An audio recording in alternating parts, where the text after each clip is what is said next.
Hachette Audio presents 15th Affair. Written by James Patterson and Maxine Petro. Read by January Lavoie.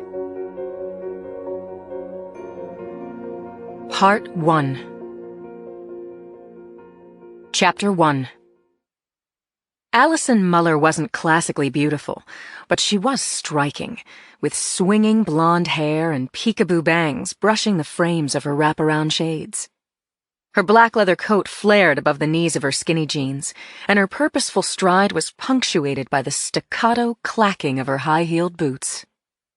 That afternoon, as she cut through the golden-hued lobby of San Francisco's Four Seasons Hotel, Allie checked out every man, woman, and child crossing the floor, on the queue at reception, slouched in chairs in front of the fireplace.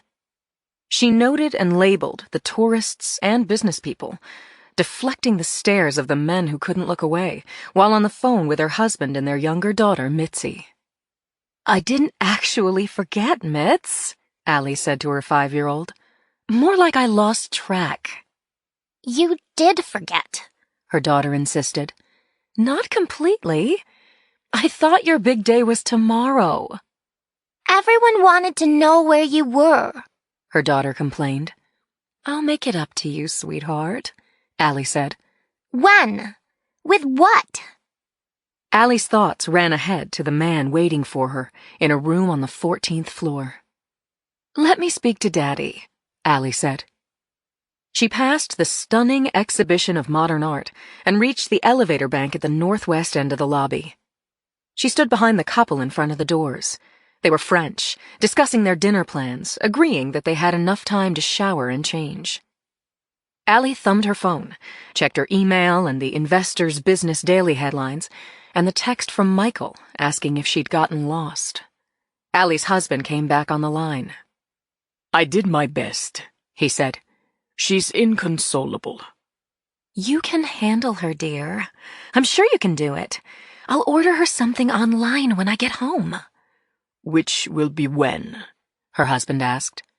God, the questions, the never-ending questions. "After dinner," Allie said. "I'm sorry. I wouldn't blow you off if it wasn't important." The elevator doors opened. "Gotta go." Her husband said, "Say goodbye to Mitzi." "Shit." She said, "Hang on a minute, I'm losing reception." Allie stepped into the elevator and stood with her back to the corner, her jacket parting to reveal the butt of a gun tucked into her waistband. The doors closed, and the car rose swiftly and quietly upward. When Allie got out at the 14th floor, she spoke to her daughter as she walked along the plush, carpeted hallway. "Miss Mitzi?" She reached room 1420 and rapped on the door, and it opened. Allie said into the phone, "Happy birthday. See you soon. Kiss, kiss, bye-bye." She clicked off, stepped inside the room, and kicked the door closed behind her as she went into Michael's arms. "You're late," he said. Chapter 2. Michael Chan took off Allie's glasses and sucked in his breath. He couldn't get over this woman, and he had tried. She smiled at him, and he put his hands on both sides of her face and kissed the smile right off her. One kiss ignited a string of them, deep, telling, momentous. Michael lifted Allie and she hooked her legs around his hips, and he walked her into the luxurious blue and bronze suite, backlit by the watercolor sunset over San Francisco. Chan didn't notice the view. Allie smelled like orchids or some exotic musk, and she had her tongue at his ear. "Too much," he muttered. "You're too damn much." She was panting as he lowered her to the bed. "Wait," she said. "Of course. I'm a patient man," he said. His blood was surging, narrowing his focus. He put his hands on his hips and watched to see what she would do. She looked up at him, her warm gaze flicking over his body and his strong features as if she were memorizing him. They met infrequently, but when they did, they pretended they were strangers. It was a game. At least, tell me your name, she said. You first. He pulled off her boots, tossed them aside. She sat up, shrugged off her coat, and shoved it over the edge of the bed. He plucked the gun from her waistband, looked through the sight, smelled the muzzle, and put it on the nightstand. Interesting, he said. Hand-tooled. He sat on the bed next to her and told her to lie down, and he lay next to her. He moved her bangs away from her eyes. Your name. She reached down and ran her hand across the front of his pants. He grabbed her wrist. She said, I'm Renata. Giovanni, he said.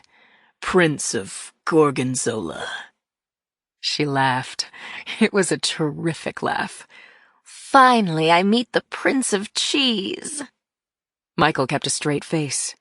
Correct. And you should never keep royalty waiting. He stroked her cheek, then dipped his fingers beneath the neckline of her blouse.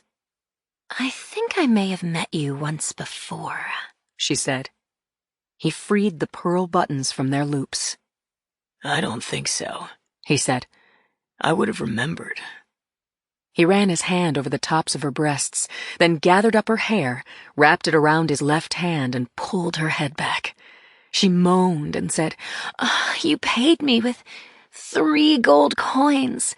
I came to your room in the hotel overlooking, she sighed, the Trevi Fountain. I've never stayed in Rome, he said. He turned her so that she faced away from him. He stroked the long side of her body down to her haunch and back. He enjoyed the soft sounds coming from her throat as she tried to twist away from him. Did you tell your husband? Why would you ask me that? She said. Because I want him to throw you out. He undid the closure at the waist of her jeans, pulled down the zipper, got to his feet, and removed her jeans and all of his clothes. He didn't hear the sound at the door. This was unlike him. He had superior senses, but they were engaged. Allie was looking up at him with... What was that look in her eyes? She said, I heard a card in the lock. A voice called out, Housekeeping! Chan said, I didn't lock the door. You? Allie said, Hell no.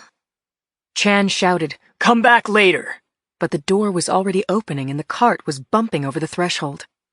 He grabbed his pants from the floor and holding them in front of him, he went toward the foyer. He shouted, No! Wait! The 3 shots were muffled by a suppressor. If Michael Chan had known his killer, it didn't matter now. Lights out. Game over. Michael Chan was gone. Chapter 3. It had been a rough week, and it was only Monday. My partner, Rich Conklin, and I had just testified against Edward Ted Swanson, a cop who had over time left 18 people dead before the shootout with a predatory drug lord called Kingfisher took Swanson out of the game. All of the SFPD had known Swanson as a great cop. We had liked him, respected him. So when my partner and I exposed him as a psychopath with a badge, we were stunned and outraged. During Swanson's lethal crime spree, he had stolen over $5 million in drugs and money from Kingfisher, and this drug boss with a murderous reputation up and down the West Coast hadn't taken this loss as the cost of doing business. After the shootout, while Swanson lay comatose in the ICU, Kingfisher figured that his best chance of getting his property back was to turn his death threats on the lead investigator on the case. That investigator was me. His phone calls were irrational, untraceable, and absolutely terrifying. Then, about the time Swanson was released from the hospital and indicted on multiple charges of drug trafficking and murder, Kingfisher's phone calls stopped. A week later, Mexican authorities turned up the king's body in a shallow grave in Baja. Was it really over? Sometimes terrifying events leave aftershocks when you realize how bad things could have become. Kingfisher's threats had embedded themselves inside me on a visceral level, and now that I was free of them, something inside me unclenched. On the other hand, events that seem innocuous at the time can flip you right over the edge into the dark side. And that was the case with Swanson. A dirty cop shakes up everything: friendships, public trust, and belief in your own ability to read people. I thought I had done a good job testifying against Swanson today. I hoped so. Richie had been terrific for sure, and now the decision as to Swanson's guilt or innocence was up to his jury. My partner said, "We're done with this, Lindsay. Time to move on." I was checking out of the Hall of Justice at just after 6 when my husband texted me to say that he would be home late and that there was a roasted chicken in the fridge. Damn. I was disappointed not to see Joe, but as I stepped outside the gray granite building into a luminous summer evening, I formulated a new plan. Rather than chicken for 3, I would have a quiet dinner with my baby daughter, followed by dreamland in about 3 hours tops. I fired up my old Explorer and had just cleared the rush hour snarl on Bryant when the boss called me. Against my better judgment, I picked up. "Boxer," Brady said. "a bad scene just went down at the Four Seasons. I need you there." The only scene I wanted to see was my little girl in clean onesies and me with a glass of Chardonnay in my hand. But homicide was understaffed, my partner and I had a fresh gap in our caseload, and Brady was a good lieutenant. I said, "Were you able to catch Conklin?" "He's on the way," said Brady. I made a U-turn on Geary, and 20 minutes later I met up with my partner in the sumptuous lobby of the Four Seasons Hotel. Conklin was as tired as I was, but it looked good on him. "Overtime pay, Lindsay." "Yahoo!" I said with an appropriate lack of enthusiasm. "What did Brady tell you?" "To be smart, thorough, and quick." "Instead of what? Stupid, sloppy, and slow?" Richie laughed. "He said the Four Seasons wants their hotel back." We took the elevator to the 14th floor, and when the doors opened, we saw that the hallway was cordoned off, and law enforcement personnel were standing at the exit doors, leaning against walls, waiting for us. Conklin and I ducked under the tape and nodded to uniforms we knew, finally pulling up to the open door marked 1420. The cop at the door signed us into the log, and I asked him, "Who called it in?" "Hotel's head of security. He responded to complaints of gunshots." "How bad is it?" "Bad enough," he said. "Let's see," I said. Chapter 4. The first officer stepped aside, revealing a naked male body lying face up about 15 feet inside the deluxe hotel suite. He had been shot once in the forehead, once through the right eye, and had taken another bullet to his chest for good measure. I said to Conklin, "What do you think? Mid-30s? Asian?" Conklin nodded and said, "That's an expensive watch. He's wearing a wedding ring. We're probably not looking at a robbery." Someone called my name. Charlie Clapper, director of San Francisco's forensic unit, came around a corner in the suite. "Boxer," Clapper said. "Conklin, welcome to the Four Seasons. How can we make your stay here more enjoyable?" I said, "Tell me you've ID'd the victim and have the shooter in custody, and that, by the way, the shooter confessed."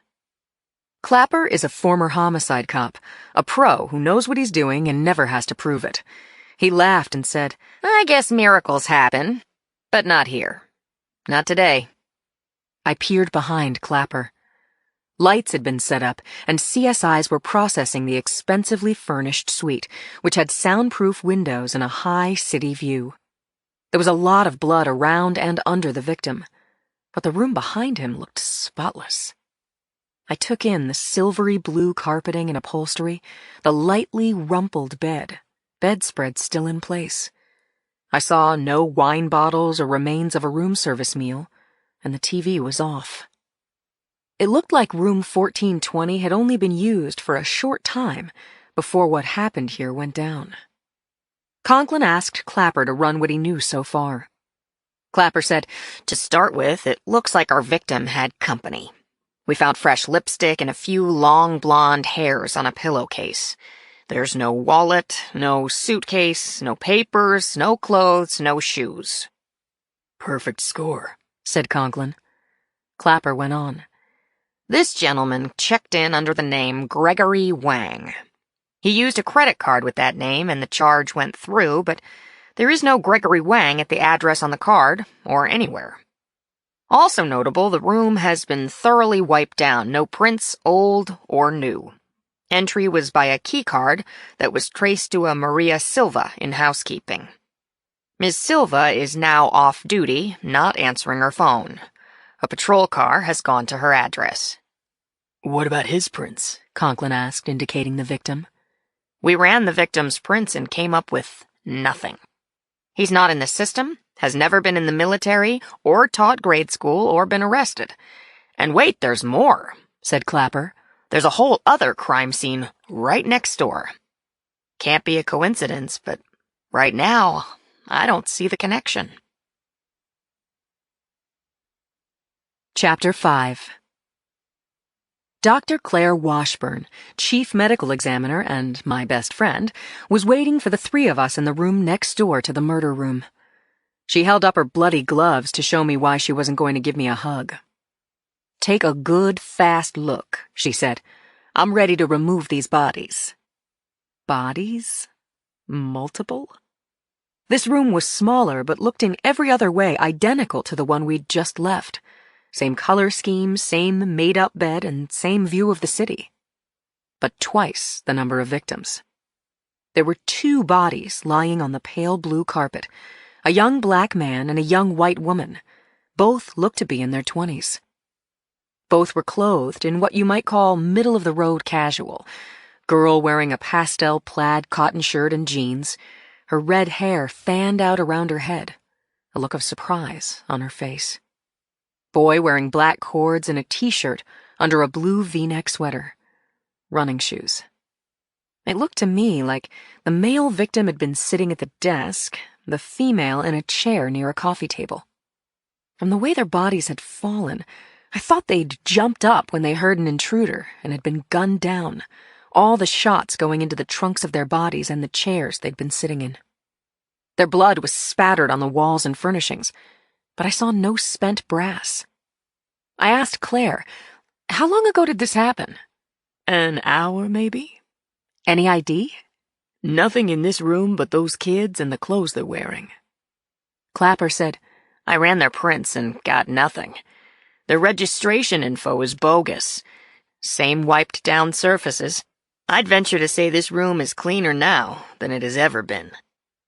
As Claire and her techs wrapped the 2 unidentified decedents in sheets and zipped them into body bags, I noticed cords and battery chargers on the floor behind the desk.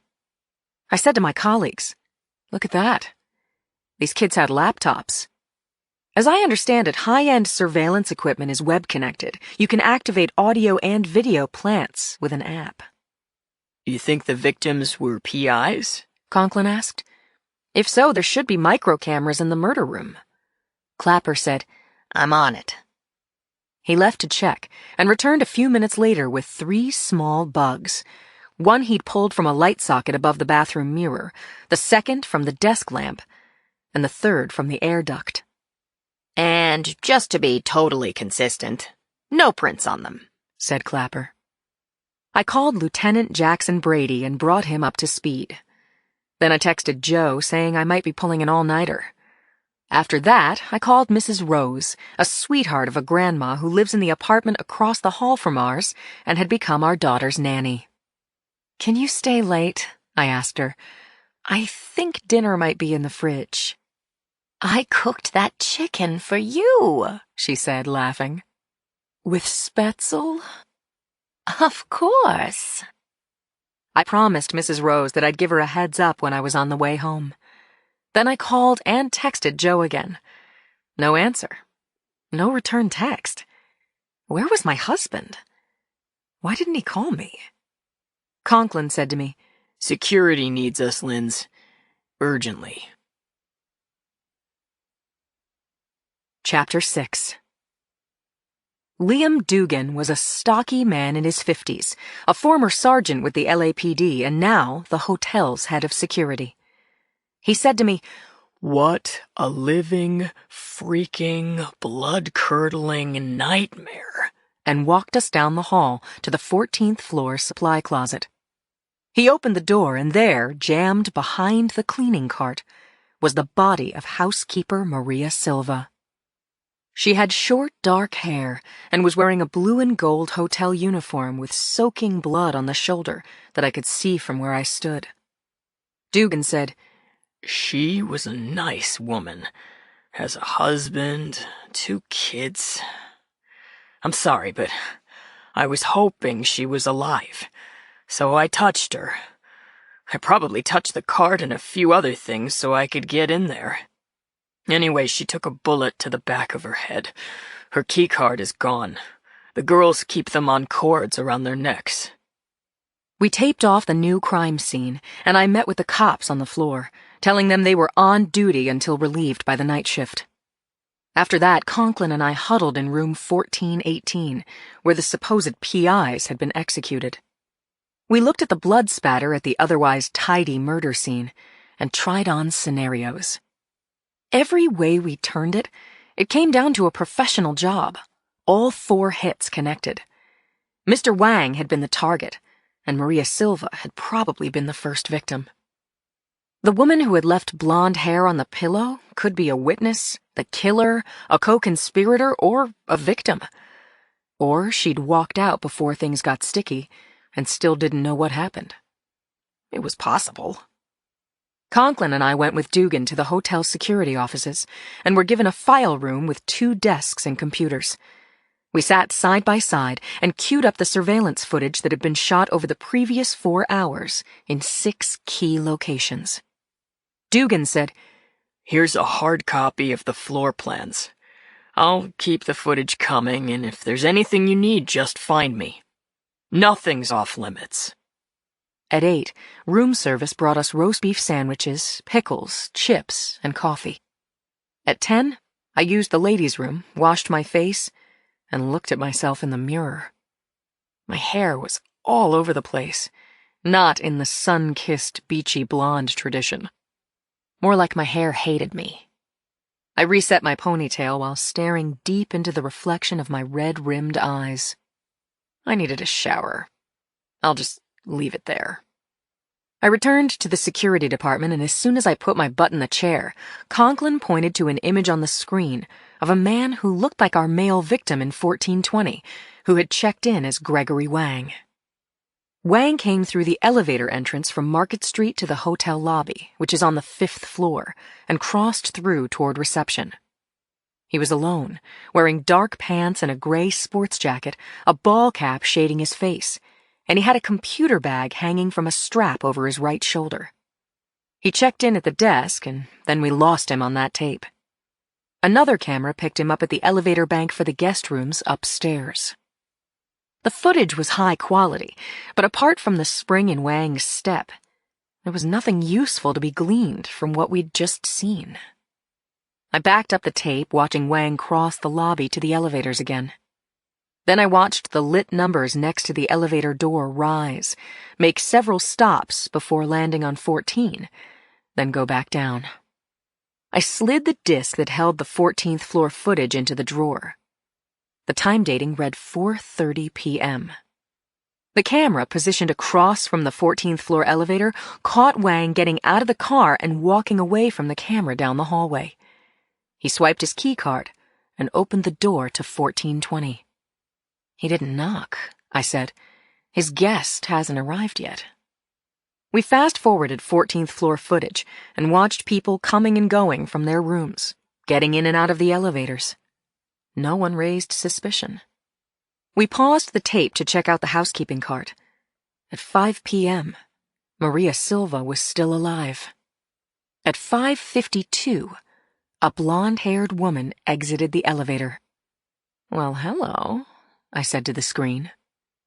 I stopped the video. She was on her phone. Between her haircut, her glasses, and her holding the phone close to her mouth, I couldn't see much of her face. Her overall appearance was stylish, and she seemed self-assured. I started up the video and we watched the woman walk down the hallway and knock on the door of room 1420. The door opened and she went inside. I kept the video rolling, looking for bad guys to appear, to put a gun to the housekeeper's head, to go into the room next door and take out the PIs. Then when the time code read 6:23, something happened. The screen went gray. The picture was just gone. We ran the tape all the way to the end, hoping the video would resume, but there was nothing. Nothing, nothing, nothing. All we had were 4 dead people and no clue as to who had killed them, how they'd done it, or why. I didn't like this. I didn't like it at all. Chapter 7. By the time I got home, it was 3 in the morning and I had a headache the size of a mushroom cloud. Martha, our border collie and best furry friend forever, greeted me at the door. She woke up Mrs. Rose, who was sleeping on the couch, but thankfully, Julie slept on. I hugged our lovely sitter, and after she'd gone home, I checked the caller ID log. Still no call from Joe. It wasn't the first time I hadn't heard from Joe over the course of a day. He had a consulting job with airport security.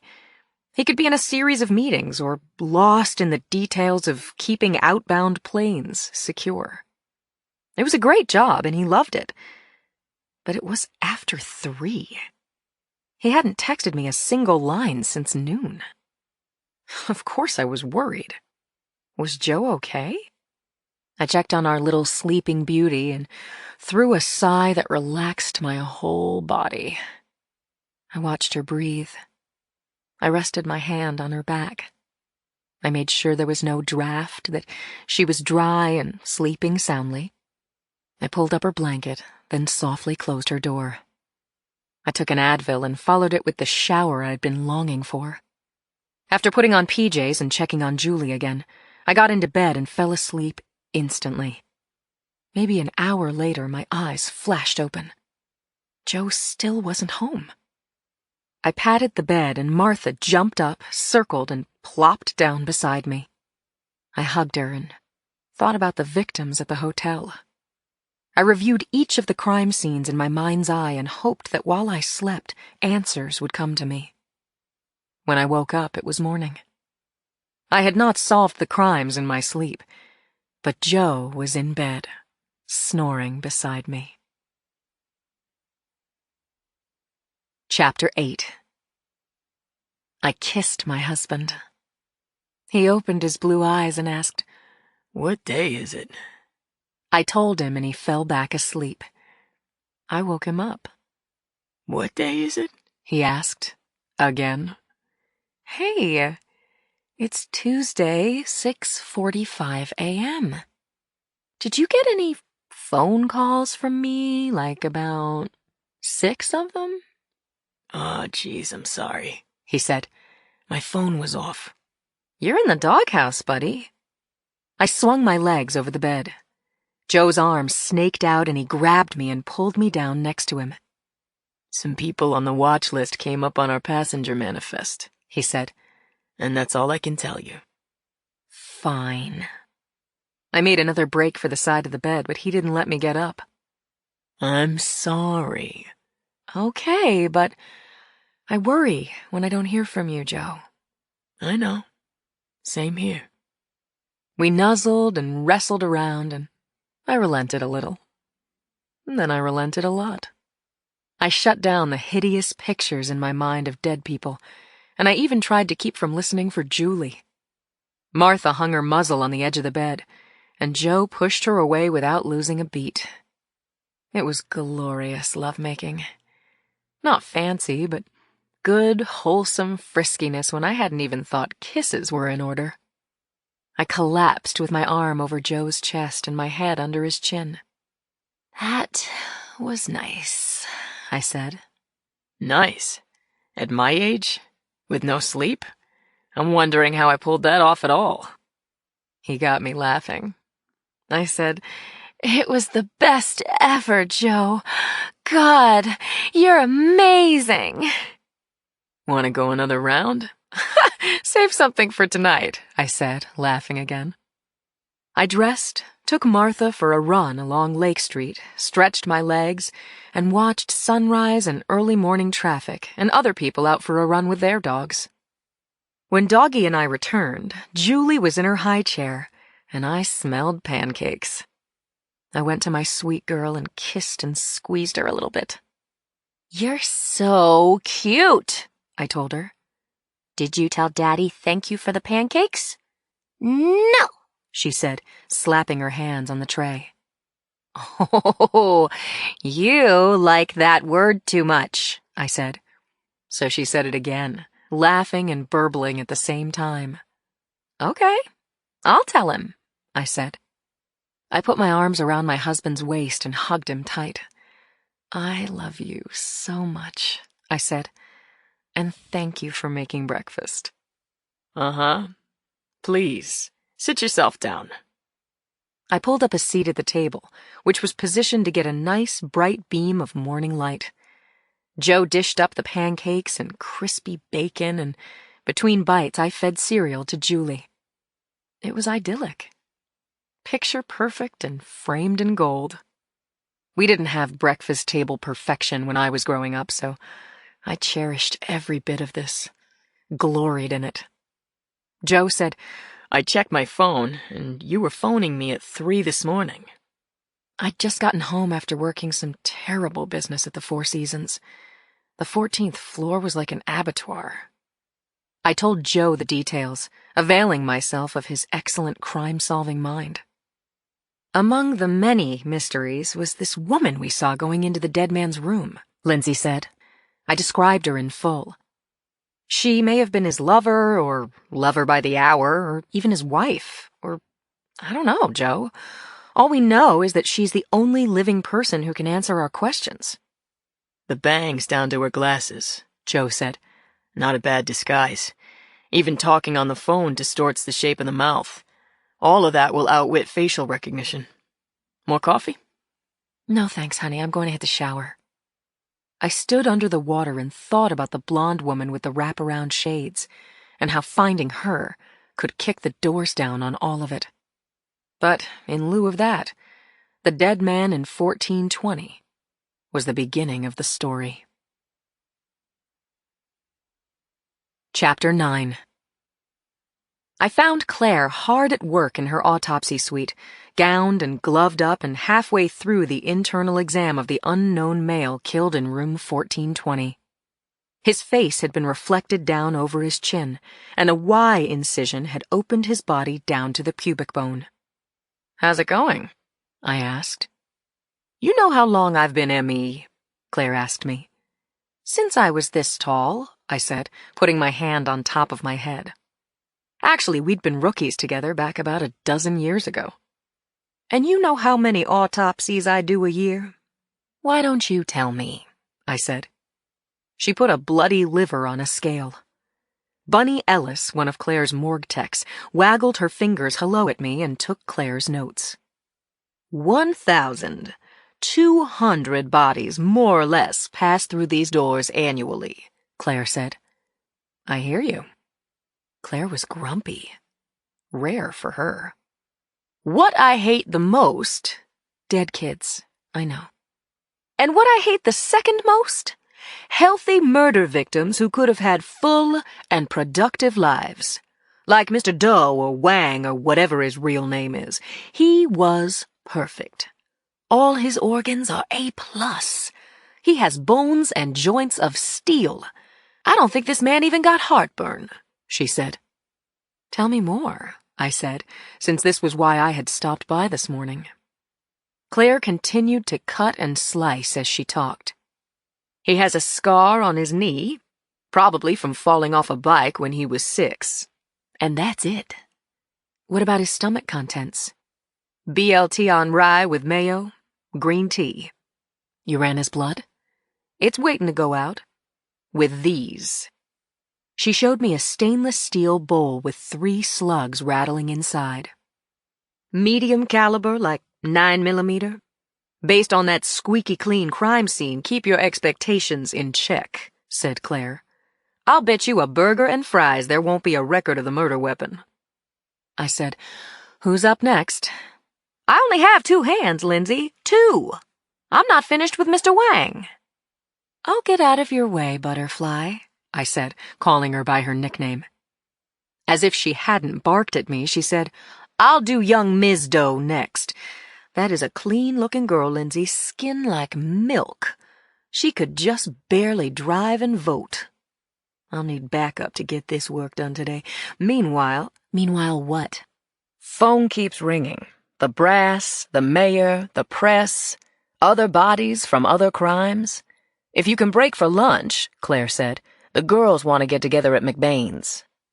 By the girls, she meant herself and me, Cindy, and Yuki, the 4 of whom Cindy had collectively dubbed the Women's Murder Club. I'll try, I said. I left Claire and loped down the breezeway and through the back door of the Hall of Justice. I showed my badge to the guy at the metal detector, then took the stairs to the homicide squad on the 4th floor. The day shift was drifting in, but a lot of phones were ringing through to voicemail. Brady was in his office, the 10-foot square glass cubicle in the back corner of the room. He saw me coming, got up from behind his desk, and opened the door. Brady is built like a wrestler, blonde, taciturn, and as brave as they come. But he's all business all the time. Got anything? He said. Just what I had last night, Lou. Professional job from start to finish. One ID could blow it open, I said. We're working on that now. Before he could say, keep me in the loop, all his phone lines rang at once. Chapter 10. McBain's is the neighborhood hole-in-the-wall beer and burger joint frequented by cops, lawyers, and bail bondsmen who work along the 800 block of Bryant Street. Claire and I stood inside the open doorway and stared at the raucous scene. Customers had parked 4 deep at the bar, and the tables in front were all taken. Looked to me like a retirement party. There was time to reverse course and pick another lunch spot, but Sydney, the front room waitress, pointed and mouthed, "They're over here." Cindy Thomas stood up from behind a table near the jukebox and waved to get our attention. She was wearing her bloodhound clothes, a soft gray hoodie over a t-shirt and jeans. This was how Cindy dressed when she was working a story, and as a top crime reporter for the San Francisco Chronicle, she wore bloodhound clothes most of the week. Sometimes I felt bad for her. Yes, she was adorable and well-employed and happy in love, but her great buddy, me, and her fiancé, my partner, had to keep the red meat to ourselves. Cindy was the press, and historically, the press was not our friend. Yuki Castellano, the legal arm of the Women's Murder Club, sat wedged between Cindy and the wall with her back to the peanut barrel. She was wearing a knife-sharp black suit, her hair was twisted up, and she had chunky pearls at her neckline. She was dressed for court. Claire and I waded into the crowd, and I stuck close behind her, the pink sweater she'd thrown over her scrubs lighting the way. I wore my usual, rain or shine, at my desk or on the street. Blue trousers, white shirt, blue blazer, hair in a ponytail, and my badge hanging from a ball chain around my neck. I grabbed a seat across from Yuki. Claire sat next to me, and all of our hands shot up at the same time. When Sid arrived, Claire said, "We can order everything right now." Sid wrote down 4 burgers, 1 each of bloody, rare, medium rare, and charred, with fries all around. 3 of us asked for tea and fizzy water, but Yuki ordered rum and coke, heavy on the rum. "You're drinking when you're in court?" I asked her. Trial was canceled due to circumstances beyond my control, she said. At that, customers behind us broke into a rowdy drinking song. Folks applauded and stamped in time. So Yuki had to shout her bad story about her college girl client who'd been charged as an accessory to an armed robbery. As Yuki told it, Sandra had been waiting in her boyfriend's car while he went into a store to buy a bottle of booze. Or so he told her. But he'd had a gun, and when the owner set off the alarm, the boyfriend fired his .22 into the owner's chest. Yuki's 18-year-old client had been charged as an accessory and was looking at 15 to 20 years if the liquor store owner lived. Her bail was set absurdly high, and her family couldn't raise a tenth of it. I saw Sandra yesterday, Yuki said. Once again, I told her that I was very connected in the DA's office, and that if she'd testify against her gutless boyfriend, I could probably get her sentence reduced significantly. She wouldn't go for it, Cindy guessed. Yuki shook her head. Just before court this morning, she ripped up her bedsheet and hanged herself on the bars. Why? Why did she do that? Why wouldn't she listen to me? And even if she didn't flip on that rat, there was hope for her. And what about her poor family? God, I am so sick about this. She covered her eyes with her hands, and we tried to console her. When her drink came, she downed half of it in one gulp. Yuki overestimates her ability to hold her liquor, and I was pretty sure she'd be staggering after lunch. About then, Claire, already in an uproar, vented about the fresh young bodies piling up in her morgue, without mentioning names and details. Cindy pricked up her ears like a dog who's been asked, "Want to go for a ride in the car?" Tell me something, she said to Claire. I heard there was a shooting at the Four Seasons. Just give me something I can own and work into a story. I was thinking maybe Cindy could help us. If we couldn't identify the Four Seasons victims, Cindy could run their pictures in the cron. But I wasn't there yet. I looked around the table and thought how my 3 girlfriends were all seething with a tension that was only intensified by their having to shout over the retirement festivities around us. So much was going on. I didn't have to speak. I was glad. If asked, I would have to say that my life was pretty damned good right now. My little family was healthy. Joe and I were both working, money was coming in, and even staring at a computer screen for the last 4 hours hadn't stolen the afterglow from my morning romp with my husband. It didn't occur to me to think how fast things can change. Just like that. Chapter 11. I returned from lunch to find Conklin dumping the remains of his Chinese takeout into the wastebasket. He said, "The security chief sent over lobby footage from before and after the set we've already screened. Maybe those dead kids in 1418 came in around lunchtime." I asked Inspectors Lemke and Samuels to view the 8:30 p.m. to midnight footage and gave them printouts of the mystery blonde. Then I reset my ponytail, cracked my knuckles, and sat down next to my partner. "Let's do it," I said. The video flashed onto my screen. At timestamp 12:30 p.m., the elegant lobby was humming with guests as well as local business people heading for the entrance to MKT, the hotel's restaurant. Conklin and I sat shoulder to shoulder for the next 3 hours, looking for dead people walking, occasionally shaking out our legs, using the facilities. By the time the day shift started punching out, my eyes were gritty and my temples were pounding. But I was still watching the video when the timestamp read 3:27 p.m. I hit pause. There was a girl hanging around the front desk in jeans and a quilted jacket, a mile of bulky scarf around her neck. Was she one of the private investigator kids who'd been shot in room 1418? I was about to say, "Look at her," when she turned toward the elevator, and I saw her face. Damn it. She was not the girl in 1418, not by a mile. At that precise moment, Conklin was pointing at a different part of the screen. "I think I saw this guy on the later footage," he said. He circled the cursor around a big man who was facing away from the camera, wearing a bulky coat and a knit cap. His body and features were almost entirely obscured, yet he was somehow familiar. "He reminds me of Dugan," I said, referring to the security chief. Conklin said, "That's not Dugan. Dugan Stoops." We watched the big man walk away from the cameras, slipping seamlessly between groups of people so that we never had more than a second's glimpse of him. We reversed the footage, paused, zoomed in, but there was not even a partial view of his face. "He knows where the cameras are," said Conklin. "Like he's some kind of pro," I said. "Let's look for him on the later tape." I booted up the disc we'd already seen a few dozen times, but now we had a new focus.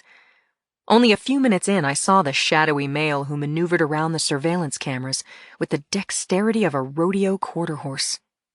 He disappeared into a crowd, reappearing a frame or two later as a charcoal gray smudge on the move. Then we lost him again, this time for good.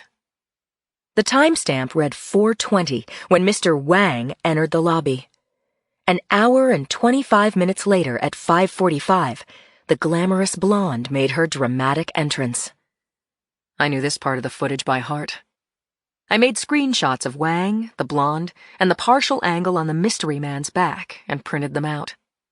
I was thanking Samuels and Lemke for their help when my desk phone rang. It was Brady. "Valet parking came up with the murdered man's car," said the boss. No kidding. "Subaru Outback registered to a Michael M. Chan. The DMV photo matches his height, weight, eye color. He didn't have a record. He was 32, lived in Palo Alto with his wife Shirley and 2 young kids. Both teach at Stanford. He taught Chinese history. She teaches Mandarin. That's all I've got. I'm texting you the coordinates." I thanked Brady and told my partner we had a lead. The solid kind. "Now we're getting somewhere," said Richie. Chapter 12. The soft afternoon sun was lighting the beautiful old homes in the Professorville section of Palo Alto. We took a left turn off University Avenue, and a couple of blocks later we were on Waverly Street, a lush, tree-lined block in this picture-perfect town. The Chan residence was on the south side of the street, middle of the block, a sage-green 2-story craftsman home with a wide shed dormer facing the street and a flower garden bracketing the front walk. Our well-worn surveillance vehicle, disguised as a suburban minivan with Stick Family decals and a Go Giants bumper sticker, was positioned directly across the street. We parked the squad car in the Chan's driveway behind a new Chevy wagon, and I called Brady, letting him know we were on the scene. Then Conklin and I took the garden path and the brick steps up to the front door. I rang the bell, and it was opened by an early 30-ish Asian woman wearing gray sweatpants, a pink Life is Good t-shirt, a gold cross on a chain around her neck, and designer glasses with purple frames. I flapped open my jacket to show her my badge and introduced my partner and myself, asking if she was Shirley Chan, and if we could come in to speak with her. Fear sparked in her eyes like small black flames. She already knew we weren't selling raffle tickets for the PBA. "Is this about Michael?" she asked, her hand going to her collarbones. "Is he all right? Please tell me he's all right." Neither Conklin nor I answered, and in that brief silence, Mrs. Chan switched her focus to Conklin's eyes, back to mine, and back to Conklin. My partner has magnetic good looks in the nicest way with women of all kinds, meth heads, serial killers, party girls, old ladies lost in parking garages, and in this case, a woman about to learn that her husband had been killed after private time with an attractive, still unidentified bombshell. Mrs. Chan stepped back into her house, leaving the door open. We followed her through the foyer and into the many-windowed living room, furnished in washed pine and khaki-upholstered love seats, presided over by a 52-inch TV above a fireplace. 2 young children, who looked to be about 7 and 5, stared up at us. They instantly saw the distress on their mother's face. The little girl clambered up from the floor and asking, "What's wrong, Mommy?" grabbed her mother around the waist. Mrs. Chan's hands shook and her voice faltered when she told the kids to go to their rooms. They wailed and argued with her until she screamed, "Haley! Brett! Do what I say!" They fled. We 3 stood in the homey room, Shirley Chan with her hand over her mouth, refusing to sit down. I pulled out the DMV photo of Michael Chan and showed it to her. "Is this your husband?" I asked her. "Oh my God! Was there a car accident?" Conklin asked her kindly. When was the last time you saw Michael, Mrs. Chan? "Yesterday morning. He called me in the afternoon, but he didn't come home last night. That's not like him at all. Where is he? Where's Michael? What happened to him?" My partner said. I'm sorry to have to tell you this, ma'am. Your husband has been shot. He was killed. Chapter 13. Conklin was at the wheel of the squad car as we headed back to the city in the dark. Mrs. Chan was crumpled up in the back seat, talking on the phone to her sister in Seattle. Brady called to say that the mayor had threatened to bring in the FBI if we didn't crack the case pronto. The press had gotten tipped and had whipped the story into a frenzy, spraying the stink of fear onto all the hotels in San Francisco. Tourism dollars are at stake. That was what he told me. I snapped, "How long is pronto, Brady? Because there are only 24 hours in the day, and you know what? We're working 25 of them, by ourselves." I'll get you some help, he said. After I hung up, Conklin said to me, We're going to get our break when Mrs. Chan sees the videotape. Sure, it was possible. If Mrs. Chan recognized someone who knew her husband walking through the hotel lobby, that might pry open the lid of this big bloody box of I don't know what. As Conklin took the 101 on-ramp from University Avenue, I listened to the radio. Dispatch calling for cars to a drive-by shooting out by the zoo. A bar fight in the Haight. A domestic stabbing in Diamond Heights. All straight-up call 911 incidents. Unlike this. And then my phone buzzed. It was Joe. He said, Hon, I'm stuck out at the airport. I'm sorry. There's nothing I can do. Wait, Joe, I'm stuck too. This is not good. I know, Linz. In 20 years, Julie's going to tell her shrink how we neglected her. I wasn't amused. I cut him off. Did you call Mrs. Rose? Yes, she's already at our place. Fringe marathon tonight. She likes our TV. Well, that's all right then, I snapped before clicking off. I was mad at Brady for passing on the mayor's threat, and mad at Joe for saying he didn't know when he would be home. I turned to look at Michael Chan's widow. She was leaning against the back seat, staring out the side window at the black of nothing, apparently drowning in the loss of her husband and the probable devastation of her world. I was ashamed of myself for snapping at Joe. Really ashamed. I would have called him back to apologize, but Mrs. Chan swung her sad eyes toward me and locked in. "I don't understand," she said. Then she asked me a lot of questions. Good ones. How had I identified her husband's body? Was he alone when he was found? What was he wearing? Had we recovered Michael's phone? Had he suffered before he died? Did we have any idea who had killed him? Did we have any idea why? I answered as well as I could, but none of my answers were comforting. I reached for her hand, but it was awkward, and soon she was staring out the window again.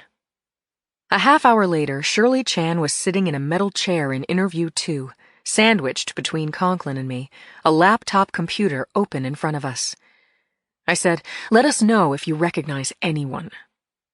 I pressed play, and the video began showing an overhead view of the Four Seasons lobby with yesterday's date and the time, 4:10 p.m. 10 minutes into the tape, Mrs. Chan's eyes got big as she watched her husband enter the hotel, cross the marble floors as if he was on a mission, and head toward the reception desk. Mrs. Chan shouted, "There he is! That's him! Michael, what are you doing there?" Conklin and I looked at each other over Mrs. Chan's head as the image of Mr. Chan went toward the elevators. I fast-forwarded the lobby footage until a blonde-haired woman with wraparound shades and a swingy leather coat entered the scene. I hit pause and turned to the grieving woman beside me. "Mrs. Chan, do you recognize this woman?" Her eyes were fixed on the blonde. "Who is she?" Mrs. Chan asked. Her voice was cold, resigned. "We don't know," I said. but she may have been the last person to see your husband alive. Chapter 14. We all stared at the image of the blonde-haired woman I had stopped in mid-stride by pressing a key. We didn't know her name or her occupation, if she was Chan's date by the hour, manicurist, longtime lover, drug dealer, financial planner, or personal banker. We didn't know if she was dead or alive, if she had killed Michael Chan, had set up the hit, or had gotten out before he was shot and didn't know he was dead. She was unknown subject 0. Conklin's prediction that when Mrs. Chan saw the video we would have answers seemed unlikely to come true. I said to Mrs. Chan, "I'll show you another view of her." I shuffled the discs, found the footage from the camera on the 14th floor, and booted it up. I let the footage run as the blonde woman stepped out of the elevator and walked away from the camera, down the hall to Chan's room. I hit pause after she had knocked, and Chan had opened the door. He wasn't on camera. We only saw the frozen profile of the striking blonde, and the long shadow in the doorway. Mrs. Chan asked, "Michael was in that room?" Yes, he was. "Did she shoot him?" "We don't know." "I want to see what she looked like when she left there." I said, "We don't have anything else." Not long after she entered the suite, the video was corrupted. All we have is 2 hours of static. If she left through the lobby, she was disguised. We didn't see her again. "She couldn't just disappear," said Mrs. Chan. The hotel is on floors 5 through 21 of a 40-story building. She may have left through the fire exit. Here's something else. The room may have been under surveillance.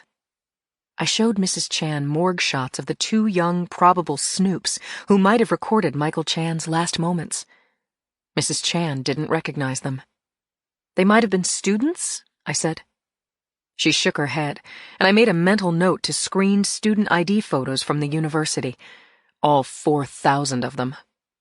I asked Mrs. Chan for names of her husband's close friends both on and off campus, and when Richie went for coffee, I asked her personal questions about her marriage. She got angry. "I trust Michael. He was faithful to me. Just because that woman looks like that, it doesn't mean they were having an affair." "We're only concerned with the nature of their connection. We have to find her. For all we know, she's also a victim." I had plenty of questions, and I laid them on Shirley Chan one at a time. Why would Michael use a fake ID? Why did he lie about his whereabouts? Had he ever lied to her before? Had she ever been suspicious of his movements? She answered, "I don't know," and "No, no, no." And then she put her head down on the scarred gray table and cried. By the time Conklin returned with the coffee, Shirley Chan was no longer talking to us. The interview was done.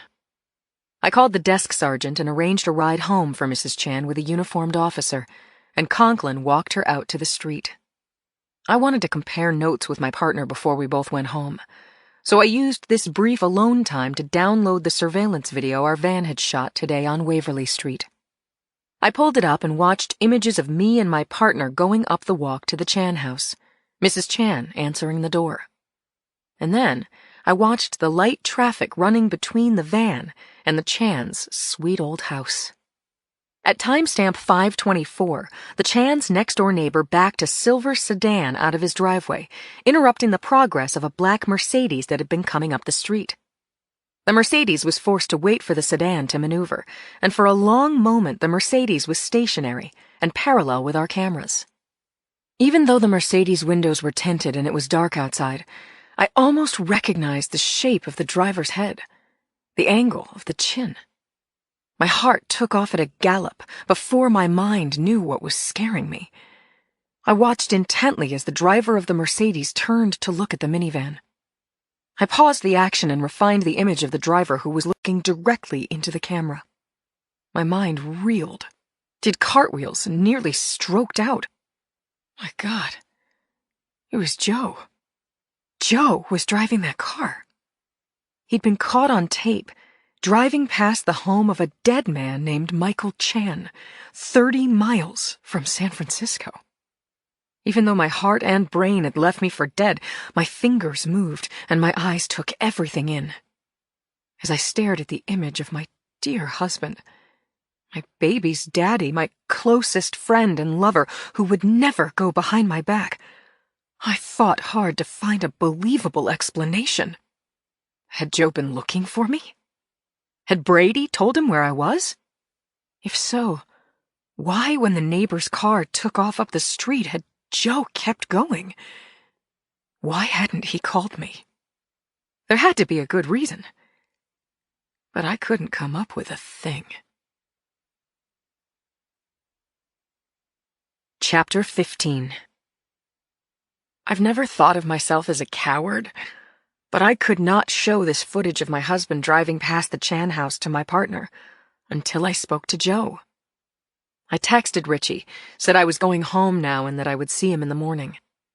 I took the stairs down to the lobby. I left by the back door, fled along the breezeway out to Harriet Street, and found my car standing alone in the lot under the overpass. I drove home on autopilot. The inside of my head felt like a pile-up on a Minnesota highway at the height of a blizzard. I didn't know which way was up or down, or when I would get slammed again. At just before 11 p.m., I stood outside my front door with my key in hand. If Joe was home, I would have to confront him. If he wasn't home, that would only prolong the agony until he arrived. He had told me he was at the airport. He told me that. And that was a lie. I pushed the key into the lock. Martha woofed, and as I opened the door, she tore around the corner from the living room into the foyer and hurled herself at me, nailing me in the solar plexus. I bent down, gave my doggie a pat and a kiss, and then went into the living room expecting my lying son-of-a-bitch husband to get up from his chair. But the chair was occupied by our sweet, gray-haired neighbor with the big heart. I'm sure my face was rigid, but I greeted her and apologized for being so late. I asked after Julie and if Mrs. Rose could hang in for another minute so I could walk Martha. She said, "Of course. Are you hungry, Lindsay?" I hadn't thought of food for hours, but the idea that something warm could be waiting for me made my stomach growl. I walked Martha in a tight rectangle on Lake Street, down to 10th, across the street and back up to 12th, and after Martha did her business, we went home. A plate of meatloaf and mashed potatoes was waiting for me on the kitchen bar, along with a glass of wine. I thanked Mrs. Rose, hugged her, and asked about the Fringe Marathon. I didn't hear anything she said about her show. How could I? The whiteout whirled in my mind and the warm food went down without my tasting it. I came back to the present when Mrs. Rose said she'd just changed Julie, the new box of diapers was in her room, and she'd see me in the morning. We said goodnight, and I went to my daughter's room. Julie has Joe's dark hair and long lashes, and looking at her made me think of the Chan children, who wouldn't be sleeping tight for years to come. I kissed my fingers and touched them to Julie's cheek. My precious girl. As I cleaned up the kitchen, I thought about Shirley Chan trying to make sense of her late husband's behavior, wondering what he had done and why he had done it, and what would become of her family now. I was having some of those feelings, but my husband was alive. He could speak to me, and he would. While the dishwasher did the dirty work, I booted up my laptop and downloaded the camera van's Street View to my PC. I had to see Joe staring into the camera's eye again. And there he was. Big, handsome, looking into the lens like he was a movie star and this was his close-up. After he moved on, I sped through the rest of the footage and saw nothing out of the ordinary. No one slunk through the bushes. Apart from Joe's Mercedes, no one slowed down in front of the Chan house or sped past it. Not even a stray cat raced across the road. I calmed myself, and then I called Joe. I imagined his voice nearly drowned out by the sounds of an airliner taking off behind him, and my tremendous relief that I'd been wrong. But no. I got a digital voice saying that Joe's mailbox was full. Goodbye. I took a therapeutic shower, toweled off hard, and slipped into a nightgown. I went to Julie's room. Her diaper was dry and she was sleeping soundly, so I sat in the rocker and stared out the window onto Lake Street. When I next saw Joe, I would just ask him, "Why were you in Palo Alto? Why did you lie to me?" I went to bed, and when Julie's cries woke me, it was 6:15. I turned my head, absolutely sure that Joe would be sleeping next to me. But the spot on my left was empty and cold.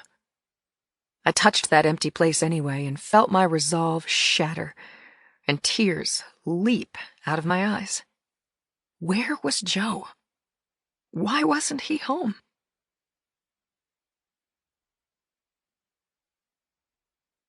Chapter 16. Mrs. Rose arrived at 7 a.m., cheerful and rosy. While I made breakfast for Julie and fed her, Mrs. Rose scrambled some eggs for me. She talked about her grandchildren in North Carolina while I combed Julie's hair and played patty cake with her, and once the baby was laughing, I handed her off, strapped on my gun, pulled on my windbreaker, and said goodbye. As I made my 20-minute drive to work, I was in the grip of ugly feelings.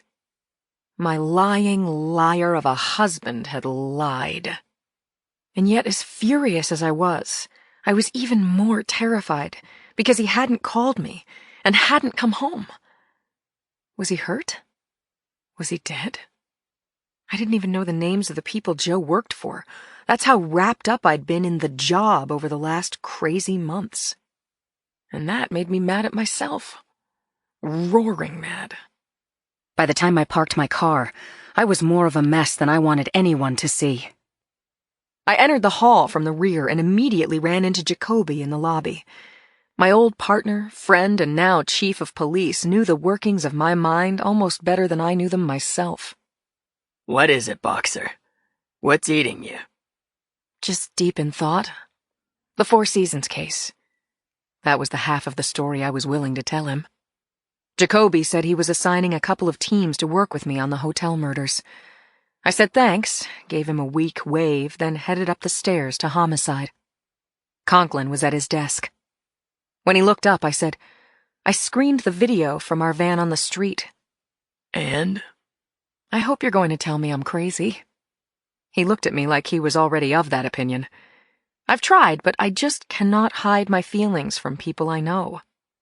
I sat down behind my computer and Conklin stood behind me as I downloaded the surveillance tape from Waverly Street. I ran the footage, halting it a few seconds before the heart-stopping incident. "Look at this," I said. "Tell me what you see." Conklin watched intently, and when we got to the part where Joe turned to the camera, I hit pause. My partner said, Is that Joe? What's he doing driving by the Chan's house? "That's the $64 million question, and I have no answer. As far as I know, we're looking at Joe's last known whereabouts." No way. "Right," No. he said. I mean, that's why he looks familiar. "I'm not following you." Conklin said, The guy in the hotel. he said. The one with the bulky jacket who eluded the cameras. Look, Lindsay. He went over to his desk, moved some papers around, and came up with the screenshots we'd taken of the stealthy man crossing the hotel lobby on the day of the shootings. Lindsay, don't you see it? Conklin asked me, shoving the photocopy under my nose. The man in the lobby is Joe.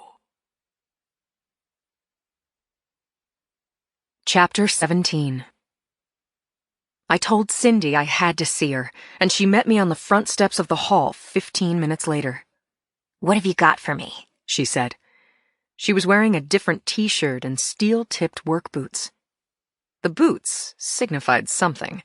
My guess was that she wanted to kick butt. She was in serious bulldog mode.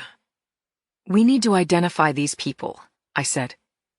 I showed her the pictures on my phone of the 3 unknown subjects, the mystery blonde and the morgue shots of the 2 PI kids, slightly shopped so that they looked less dead.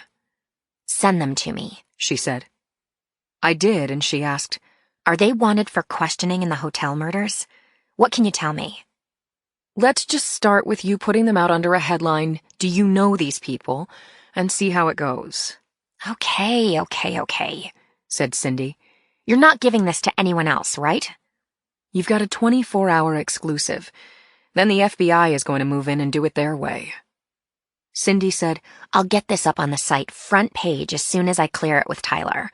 These photos will be on the web today and in the paper tomorrow. Okay. I'm going to say contact Cindy Thomas. You've got 24 hours. Gotcha. My phone buzzed. Brady, of course.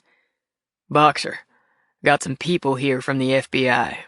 I'm downstairs. I'll be up in a second. I hung up and turned back to Cindy. I don't know how long your 24-hour window is going to stay open. There's a cab, I said, pointing to one at the light. See if you can grab it. She thanked me and told me I wouldn't be sorry. We hugged, and I went upstairs. Conklin, Brady, and I all got into the elevator and rode it up to Jacoby's office. There, we met 3 serious men in gray suits, and over the next 2 hours, we told them everything we knew. Everything but the one thing I wasn't ready to give up, and I knew Richie had my back. I didn't say a word about Joe. Chapter 18. When Cindy called me at 10:30 p.m., I was bordering on despair. I still hadn't heard from Joe, the baby was crying, and although I had done everything I knew to calm her, nothing worked. She was frantic, and I didn't know why. I had thrown on a robe and was going across the hall to get Mrs. Rose when the phone rang. Cindy didn't wait for me to say hello. I got a hit, she said. I have to call you back. Really? Julie let out a freshly minted, over-the-top howl. Why? Really, I said, and then, I'll call you back. I felt the baby's forehead and checked her diaper, and both were fine. I carried her to the kitchen, patting her back while I warmed up a bottle. Was she sick?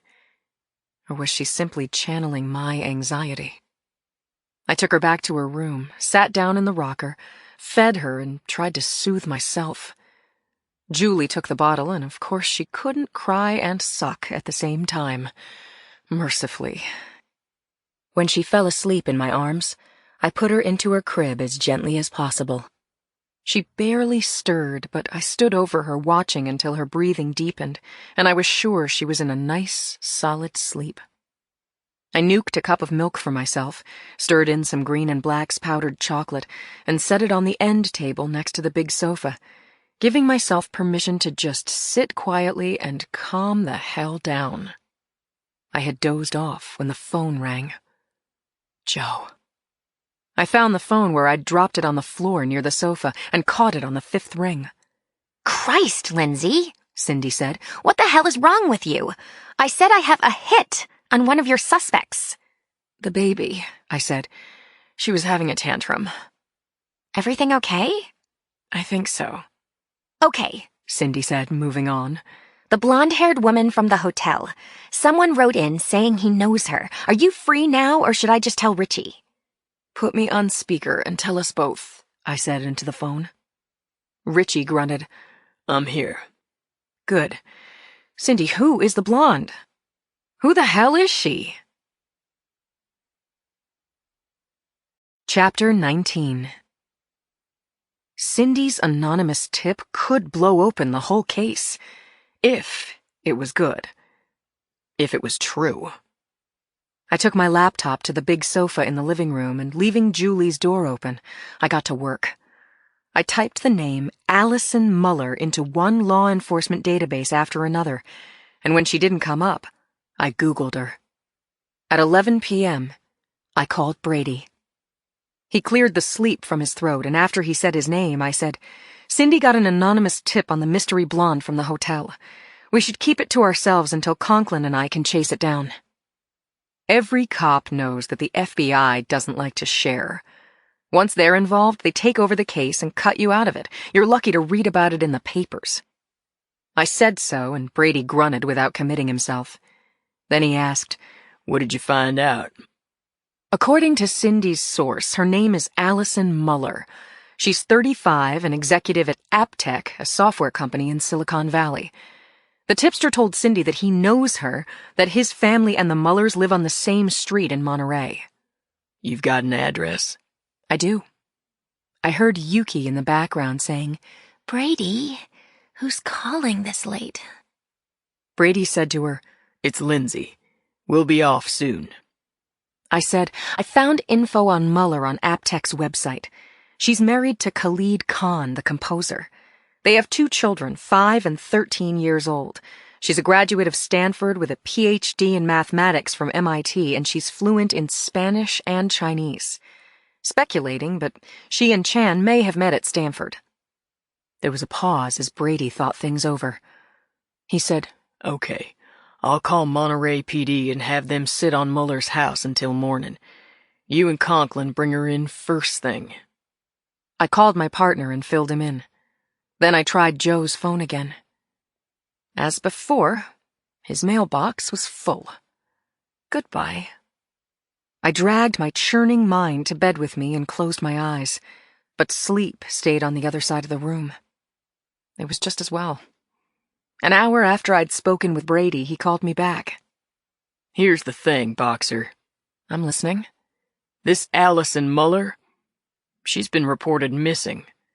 Monterey PD has a bolo out for her. Her husband hasn't seen her in a couple of days. No. Really? Khalid Khan spoke with her late Monday afternoon. She missed her daughter's birthday party. Said she was working and would be home soon. She never showed. Late Monday afternoon? That's when the shootings went down, I said. Brady said, Right. He and I talked it over. Where was Allison Muller? Had she been abducted at gunpoint? Was she dead? What, if anything, did she have to do with the death of Michael Chan and the other victims of that purge? I asked him, anything else? Did Muller's husband get a ransom call? No. And Khan has been unable to reach his wife on the phone. Total blackout. Monterey PD pinged her phone. Last time it was used was Monday, 6:57 from the Market Street area. The Four Seasons Hotel was on Market. I no longer expected to find Muller and question her. She had disappeared, and I had no idea where to look for her, no idea at all. Another thought sprang at me with bared fangs.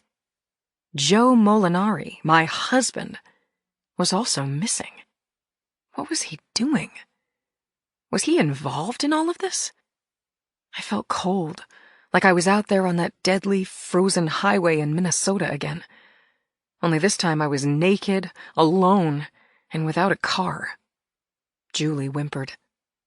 I shot a look in the direction of her room as I said to Brady, I take back what I said before. Which is what? We need the FBI. We need their resources. Brady said, See you in the morning. We hung up, and the full weight of what I had done crashed in on me. I had withheld important, possibly critical information from Brady, and in doing so I'd involved my partner. I had to tell Brady about Joe. He could fire me. And he'd be right to do it. I hoped that by morning I would have a theory that explained how Joe innocently fit into this case. A theory that didn't sound like total bullshit. Maybe he'd come home so that I could ask him tonight. I dared to hope. Chapter 20. I hated this. It made me sick to have to show anyone that questionable footage of Joe in places where logic said he didn't belong. I wanted to ask him about it. He was my husband, and I trusted him. Right? But whatever he'd done, he'd covered it up. He'd lied. He'd put me in a jam. I had to do the right thing. So I put on my game face and sailed through the entrance to our squad room. The man known as Lieutenant Badass was in his glass-walled cube. Brady is brave, he's fair, and he doesn't play patty cake. When I had his job, I didn't like being restricted to a desk and all that entails. Now I report to him. Once in a while, I've taken liberties with police procedures, and Brady has given me hell. With a warning. I didn't think I would get a warning today. I cleared the obstacle course of gray metal desks and hardened homicide cops and knocked on Brady's door, and he waved me in. He was working at his laptop and didn't look at me. I'm busy, Boxer. Can this wait? When I didn't speak, Brady jerked his head up and nailed me with his double-barreled, blue-eyed stare. I have a meeting with Jacoby in 5, so make it quick. Brady, something I have to tell you. I haven't heard from Joe in 36 hours. Then yesterday, while Conklin and I were in Palo Alto notifying Chan's widow, our surveillance team recorded Joe driving by the Chan house. I don't get you, he said tersely. What are you saying? Brenda, the department assistant, came through the doorway, dropped some papers on Brady's desk, and said, Sergeant Chi needs to speak to you, Lou, and your ex-wife called.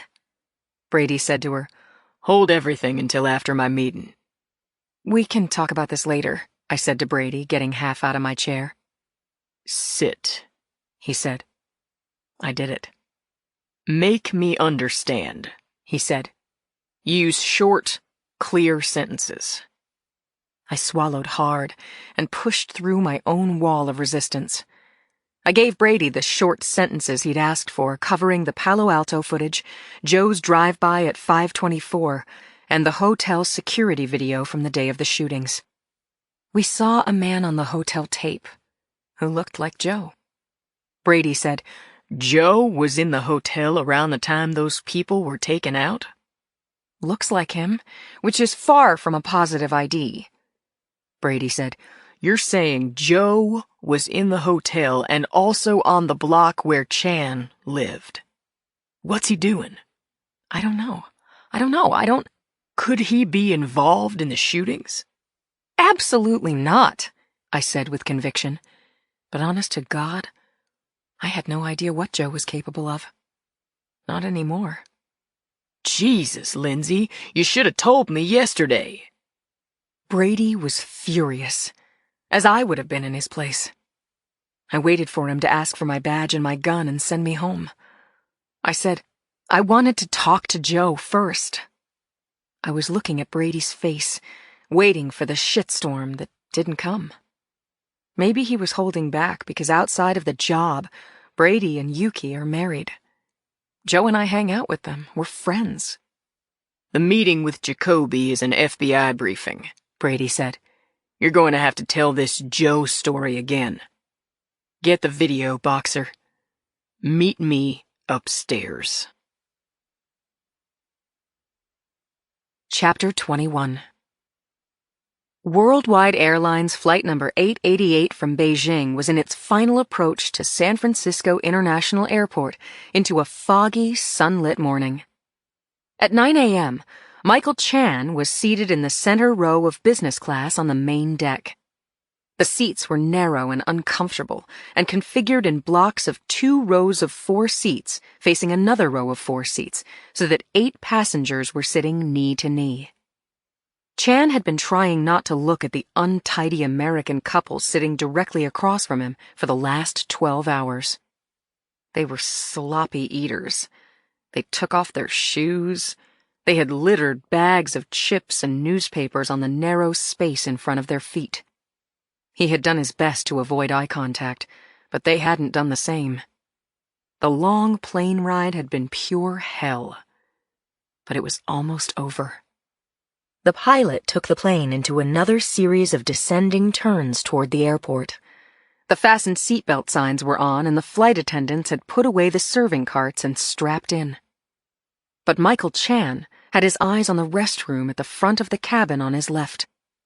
When he had washed his hands in that restroom earlier, his wedding band had loosened and dropped into the sink. He had fished it out, but just then the plane had lurched. He'd been thrown off balance and needed both hands to catch himself, and the ring had spun away from his grasp into a dark, germ-ridden place somewhere between the commode and the console. And that was when the return to your seat announcement had come on.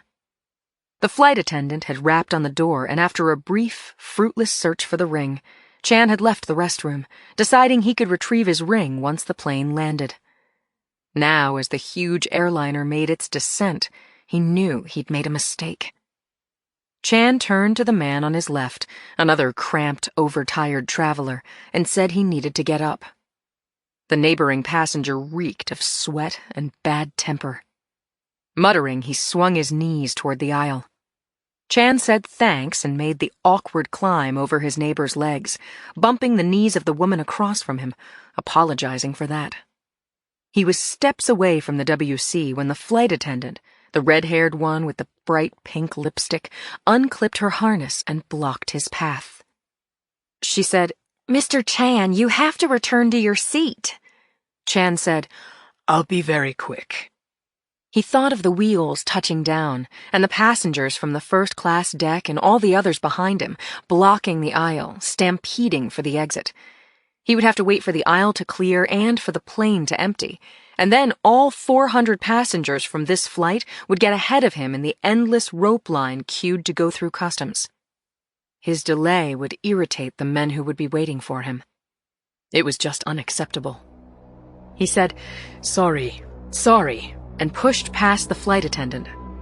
He had his hand on the door latch when there was an explosion directly under the plane's right wing.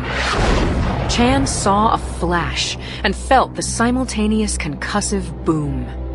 He was slammed off his feet, and at the same moment a metal fragment pierced the fuselage and sheared through his left thigh. A question formed in Chan's mind, but before he could process the thought, his brain and body were separated by an inexplicable destructive force. 2 seconds passed between the catastrophic explosion and the rain of bodies and objects hitting the ground. Chapter 22. I was collecting the footage of Joe for Brady's meeting when Brady blew through the door to the squad room. "Everyone listen up," he shouted. He grabbed the remote from Brenda's desk and flicked on the TV that was suspended from the ceiling. A reporter was yelling into her microphone that Worldwide Airlines Flight 888 from Beijing had been landing at SFO when the Boeing 777 had crashed somewhere west of the 101. The reporter was set up with her back to the highway. At some distance behind her was a screen of fire, capped by a thick, coiling column of smoke. Her voice was nearly overwhelmed by the sirens of the emergency vehicles that were streaming out to the downed aircraft.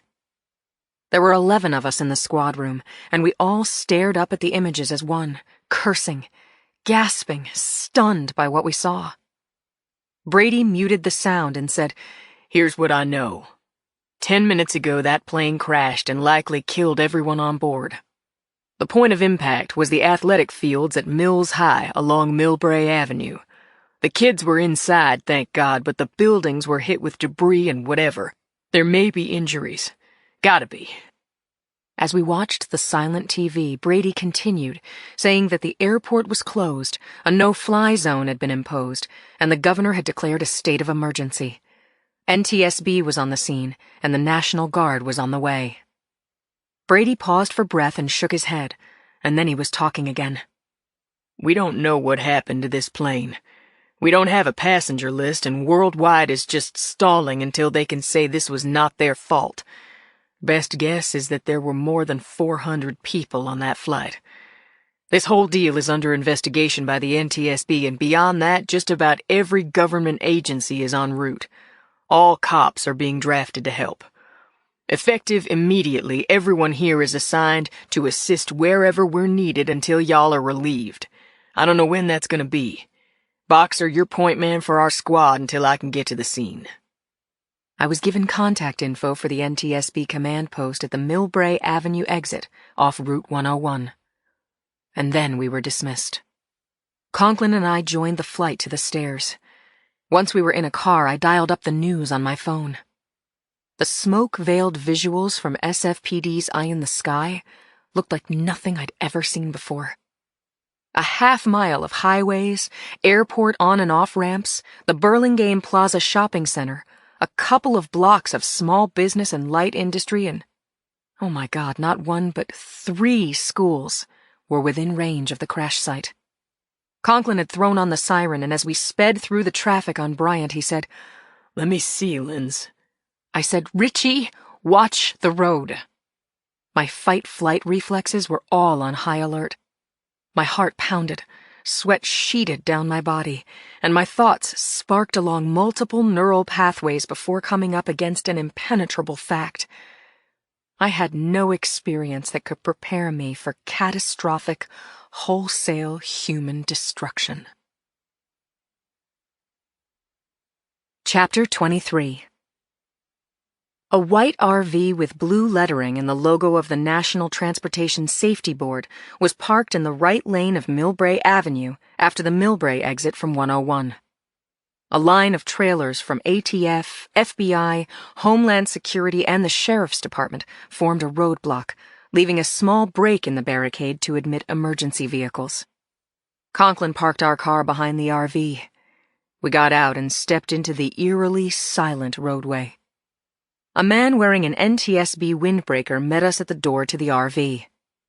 Captain Jan Vanderleest was in his mid-40s and had a heavily lined face and a strong handshake. We followed him into his command center, a small space with very little headroom that was banked with NTSB techs working crouched over their computers. We stood behind them, and Vanderleest gave us the live-streaming virtual tour of the crash site and surrounding debris field. He put his big forefinger on a monitor, nailing the point of impact, the playing field at Mills High, only 100 yards or so from the classrooms.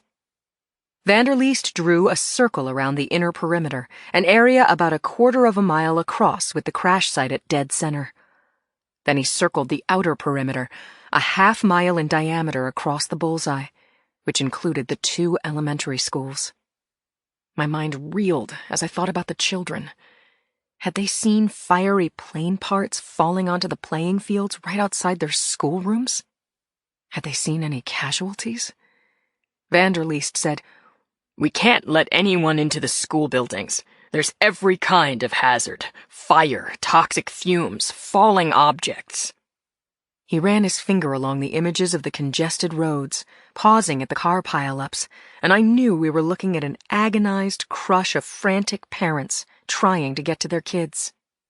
"These roads have been closed, but 101 South is open, and so is, maybe you know it, Mills Peninsula, a healthcare facility just south of Trousdale." Vanderleest went on, "Highway Patrol will be shuttling the kids from the schools to this medical center. It's close, and it's big. This is where you can help." Conklin asked, "Does anyone know what caused the crash?" "All we know right now is that this flight from Beijing was coming in for a normal, on-schedule landing. The pilot was talking to the control tower, which had cleared them to land on runway 28L, when the plane turned into a fireball at 3,000 feet. As for what happened, I don't know how, who, or why, and that goes for all of us. Right now, no one knows shit." Chapter 24. Conklin started up our car and we set course for the Mills Peninsula Medical Center, a detour that would take us past Ground Zero, only 1/4 mile away. As soon as we cleared the barricade and rounded the turn onto the flat, 4-lane expanse of Millbrae Avenue, we could see the length and breadth of the disaster. I've driven along Millbrae Avenue any number of times, bought lunch, gassed up, cashed checks on this broad stretch of suburban highway. It was now completely unrecognizable. Off to our left, the dry grass on the median of Rollins Road was blazing. Ahead, looking west toward the hills, a dense, roiling bank of smoke nearly blocked out the sky. The closer we got to the crash site, the more the smoke made us cough. Visibility became limited to about 3 car lengths on all sides.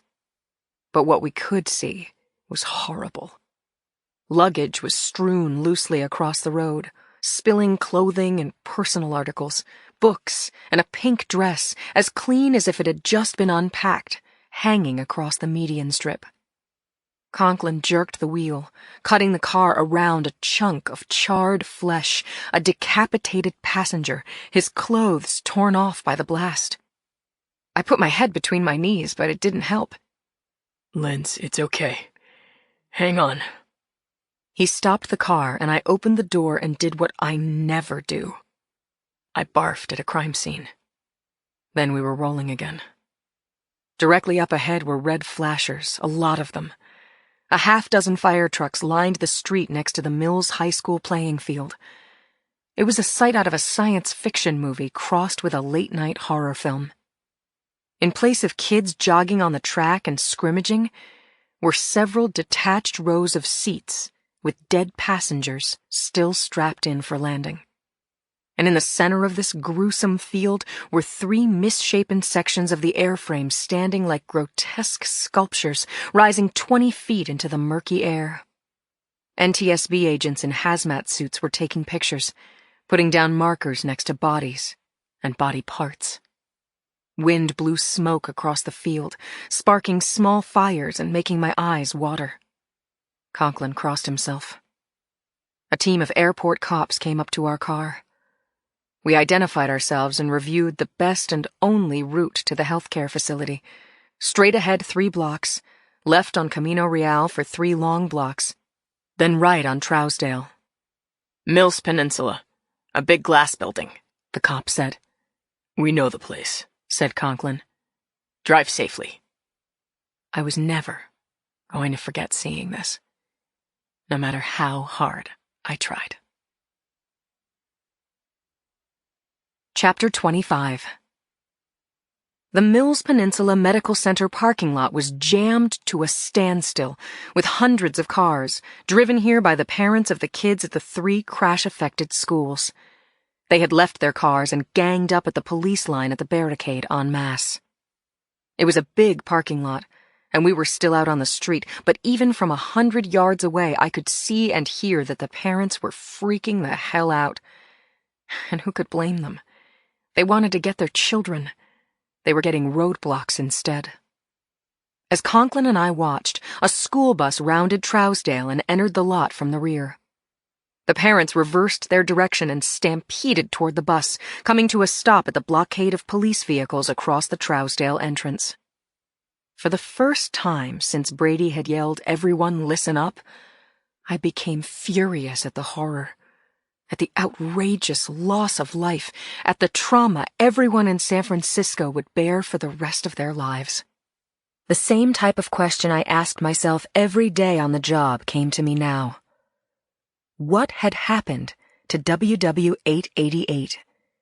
Was the crash due to pilot error or a structural flaw? Or had some person or persons deliberately brought down this jet with 400 passengers? Was the downing of WW-888 an act of war? The dispatcher's voice came over the car radio. Boxer, Conklin, sit tight. San Mateo County Sheriff is going to escort you into the building. I copied that, and my partner got on his phone. He waited out a ringing phone for a few seconds, then said, Sin. Yeah, it's me. I don't know, it's bad. Extremely, horribly bad. How are you? I watched the shifting mob in the parking lot and the caravan of school buses attempting to deliver young children safely to the healthcare facility. And I listened to my partner and my very dear friend Cindy sharing what they knew and consoling each other. I checked my phone to see if Joe had called. He had not. Chapter 26. It was raining softly when the taxi pulled up to the very romantic Hotel Andra in the center of the Belltown neighborhood in Seattle. The doorman brought an umbrella out to the taxi and opened the door for the elegant woman in black, who extended her stiletto-heeled shoes and stepped gracefully out onto the street. She slung the strap of her bag over her shoulder and pulled her soft knitted cap down to her eyebrows. She was on the phone as she entered the Scandinavian-style lobby. She put away her phone when she reached the front desk, which was really a piece of art. It was a beautiful walnut and maple construction with glass below the granite counter and above the floor, giving it the appearance of floating. The attractive woman loved this place. She exchanged words with the concierge, showed him her government-issue photo ID as required, and he handed her a white number 2 envelope. She thanked him, then crossed the colorful hand-knotted rugs, past the blazing fireplace flanked with bookshelves, and stopped at the elevator. When the lift arrived at the ground floor, a young couple got out holding hands. Going out to dinner, no doubt. The guy was laughing at his own joke, the girl saying, "Funny, yeah. Good one, Brad." The woman smiled at young love, then got into the elevator alone.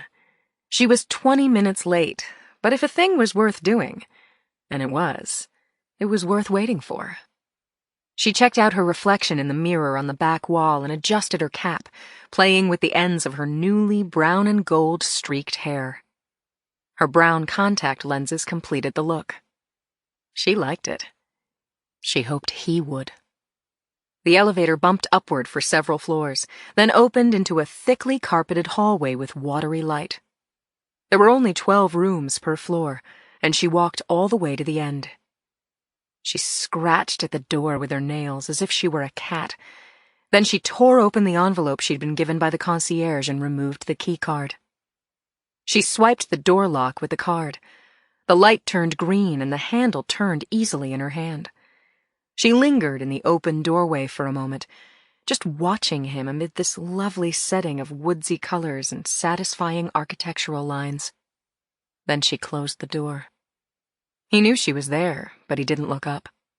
He was sitting on a sofa in front of a coffee table, naked with a towel across his lap, and he was cleaning his gun.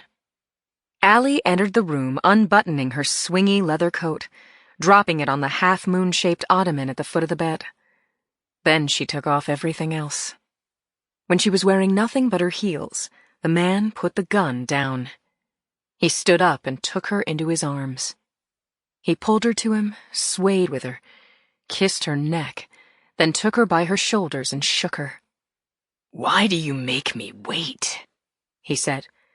"Why do you want me to worry?" "I'm sorry," she said. "I'll never do it again."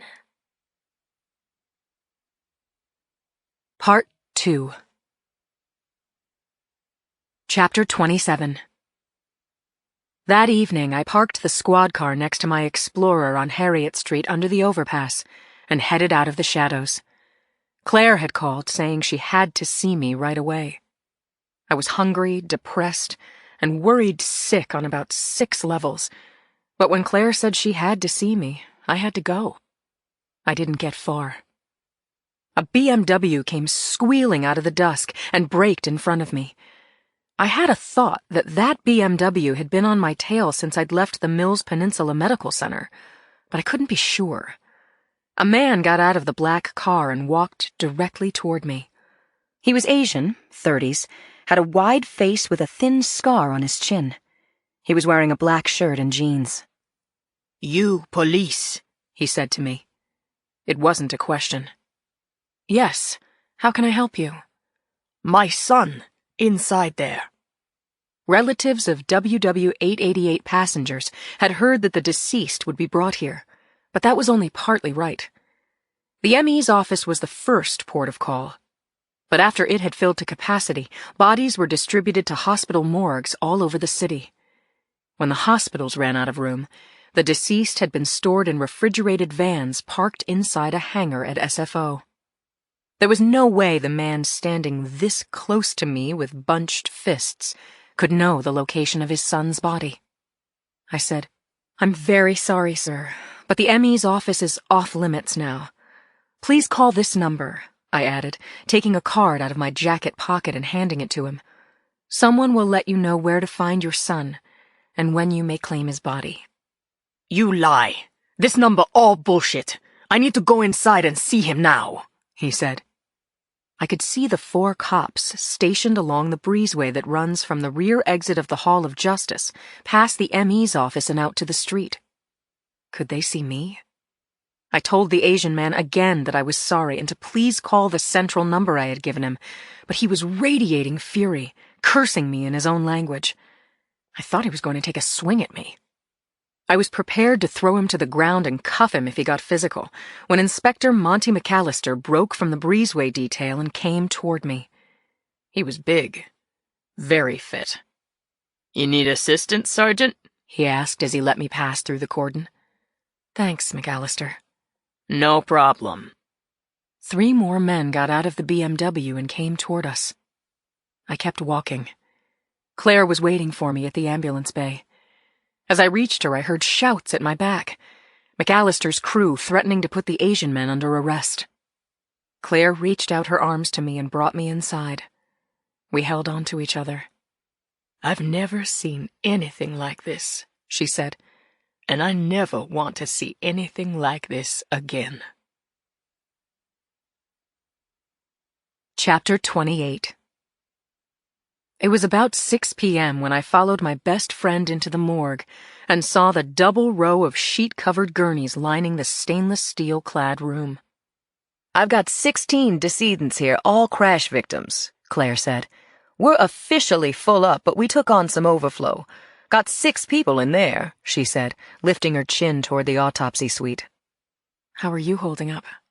"Okay, considering that this is the most exhausting night of my life. Most of these victims don't have ID. I've got a 3-year-old with no name. Hope I can tag him tonight."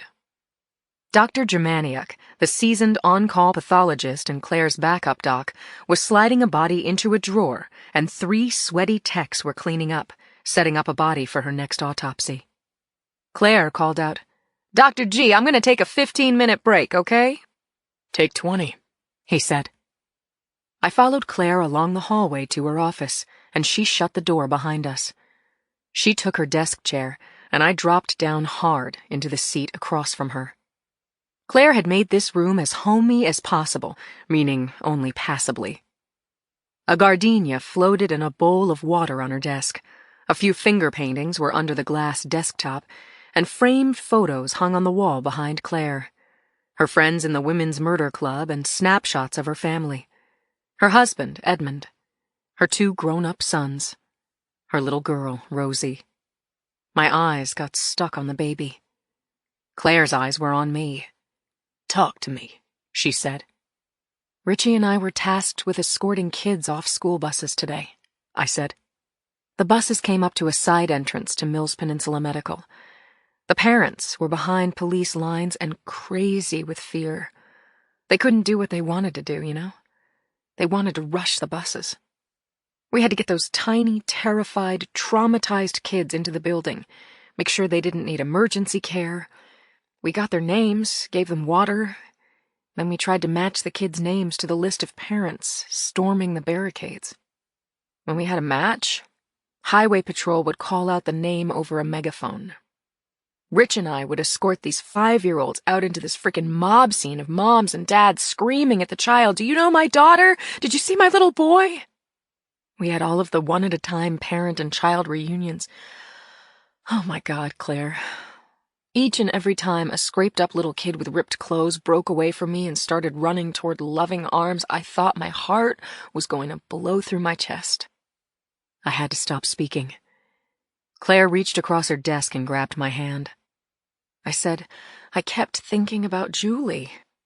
How can I protect my own daughter when the world is like this?" There was a long silence as we pondered the imponderable. Then Claire asked me, "Any word from Joe?" I shook my head. What the fuck has happened to him? How could he not call me? He has to have a good reason, right, Claire? I have to trust that he would call me if he could. But what if he's hurt? Or dead? No one is going to look for my missing husband in the thick of all this. Claire murmured comforting words. "He's okay. He has a reason, sure. He'll call soon." I looked up at my friend through the tears in my eyes. "I have to get home," I said. "You haven't said why you called." Claire said, "Right." She opened a file drawer, took out a small sheaf of paper and put it down on the desk facing me. "This is the passenger manifest," she said. "I'm looking, to see if I can find the name of that little boy and maybe 3 people I've got here who still had wallets in their pockets. And I see this name, Michael Chan. I'm thinking there's probably a lot of people named Michael Chan. I stared at Claire, and I really didn't understand what she was saying. Michael Chan had been chilling in this morgue since he was murdered in the Four Seasons Hotel 3 days ago. But Claire was saying something different. She was tapping the passenger list where a name had been highlighted in yellow. "Look at this, Linz," she said. "Chan. Michael. Professorville, Palo Alto. This is your victim from the hotel shooting, am I right? He couldn't have been on that plane. He's here, in a drawer with his name and number on a toe tag. I double and triple checked. It's him." My mouth was open. I tried to clear the smoke from my head and absorb the highlighted name on the passenger list. Who was this Michael Chan? Our dead man had been identified by his widow. Even with 2 shots in his face, he was a match for his DMV picture. Claire's incredulity mirrored mine. "Where is this Michael Chan right now?" I asked, stabbing the highlighted name. "Metropolitan Hospital," she said. "He was sent to Metro's morgue."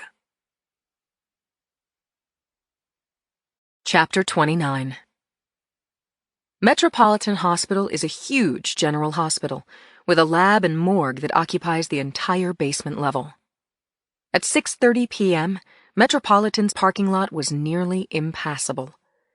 Claire carefully maneuvered her car up and down the aisles of hastily parked vehicles. There were no open spots, not for cops or doctors or patients. Meanwhile, Metro's overextended director of pathology was waiting for us inside. Claire said, "I'll call Dr. Marshall. Let her know what's happened to us." She took out her phone, and I used the moment to call Mrs. Rose, only to find that my phone battery was dead and that I'd left my charger in the squad car. Claire was saying, "Fine, we'll park on Valencia, blue Chevy Tahoe."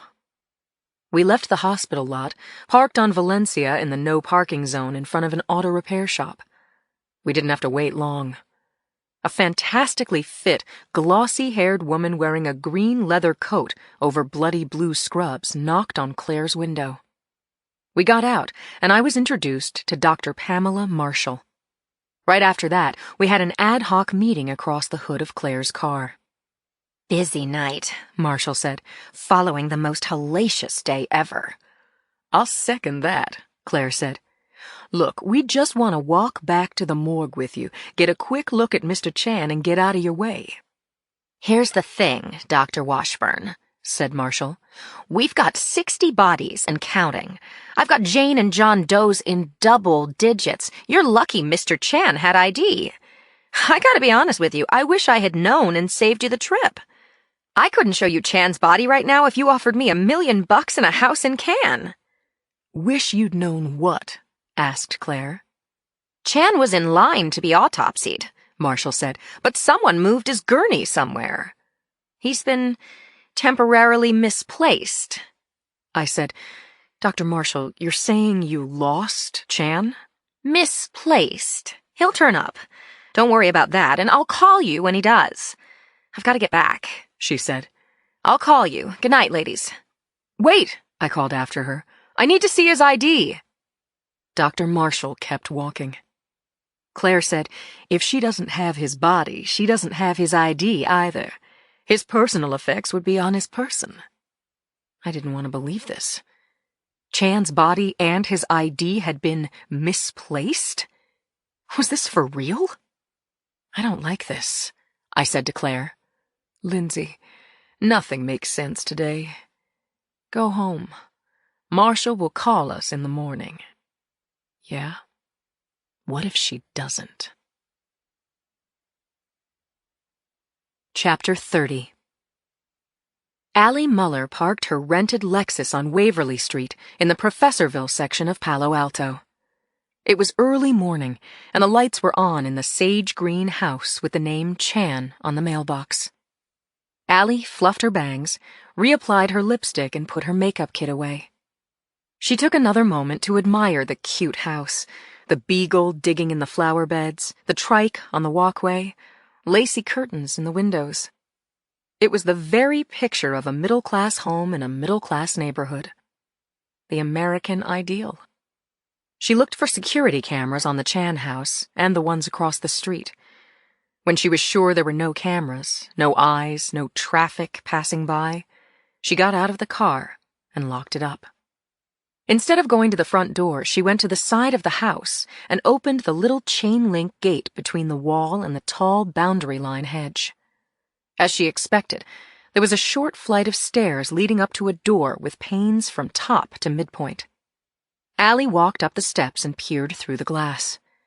Shirley Chan was unloading the dishwasher, putting dishes away. One of the children was sitting at the table in the breakfast nook eating cereal. It was the younger one, a girl. Allie turned the doorknob and gave the door a little shove. It opened, and she stepped inside. Shirley Chan looked up, startled, trying to put it together. Why was this woman in her house? "Hey," she said, "are you a reporter? Because you have a lot of nerve. Get out of here now, or I'll call the police." Shirley, don't worry. I'm not with the press. I swear. "What is it? What do you want?" Calm down, please. Please. I'm Allie Muller. I knew your husband, and I'm so sorry to hear about his death. We were working on a project together. Michael may have spoken of me. He told me that if anything ever happened to him, to give you this letter. Shirley Chan told her daughter to go get dressed. The little girl complained that the dog was still outside, and Shirley said, "I'll bring him in a minute. Now scoot."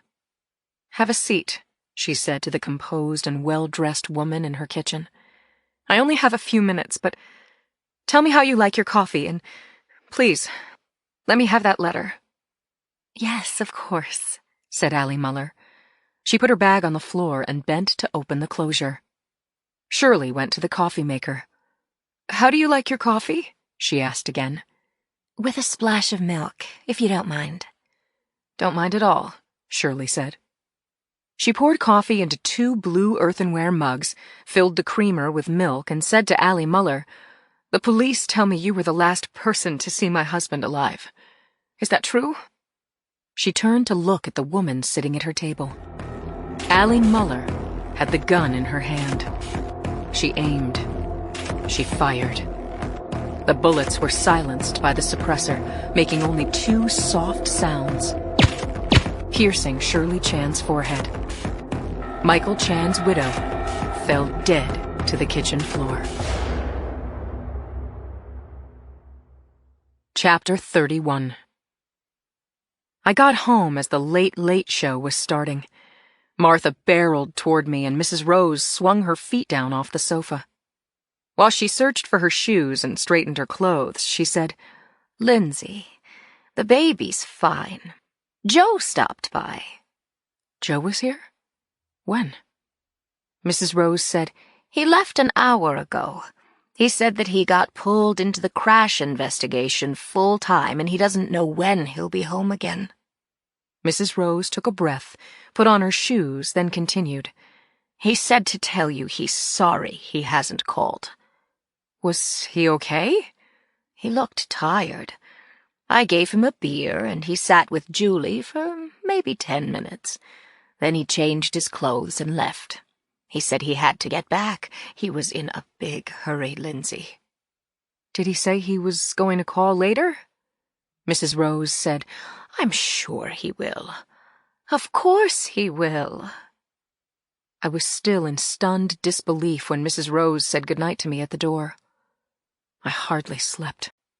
My mind had writhed all night with all too realistic images of crash victims and other unsolved mysteries from both the job and personal fronts. I was at my desk in the squad room at 8 and ready to ambush Brady when he came through the gate an hour later. He waved me into his office and gave me the welcome news that homicide was off airliner crash duty, the feds were in charge, and we were back to solving homicides. The Four Seasons murders in particular. He said, "Yesterday morning, we were talking about Joe. Have you seen him?" "Yes, no. According to our nanny, he came home last night while I was still working. He changed his clothes and he left me a phone message saying he'd been swept into the WW888 investigation, that he was up to his eyebrows in it. Brady threw me a skeptical look. He's an airport security consultant, I said emphatically, formerly with Homeland Security. I know that. Listen, Brady, he's not a fugitive. He will contact me again. And right now we've got a new, very weird angle on the Michael Chan murder. I had Brady's attention on Michael Chan version 2.0. I said, Metropolitan's head pathologist has misplaced this Michael Chan's body. She could find him later today or sometime next week. She said she'd call when his body turns up. So I called Shirley Chan a little while ago. There was no answer at home or at her office, but I'll try again. I want to talk to her again. Find out more about her marriage, their financial situation, anything odd about his behavior. She was in no condition to answer. Go, Brady said. Go now. 30 miles and 40 minutes later, Conklin and I pulled up to the green house on Waverly. The old 1.5-story house was set squarely on its lot, everything neat except for the trike on the walk and a beagle dachshund mix lying across the front steps. When the dog heard our car doors close, he got to his feet and set up a howl. Dogs love me, I said. Watch. I walked up to the dog saying, Hi, buddy, and put out the flat of my hand. He wagged his tail, backed up, walked up to the door, and lifted his head toward the knob. Conklin joined us. He pressed the doorbell. I knocked and called out, Shirley? Anyone home? We were turning to go back down the walk when the lock clattered, the doorknob turned, and a little boy wearing pajama bottoms stood inside the doorway. I remembered the child's name. Brett? I'm Sergeant Boxer. I met you a couple of days ago. Do you remember me? He looked up at us and burst into tears. I pushed the door open. The boy's PJs were wet, and his footprints on the wooden floor from the kitchen to the front door were red. His hands and feet, his chest, and the sides of his face were red. Brett Chan was covered with blood. Chapter 32. Give me your hand, I said to the little boy. I remembered Shirley Chan telling me that Brett was 7. He was small for his age. Dark hair, his glasses askew, tears sheeting down his cheeks. He held out his hand, which looked rusty with dry blood. I grabbed his little wrist to pull him outside the house, closed the door, dropped to a crouch, and looked him over. Where do you hurt? I asked him. He cried, bawled actually, but I saw no injuries. The blood wasn't his. Who's inside the house? My mom. And Haley. No one else? I asked. Are they hurt? The little boy just sobbed. Had the perp or perps fled? Or had Shirley Chan gone mad, shot up the place, including her daughter and herself? Had Brett been sent to the door under a threat? Don't say anything or I'll kill you? Conklin said, Brett, let's go out to our police car, okay, buddy? I'm going to call for more police. I need you to stay in the front seat and listen to the police band for us. Okay? Brett Chan nodded. Conklin put his hand on the boy's small back and walked him 20 feet out to our unmarked. I saw my partner talking into the mic, locking up the car, getting a couple of vests out of the trunk, then coming back up to the front steps. Local PD is on the way, he said. We can't wait. Brett Chan was covered in blood. He might be the last living member of his family, or someone inside could be bleeding out right now.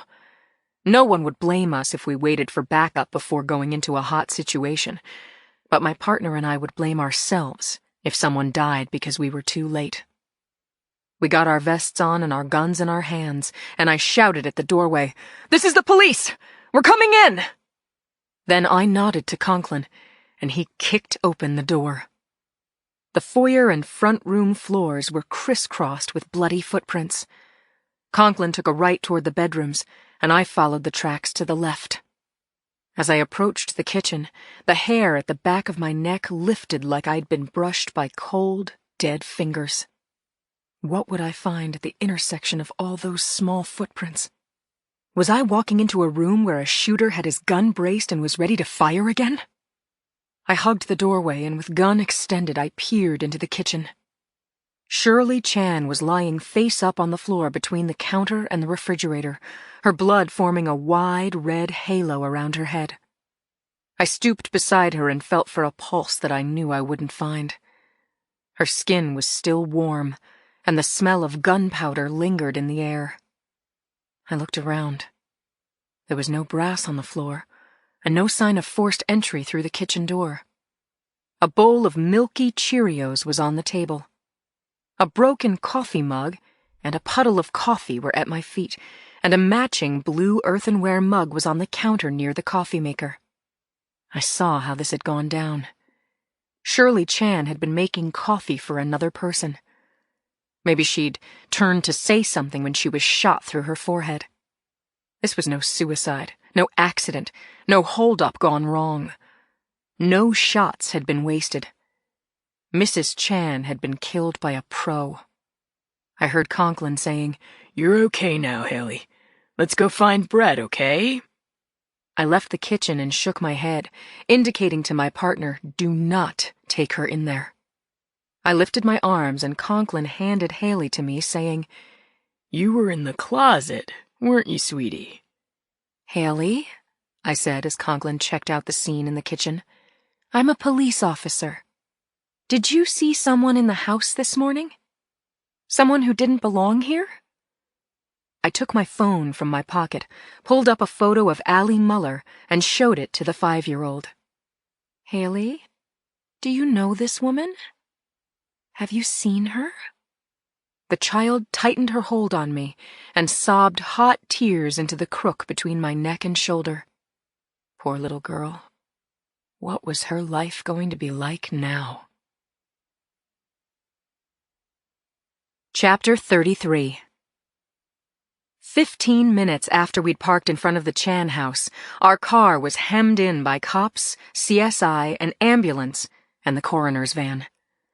6 CSIs were processing the scene inside the house as Conklin and I met with Lieutenant Todd Traina of the Palo Alto Police Department. Of course, Conklin and I wanted to work this crime. Not only had we been first on the scene, but we were also involved with Shirley, her murdered husband, and the mysterious wrinkle of a second dead Michael Chan, killed in the crash of WW-888. Bottom line, we were thoroughly briefed and highly motivated. But this hideous crime had happened in Palo Alto, not our turf. The best we could hope for was a free exchange of information between our department and the Palo Alto PD.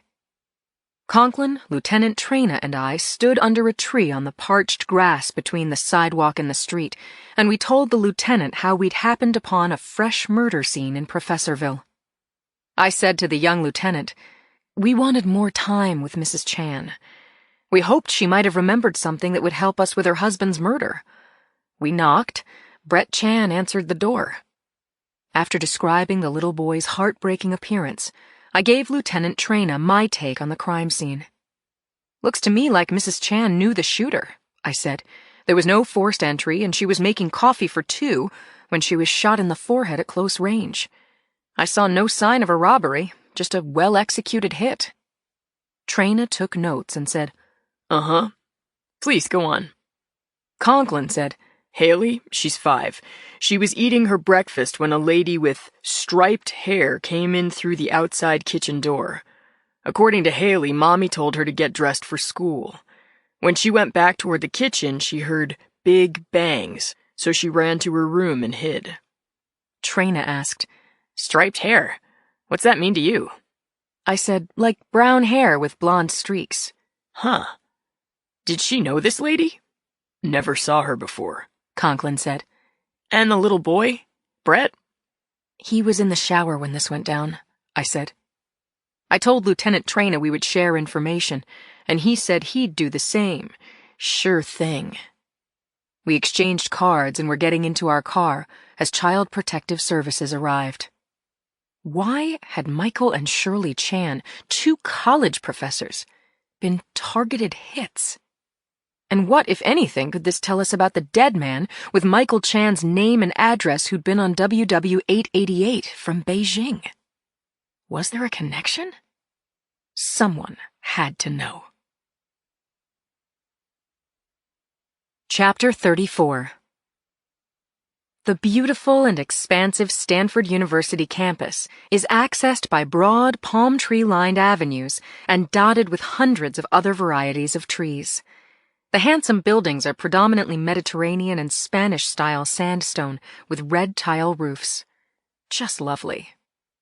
We had an appointment with the history department chair, Michael Chan's former boss, Eugene Levy. Levy was short, bearded, wearing thick eyeglasses. He got up from behind his desk, shook our hands, asked us to have seats, and closed his door. Levy said, "What a tragedy. I only knew Michael professionally, but for more than 8 years. I liked him. He was reliable, conscientious, knew his stuff cold. Although, in light of how he died, maybe I didn't know him at all." Levy had prepared a list of several of Chan's colleagues and students, in alphabetical order, with phone numbers. He'd starred the names of a few people he thought had personal relationships with Chan. "I'm just sick about this. The whole school is rocked. You'll let me know if I can help further?"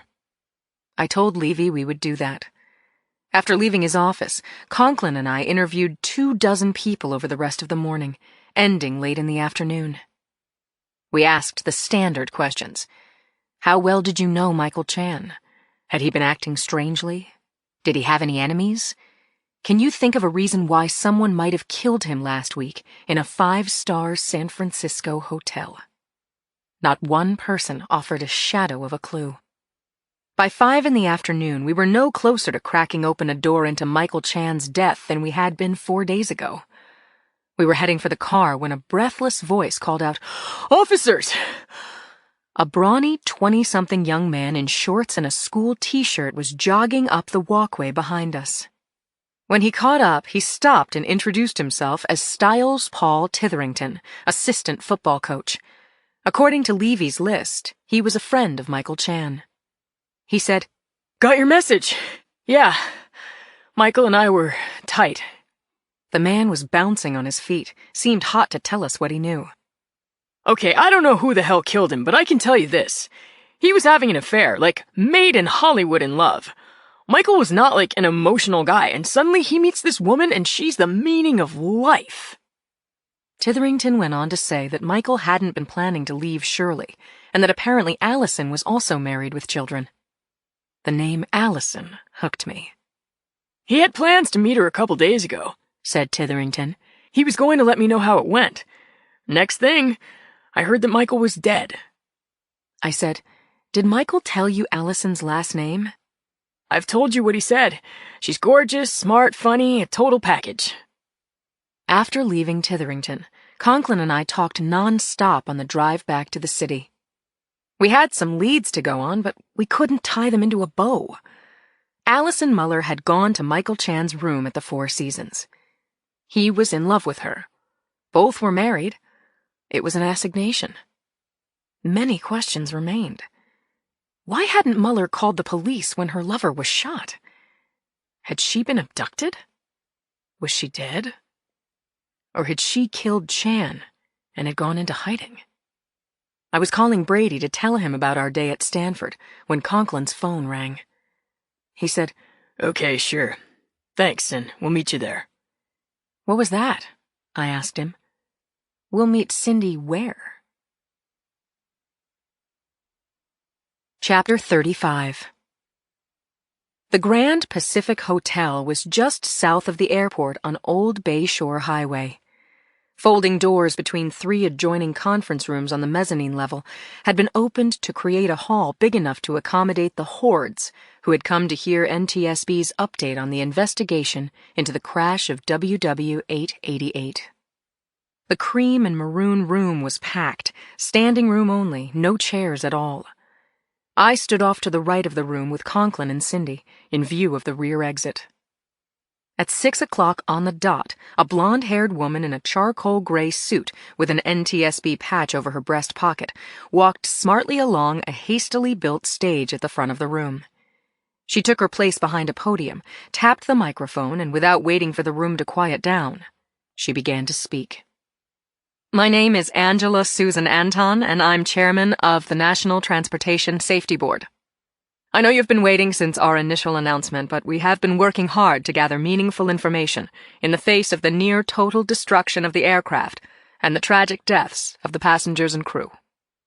Waves of weeping swept the room as friends and family of dead passengers heard once more and with official certainty that they would never see their loved ones again.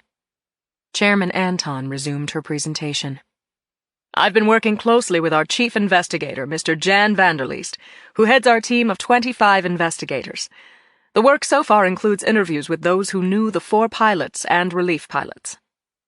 Anton described the pilots' 72-hour pre-flight work-rest history, concluding that the flight crew had been rested and in good physical and mental health, all of which was borne out by the progress of the flight from Beijing up to the moment of the incident.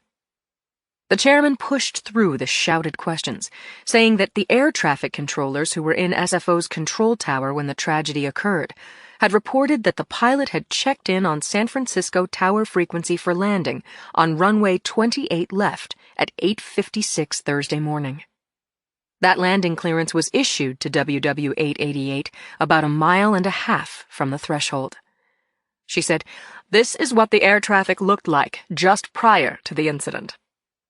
Anton flicked on her PowerPoint, and a large screen to her right depicted a simulation of WW-888's approach toward the runway, including the explosion and a graphic interpretation of the breakup of the falling aircraft. She said, "There have been reports of a flash in the sky just seconds before the aircraft failed. Because of the direction and altitude of the plane in its last moments, we don't have a clear angle on the right wing, which was the point of impact. And when the fuel inside the wing exploded, the wing failed upward, which can look from the ground like the contrail of a missile. That said, the possibility of a missile strike exists." The chairman was interrupted by a tsunami of questions and screams and shoving as photographers jostled for a view of the projected visuals. Anton shouted into her mic, "Chief Vanderleest has additional details. Thank you." Anton was barely off stage when Vanderleest took the lectern. He stood like a block of stone until the room was silent again. Then he spoke. As the chairman said, the possibility exists that WW-888 was brought down by a missile, but until the flight recorders are found and the remains of the 777 are assembled and analyzed, the reason for the crash of WW-888 is still undetermined. Information on the location of those of the deceased who have been identified is on our website and with Worldwide Airlines, who will give daily briefings. Thank you for your attention. Conklin called out to me and Cindy over the tidal raging of the crowd, "Stay with me." We were in the hallway outside the ad hoc auditorium when an Asian man in jeans and a black jacket body-slammed me. I staggered back into a group of people, somehow getting my balance before I fell. I looked around wildly to see who had assaulted me, and for a half-second I got a clear look at his face. Wide forehead, thin white scar across his chin. Just then the doors opened at the back of the room, and hundreds of people stampeded toward the exit, carrying us along with them. Chapter 36. I was out of gas when I came through the doorway that night. Martha charged me, and I held her back by her shoulders and called out, "Honey!" forgetting that I hadn't seen Joe in days, or maybe just hoping he would answer. Mrs. Rose sang out a sweet hello and appeared in the foyer, wiping her hands on a dish towel. "Joe isn't here, but Julie is fine. Are you okay?" I nodded, and tried to block the images of Shirley Chan's body and the complete devastation of her children's lives. Where was Joe? I wanted my husband. I wanted him to be all right, to be innocent of what felt like betrayal, to spend the night holding me and being held and talking and making love. Lindsay, I wasn't sure when you'd be home. I'm so sorry, I said to Mrs. Rose. The day got away from me. Not a problem. I made a roast. I love you, I blurted. I love you too, she said. She opened her arms and hugged me, and she told me to go see my daughter. She's really chatting up a storm. She brought a glass of wine into the baby's room, and I rocked Julie and stared out the window and told myself that I was fine. I just needed to sleep.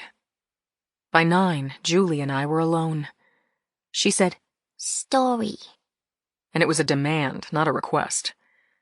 Joe had taught her that word. I took her and Martha into bed with me and told Julie the story of finding Martha at a border collie rescue league. We fell in love at first sight, didn't we, Boo? Martha barked and Julie laughed, and I had a few laughs myself. First time in a few days, that's for sure. I intended to return Julie to her crib in just a few moments, but she woke me around 3 with the little distressed cry that usually precedes a meltdown. Sweetie, Mommy's here. Where was Daddy? Where was Joe? Chapter 37. Claire was raging as she left Metropolitan Hospital. It was definite. Dr. Marshall had lost Michael Chan's body. Her earlier statement, "I'll call you," had been amended to, "Damned if I know what happened to him," and a moment later escalated to, "I'm starting to wonder if we actually had Mr. Chan or if we just had his wallet in a plastic bag." "So where's his wallet?" Claire had asked. "Damned if I know. Look, I haven't slept in 3 days." It was Saturday morning, and Lindsay wasn't answering her phone, and Claire didn't want to wake her. Still. Claire got into her car and called again, and this time Lindsay picked up. "What time is it?" Lindsay asked with a scratchy voice. 11:15, Claire said. "You're asleep. I'll make it quick. Michael Chan's body is still missing, and Metropolitan has stopped looking for him. This isn't over until I have his body in my morgue." "Never mind," Lindsay said to her. "They tried." "They tried? What's wrong with you, Lindsay?" Claire said. "Nothing. Everything's fine," Lindsay told her. "Joe? He's come home?" "Nope. He'll turn up." Claire said, "Okay," hung up and started her car. It was time to do something about this weird and unhealthy state of affairs. She called Cindy and Yuki, and by the time she arrived at Lindsay's address, both of them were waiting for her in Cindy's car. Claire knocked on the window. "Ready?" "You betcha," said Cindy. "It's a good day for an intervention." The 3 of them, carrying shopping bags, went to the doorway of Lake Street and 12th, and Claire pressed the buzzer. When Lindsay answered the intercom to say, "No one's home," Claire shouted, "It's me, lazy bones, open up!" The buzzer sounded, and Claire, Cindy, and Yuki entered the old residential building and climbed the wide stairs to the 3rd floor, and Claire rang the bell. Barking preceded the clacking of locks and the opening of the door. "Claire, what? Can't I sleep in once in a while?" Then Lindsay saw the rest of the gang and threw the door open. Claire saw that Lindsay was wearing maternity pajamas and gave her a questioning look. "No, I'm not expecting," she said. "This is all I have that's clean." Martha danced. The baby cried from somewhere inside, and Lindsay said, "Just so you know, I'm not leaving this apartment until Monday. I might not leave then." "Agreed," said Claire. "Time for us to all have a good visit." "We got sandwiches and cookies. Also coffee," said Yuki. Cindy said, "Linz, just so you know, anything anyone says here is off the record. Even if you know who really shot Kennedy. Even if you know the location of the Holy Grail. Lindsay laughed, and Yuki got the baby out of her crib and handed her to her mom. Lindsay, sit your ass down, said Claire. Let the feast begin. When the four best friends had gathered around the finger food on the coffee table, Claire announced, "Now that we're all settled in, Lindsay, let's have it. When was the last time you saw Joe?" Chapter 38. If Claire had called first, I would have said, "Thanks, but no way. I'm going to sleep in all day long." But she didn't ask, and without warning or my permission, my well-earned deep funk was shattered by Yuki's infectious laughter, Claire's bossy mothering, and Cindy's genuine joie de vivre. Plus, food. Julie loved a crowd and was super glad of the company. I put her in her bouncy chair about 5 feet from the action, and Martha curled up at my feet, so it was all girls and all good. Correction. It was great. Claire said, "Time to work, Linz. When did you last see Joe? And when did you last hear from him?" And what do you think is going on? Cindy added. No matter how bad this is, you know we're not going to judge. We just want to clear up the mystery, said Yuki. We need to know what we're dealing with. Am I right? Yuki, her legal mind at work, asked for a calendar of events. So I started from the beginning and proceeded in chronological order. I started with the remarkable fact that Joe hadn't come home Monday night, but had been snoring beside me on Tuesday morning. I told them he'd been perfectly fine, in fact, romantic. He'd made breakfast for me and Julianne, and I'd left him home with her as I ran out to work. I said Monday was the day of the shootings at the Four Seasons. Rich and I were consumed with it. We got an ID on Michael Chan the next day and went out to see his widow. My friends were nodding, saying, uh-huh, and encouraging me to keep talking. I said, I spoke to Joe on Tuesday while Rich and I were driving Shirley Chan back to the hall. Late that night, I reviewed the surveillance video from our van we had sitting on the Chan house from across the street. He was on that tape. Wait, I'll show you. I woke up my laptop, and as the girls stood around me, I showed them the clip of Joe stopping his car on Waverly and staring directly into the SFPD's dedicated spy cam. And I told them about Richie picking out a guy in the hotel's lobby footage who looked like Joe. Joe's face on that tape. That's the last I've seen of him. A lot of questions came at me from my clever, mystery-solving friends, but they were questions I couldn't answer. Here's what I think, said Cindy. He's involved in this, Lindsay. I don't mean in a bad way, but his drive-by in Palo Alto can't be a coincidence. I don't know, Cindy, I said. I agree it means something, but we may not know all the angles. Meaning? He's a consultant. He knows everything about port security. He could be working some kind of hush-hush job. He might be prohibited from contacting me. Maybe phones are being hacked. Did you call the people he works for? I would if I knew who they were. Cindy was undeterred.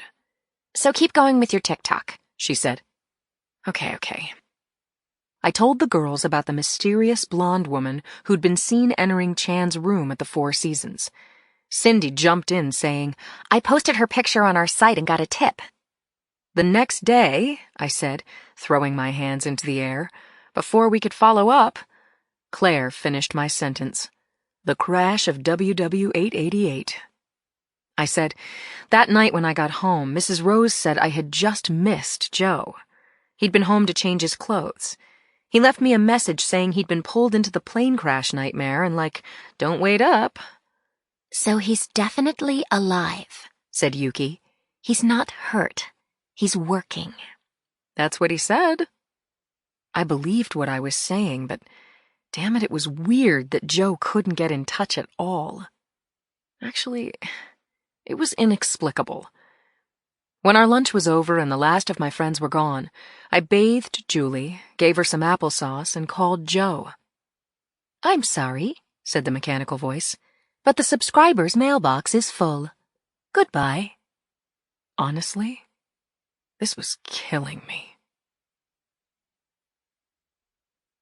Chapter 39. I spent the rest of the day doing laundry, and by dinner time I was hungry and bored. I took Julie across the hall to Mrs. Rose, saying, "I'll be right back," and headed out to our local Asian grocery store. It was dark when I got down to the street. I was considering what kind of veg I wanted to go with last night's pot roast when something happened. A shock or a blow. All I knew for sure was that my face was on the pavement so fast that I never got my hands down to break my fall. Had I tripped? Had I had a stroke? My head throbbed and my vision was distorted, but I made out the shapes around me as shoes. Lights flashed, headlights zooming past. Nothing made sense. I wanted to throw up. I had struggled up to my hands and knees when I took a blow to my side and was down again. I rolled into a ball and covered my eyes and heard 2 voices, maybe more, speaking to me in heavily accented English. I looked through my fingers and saw 4 blurry Asian faces looking down at me. I thought I recognized the one who had confronted me in front of the ME's office. Same guy who slammed into me after the NTSB press conference. He was wearing black and he had a wide face and he was shouting at me something like, "You know Chan?" Was I making that up? "Back off," I said. "I'm a cop." I reached for my gun at my hip, but it wasn't there. There was another shout. "Who you work for?" "What? Get away from me!" I took another blow to the back of my head, and when I woke up, I was in an ambulance moving at high speed. The EMT at my side was saying, "Welcome back. What's your name?" I called Conklin from the ambulance and shouting painfully over the sirens, I asked him to call Mrs. Rose. Right after that, I was wheeled into the ER. My clothes were removed and stuffed into a plastic bag. A nurse took my blood pressure and temperature and layered on 2 blankets. Eventually, a Dr. Donato appeared. He checked me out. On a scale of 1 to 10, with 10 being excruciating, how do you feel? I feel like someone beat me up. You remember that? Vividly. Have you ever had a CT scan before? No. Well, get ready for a new experience. I'll let you know how your head looks, and then we're going to keep you here overnight for observation. I left my 1-year-old with a neighbor. Someone needs to look for witnesses. I'm on duty until 11, Donato said. Dr. Santos will take over after that. Maybe he'll release you in the morning. Conklin arrived while I was waiting for my CT scan. He looked both scared and mad. What happened? You were mugged? You? I was beaten up by 4 Asian guys, but I'm alive. I wasn't robbed, I said, waggling the ring finger of my left hand with its sparkling array of diamonds. So why were you beaten? What did they want? Something about Chan, I think. I can't swear, Richie. It happened too fast. Why me? I've got no idea, I said. Chapter 40. At around 8 the next morning, Rich wheeled me out of the hospital, helped me into his Bronco, and strapped me in. Then, he let me have it. You're overtired. You could have been killed. You have nothing on the guys who beat you. Nothing. No names, vague descriptions, and you didn't get a lick in. You know what that tells me, Linz? That you're off your game. It's Sunday. Day of rest, and you should take it. Go to bed and stay there. I can handle this by myself. I wasn't having it. What am I going to do at home, Rich? Watch the plane crash over and over again on TV? That and sleep. Look, I admit I was stupid, okay? I should have had my piece with me. I should have had my head on straight. But I repeat, I was just going to the store for a minute. And by the way, I outrank you. You don't get to bench me. You want Brady to put you on medical? Because I have him on speed dial, said my partner, my brother, my backup, my comrade, my friend. When I didn't answer immediately, he said, You need to listen to me. Stay home. No way. I held onto his arm as he helped me into my apartment building's creaky elevator. Mrs. Rose opened the front door and told us to hush. Julie is sleeping. Can you stay? I have to go to work, I said. Rich gave me a scalding look, but Mrs. Rose didn't catch it. She stepped up once again, saying, Of course, Lindsay. At this rate, I'll be able to retire to the south of France pretty soon. Before you retire, I'm promoting you to captain of the emergency baby care squad. Fine. I'd like a salute, she said. No one's ever saluted me before. I did it, and she laughed so hard that I laughed too, which really hurt. While she made coffee, I hit the rain box. I examined myself as I stood under the spray. I was bruised from armpit to knee, from midriff to halfway around my back. But I had no internal injuries, and my brain was okay too, thank God. I concluded that the 4 Asian hoods hadn't tried to kill me. If it was a warning, they might work me over again. I dressed, hiding the scrape along my jaw and cheek with makeup, and strapped on my gun. Locked and loaded, I went back out to the living room. Julie was awake, wearing a sunflower yellow onesie and bobbing up and down in her bouncy chair. She looked adorable, and like she'd grown an inch or two since yesterday. My little girl. She stretched out her arms to me and howled. My heart just lurched. What if I had been killed last night? What then? I picked her up and hugged her, cooing a little bit, before handing her off to Mrs. Rose. I had work to do, and at the same time I was leaving my heart, my precious little girl, with the nice lady from across the hall. You coming or not? Rich said. I followed him out the front door. Chapter 41. My partner opened the passenger side door and helped me into the Bronco with the care one might give to a baby chick. I buckled up, plugged in my phone charger, and knocked back a couple of Advil, already thinking about Allison Muller. We were days late to be following up on our only suspect in the Four Seasons killings. But the airplane crash had bumped all other cases, even this quadruple homicide, to the back of the line. Because of the crash that was immobilizing a section of the city and nearly every member of law enforcement, a wide range of criminals, from shoplifters to psychopathic serial killers, had been given a cop-free holiday. And that might include Allison Muller, wherever she was. As we headed out, Conklin told me he had worked last night scanning social media and websites of companies where Muller had worked during her corporate career. He had downloaded an assortment of her photos onto his phone, and while he drove, I checked out versions of Allie with her hair in different lengths, styles, and colors. Even the striped look was represented. Rich, you're one of a kind, you know? That's 2 of us, he laughed. I'm not sure that's a good thing. We took 101 south, passing through that stretch of road bounded on the right by scorched grass and littered with airplane parts, and on the left by San Francisco Bay, before we hit the straightaway that hugs our famous coastline. We turned off the radio and used this time to examine the ragged edges of our case, starting with Michael Chan and the 3 other victims at the hotel. We wondered if the crash of the airliner and the missing body of the second Michael Chan were in any way connected to the death of Michael Chan I. We discussed Joe's video appearances and his uncharacteristic disappearance, and how the Asian men who had knocked me around last night fit into this mess of mismatched parts.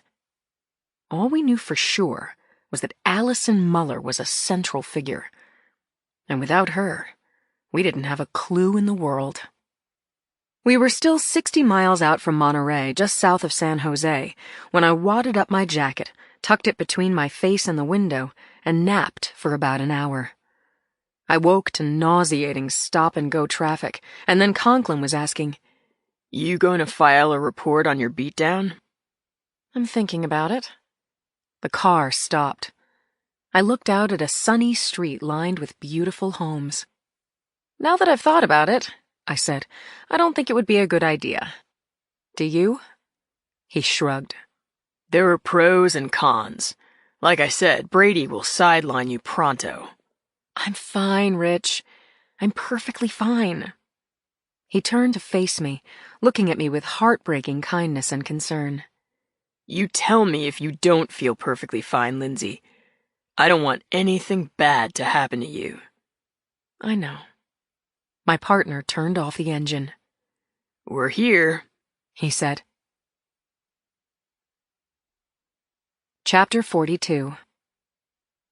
Allie Muller's 1920s Mediterranean-style home on Ocean View Boulevard was stunning. The many-windowed white stucco house was roofed in terracotta tiles and punctuated by a 6-sided tower at the right-angled juncture between two wings. I looked up through the windows of the squad car at the spiky native plantings on a rising slope up to the carved oak front door, and I felt warned off. The place was beautiful and as welcoming as a fortress. Conklin said, You okay, Linz? Why do you ask? Fine. Let's go. The man who opened the front door was handsome, just over 6 feet, in his mid-40s, wearing a cashmere pullover, dark trousers, slippers, and a gold wedding band. He looked well put together, and not happy to see us. He said, Yes. What can I do for you? Conklin introduced us, showed his badge, and said we were looking into Allison Muller's disappearance because she might have been a witness to a homicide. I am Khalid Khan, said the man in the doorway. Allison is my wife. Come in. We followed Khan past a spiral staircase inside the entrance and into a blonde and airy great room ripped from the cover of California Living. It had a high ceiling, and the tall windows I'd admired from the street offered a $10 million view of the bay. Khan offered us seats on the pale leather sofas, and he took a matching armchair. Soft music surrounded us, a string composition I didn't recognize. There were no paintings or photographs or anything personal in the room. Again, I felt that forbidding air about the house. I said, We're investigating 4 killings that took place early in the week in the Four Seasons Hotel. I showed Khan my phone with the still shot of Muller from the hotel security footage. Khan scrutinized the image. He said, I could see how someone might think that's Allie, but this woman's hair covers her face except for her nose. I don't believe this is my wife. Do you recognize her coat, Mr. Khan? Could it be Allison's? He shrugged, just as 2 girls came down the stairs and entered the great room. They were beautiful children with thick, glossy hair, one about 13, the other about 5. Khan said, Caroline and Mitzi.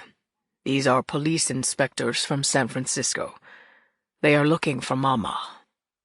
The younger child, Mitzi, said sternly, I hope you are looking very hard. I said we were, and after the children ran off toward the kitchen, Conklin continued questioning Khan. He said, When was the last time you spoke with your wife? She phoned me on Monday, saying she'd be home that night. She didn't come home, but this is not unusual for Allison. She has a very busy life. Conklin asked, You're not afraid something has happened to her? Khan answered no to all of Conklin's questions without apparent emotion or curiosity. No to ransom demands, unusual behavior, strangers in the neighborhood, hang-up phone calls, and whether he knew the name Michael Chan. Why was Khan so unperturbed when his wife had been missing for almost a week? So I asked him, You don't seem concerned, Mr. Khan. Why is that? Said Khan, This isn't the first time Allie has taken off for a few days without leaving word. They're walkabouts, what she calls focus downs. She just checks out to think by herself. Really? I thought, without saying a word? I trust my wife, he said. I asked Khan if anyone might have wanted to hurt her, a co-worker, a competitor, a stalker, or a jealous friend. Allie is successful, yes, and there are always jealous people, but She is a wonderful woman. She'll be home when she's ready. I'll have her call you the minute she comes home," he said without a shred of sincerity. Con was sure Allison was alive. Or he didn't give a damn about her. I said, "We have video of the woman we believe is Allison. If you can identify her, we can at least establish her whereabouts last Monday afternoon." "Naturally, I'll look at the film." I asked if I might use the bathroom, and he said, "You mean you'd like to snoop around my house? By all means, have at it." And he turned his back to me. By all means, I would. Chapter 43. With Con's permission, I gave the second floor a thorough visual inspection, concentrating on the marital bedroom. Like the great room, the bedroom looked like a photo in a lifestyle magazine, expensively furnished and entirely untouched. The bed was precisely made. There were no clothes on the floor, no clutter on the dressers, no sign of pets, handcuffs, dust bunnies, or bloodstains. We had one possible witness to the Four Seasons bloodbath, Allison Muller. She was also our only suspect. In the absence of the flesh-and-blood woman, and without a warrant, this was my only chance to frisk her clothes. I walked past the tower view of the bay to the far wall, slid open the closet doors, and turned on the lights. Allison's closet looked like a designer showroom, 25 feet long by 10 feet deep, with built-in drawers and treed shoes under the 80 linear feet of clothing racks. Her executive wardrobe filled one section with silk blouses, expensive suits, boots made in Italy, and $600 red-soled high-heeled pumps. Next to her office apparel was a frankly dazzling evening wear collection, casual, formal, all with European designer labels. Above and below the racks were shelves of wraps, bags, and boxes of strappy heels. I saw no A-line, knee-length black leather coat. While the presence of that coat might confirm Allison Muller as the blonde-haired woman at the Four Seasons, the absence of the coat proved nothing. She might still be wearing it, or she might have been buried in it. As I was wrapping up my tour of Allie's wardrobe, I saw an anomaly. A nearly hidden seam between two sections of built-in drawers. I pressed on one side of the seam and a door sprang open, revealing a stash of racy, lacy, extremely fine lingerie. I was examining a boned bustier when Con came through the closet doorway. "Find anything, Sergeant? A murder weapon, perhaps? Or a pile of bloody clothes?" He stopped short when he saw the display of sexy underthings. "What is this?" he asked. "You haven't seen it before?" "That's not Allie's style at all." And still here it is in a secret closet. Have any thoughts on this, Mr. Con? He blinked at the lingerie, then returned to the bedroom door and stood there until I made my exit. He followed me down the staircase, and when Conklin and I were standing at the open front door, I thanked Mr. Con and gave him my card, saying, "Call me if you hear from Allison." "Absolutely," Con said stiffly. "The very first thing." Chapter 44. Even men who'd killed their wives had demonstrated more concern for their missing spouse than Khalid Khan, the man in the fortress overlooking the bay. "Nice guy," I said to my partner once we were inside the car. "What's your take?" "You first." "Okay," I said. "Once again, I'm wondering if Allison is the doer or if she's moldering in a dump somewhere. And does her husband give a crap either way?" "Cultural affect, maybe. What is he?" "Arrogant, for starters. Here's a thought." Conklin had taken out his phone and was checking his messages. I kept going. Say Con found out about Allison's thing with Chan and paid a pro to make her disappear. Maybe Chan was part of the contract, too. Looks like Con could afford the very best. The snoops and the housekeeper were collateral damage. Brady called. Okay, give me another minute here. I was telling Conklin about Con's reaction to Muller's lingerie collection when a sharp rapping sound on the windshield made me jump. What the hell? I twisted my head around to see Caroline, the older of Kahn and Muller's daughters, knocking on the glass. Conklin buzzed down the window. "Quick," Caroline said. "I don't want him to see me." Conklin unlocked the back door, and Caroline got in, slipped down below window level, and asked Conklin to drive. He took the car 1 block down Ocean View, pulled around the corner, and braked on another residential street. Caroline said, "Listen, my father is an idiot. I've told him, but he's brain dead when it comes to her. My mother is a psycho. She has no feelings, and she lies all the time." Conklin said, That must be pretty rough, Caroline. Does she lie to you? All the time. Give me an example. There's like 4 million examples. Conklin smiled and said, Pick one. By now, the girl was pressing her face to the grill between the front and back seat. She was talking fast. She wanted to have her say and get out of the car. She said, Like, she'll say she's working late, and I'll call her, and there's no answer. And she'll come home just before we have to get up for school, and she'll put on a robe and pretend she's been home all night.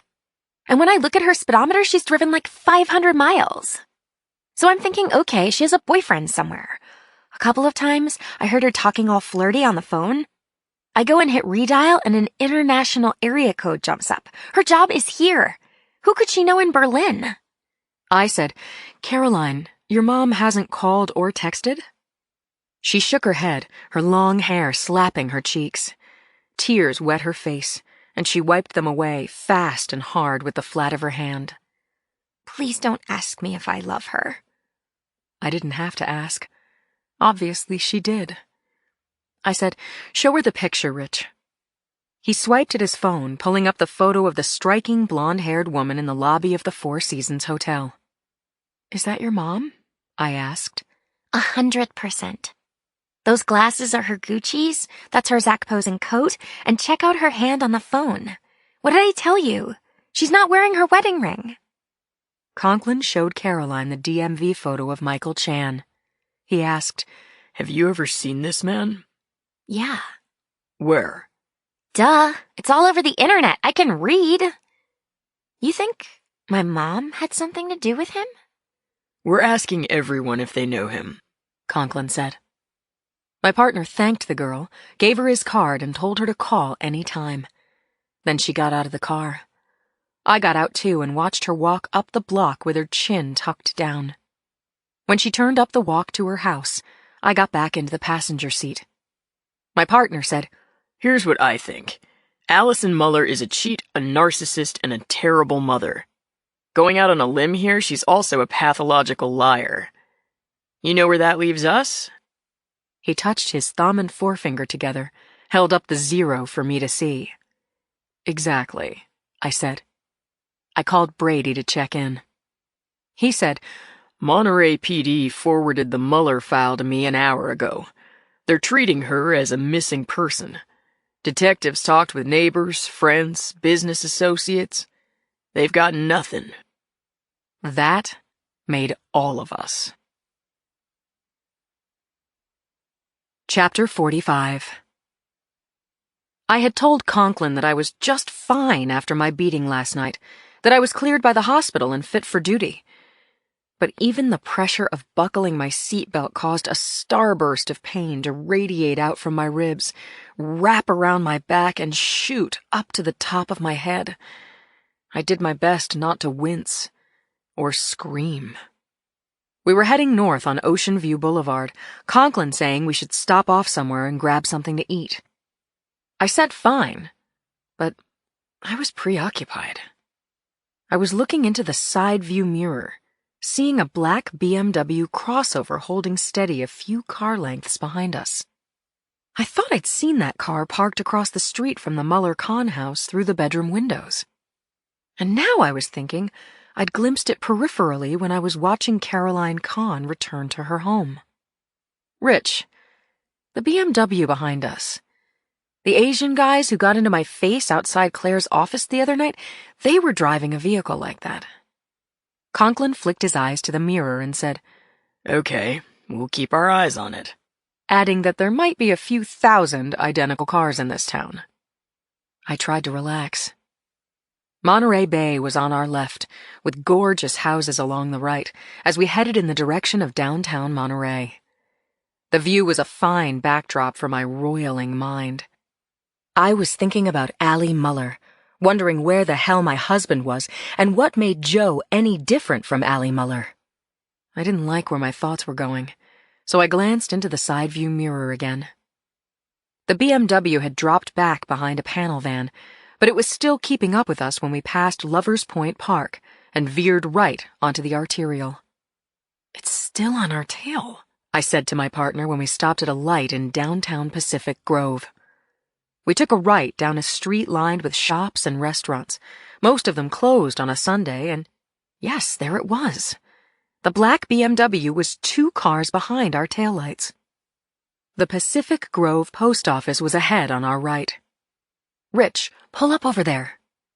Conklin braked at the curb, and while the SUV had time and distance enough to slow and cruise past, the driver freaked. He jerked the wheel hard, then hit the gas and shot through the stop sign at the corner. "Go," I said to my partner.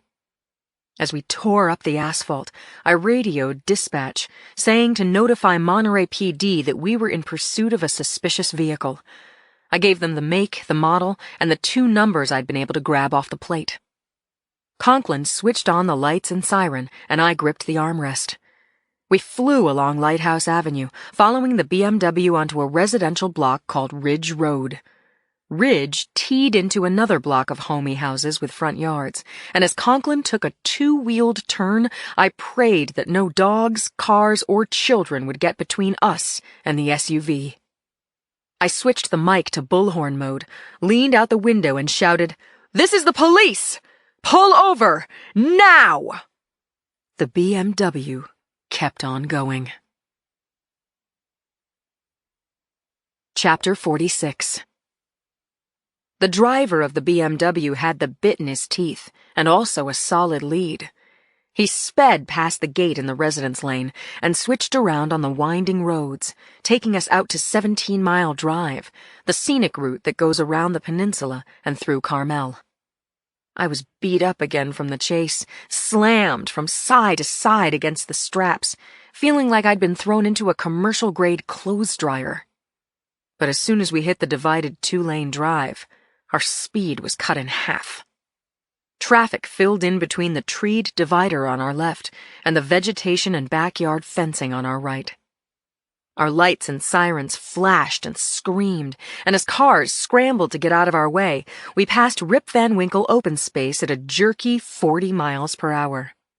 Conklin was doing a fine job under the circumstances, weaving around the bulky cars and the ones that were hugging the edge of the golf course on our right.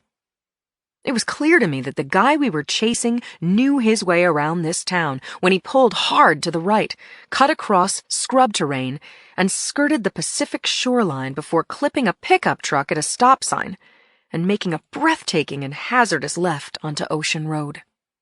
Horns blew, brakes squealed, and pileups ensued. I radioed dispatch again, reporting that we were still in pursuit and needed assistance forthwith. The driver of the black BMW took Bird Rock Road, a narrow and winding road that passed through a forested stretch of yet another golf course, and he did it at 70. Then he broke from the road and cut across the links. We followed into chaos and panic as golf carts tipped and golfers scattered. Flags were mown down and sand sprayed out from under tires before the BMW got back onto Bird Rock Road, taking a wide loop towards 17 Mile Drive again. We lost ground on the links. Our well-used Ford was a repurposed drug dealer's ride that had been ridden hard for 300,000 miles. It was no match for the spanking new 4-wheel drive crossover. By the time we got out to the drive, there were dozens of cars between us, but I spotted our BMW stuck in the same traffic up ahead. My partner focused on the road, and the BMW buried inside a pack of other vehicles 150 feet in front of us. We passed Pebble Beach at a crawl, then merged onto Highway 1 heading north. And now the traffic was so thick that our bleeding sirens couldn't budge it. Where were the patrol cars we needed to assist us? Where was the roadblock, the choppers? Was the driver of the BMW a deadbeat dad or a dope dealer? Or was he one of the men who had attacked me? My gut said he was one of my attackers, and not to let him get away. I counted 3 black SUVs in the near distance, any of which could have been the BMW we were chasing, but I couldn't make out the plates. We stopped and started and gained ground where we could, but after we passed the Highway 68 exit towards Salinas, I recognized the long gash in the passenger side door of a BMW crossover cruising at high speed down the off-ramp. Ah, shit. Richie, we lost him. Christ, Conklin said. Sorry about that, Linz. Just then, a couple of cherry-lit highway patrol cruisers came up from behind. They weren't after the BMW. They were signaling us to pull over. My partner said, "What now?" and cursed as he braked the car on the verge. We buzzed down our windows, put our hands where they could be clearly seen, and waited for the cops. Gravel crunched under hard-soled boots. A pair of uniformed sheriff's department officers approached our windows. "We're on the job," I said to the one who appeared 2 yards off my right shoulder. "I'm opening my jacket to show you my badge." Part 3. Chapter 47. Monday morning, I cracked my eyes open around 3 a.m. Joe's side of the bed was stone cold, and I heard Julie crying from her room next door. I rolled gingerly out of bed, trying not to press hard on my full-body bruises, and within a couple of minutes I was cuddling with my daughter in our favorite rocker. I even sang her back to sleep with one of my mother's Irish lullabies. Mission accomplished, Martha and I grabbed another couple of hours in the big bed before our nanny rang the bell. I left Mrs. Godsend in charge of the baby and the border collie, and at 8 a.m. I was having breakfast with Conklin. The crummy break room looks its best on Monday mornings. It wasn't Muller Khan clean, but at least it didn't look like pot-bellied pigs had had a party in there. I made a fresh pot of French vanilla roast to go with the bag of churros my partner had brought with him. We were soaking up the relative calm while waiting for Brady to get out of a meeting with the brass and the NTSB on the WW-888 disaster. Conklin had the morning paper and opened it to Cindy's column on page 8. She'd run the pictures again of the young snoops in room 1418, asking for anyone who recognized either of them to please come forward. "They're from out of state," I said. "Or out of the country. Could be tourists, right? Any other time we'd have an ID, but—" I didn't have to say the obvious. The city's agonized attention was focused on the crash and the ongoing search for answers, of which there were none. Richie closed the paper, straightened out the sections, and said, "I'm just going to float something. Blue sky, don't jump all over me." I said, "Go ahead." "It's about Joe." "Okay." "He's an airport security consultant, right?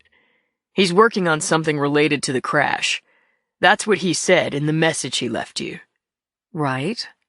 "So we see him on the hotel security tape. We see him outside the Chan house. Why?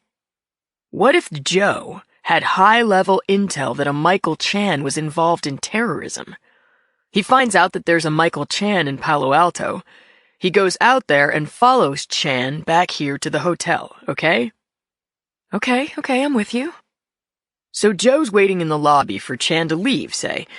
But instead, we arrive with CSI and Claire, etc., heading up to the 14th floor. Joe can't get involved in that, but he drives out to the house in Palo Alto the next day." "Why does he do that?" "He doesn't know Chan is dead. He's waiting for him to come home." "Okay." "And he sees our car in front of the house and peels off.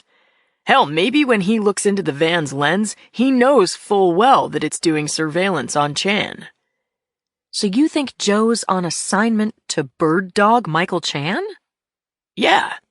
Then 2 days later, the plane goes down. And now Joe's got the same passenger manifest Claire's got.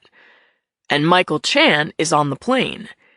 And he can't call you," said my partner. There's some blackout protocol, whoever he's working for. They don't want to be hacked by terrorists.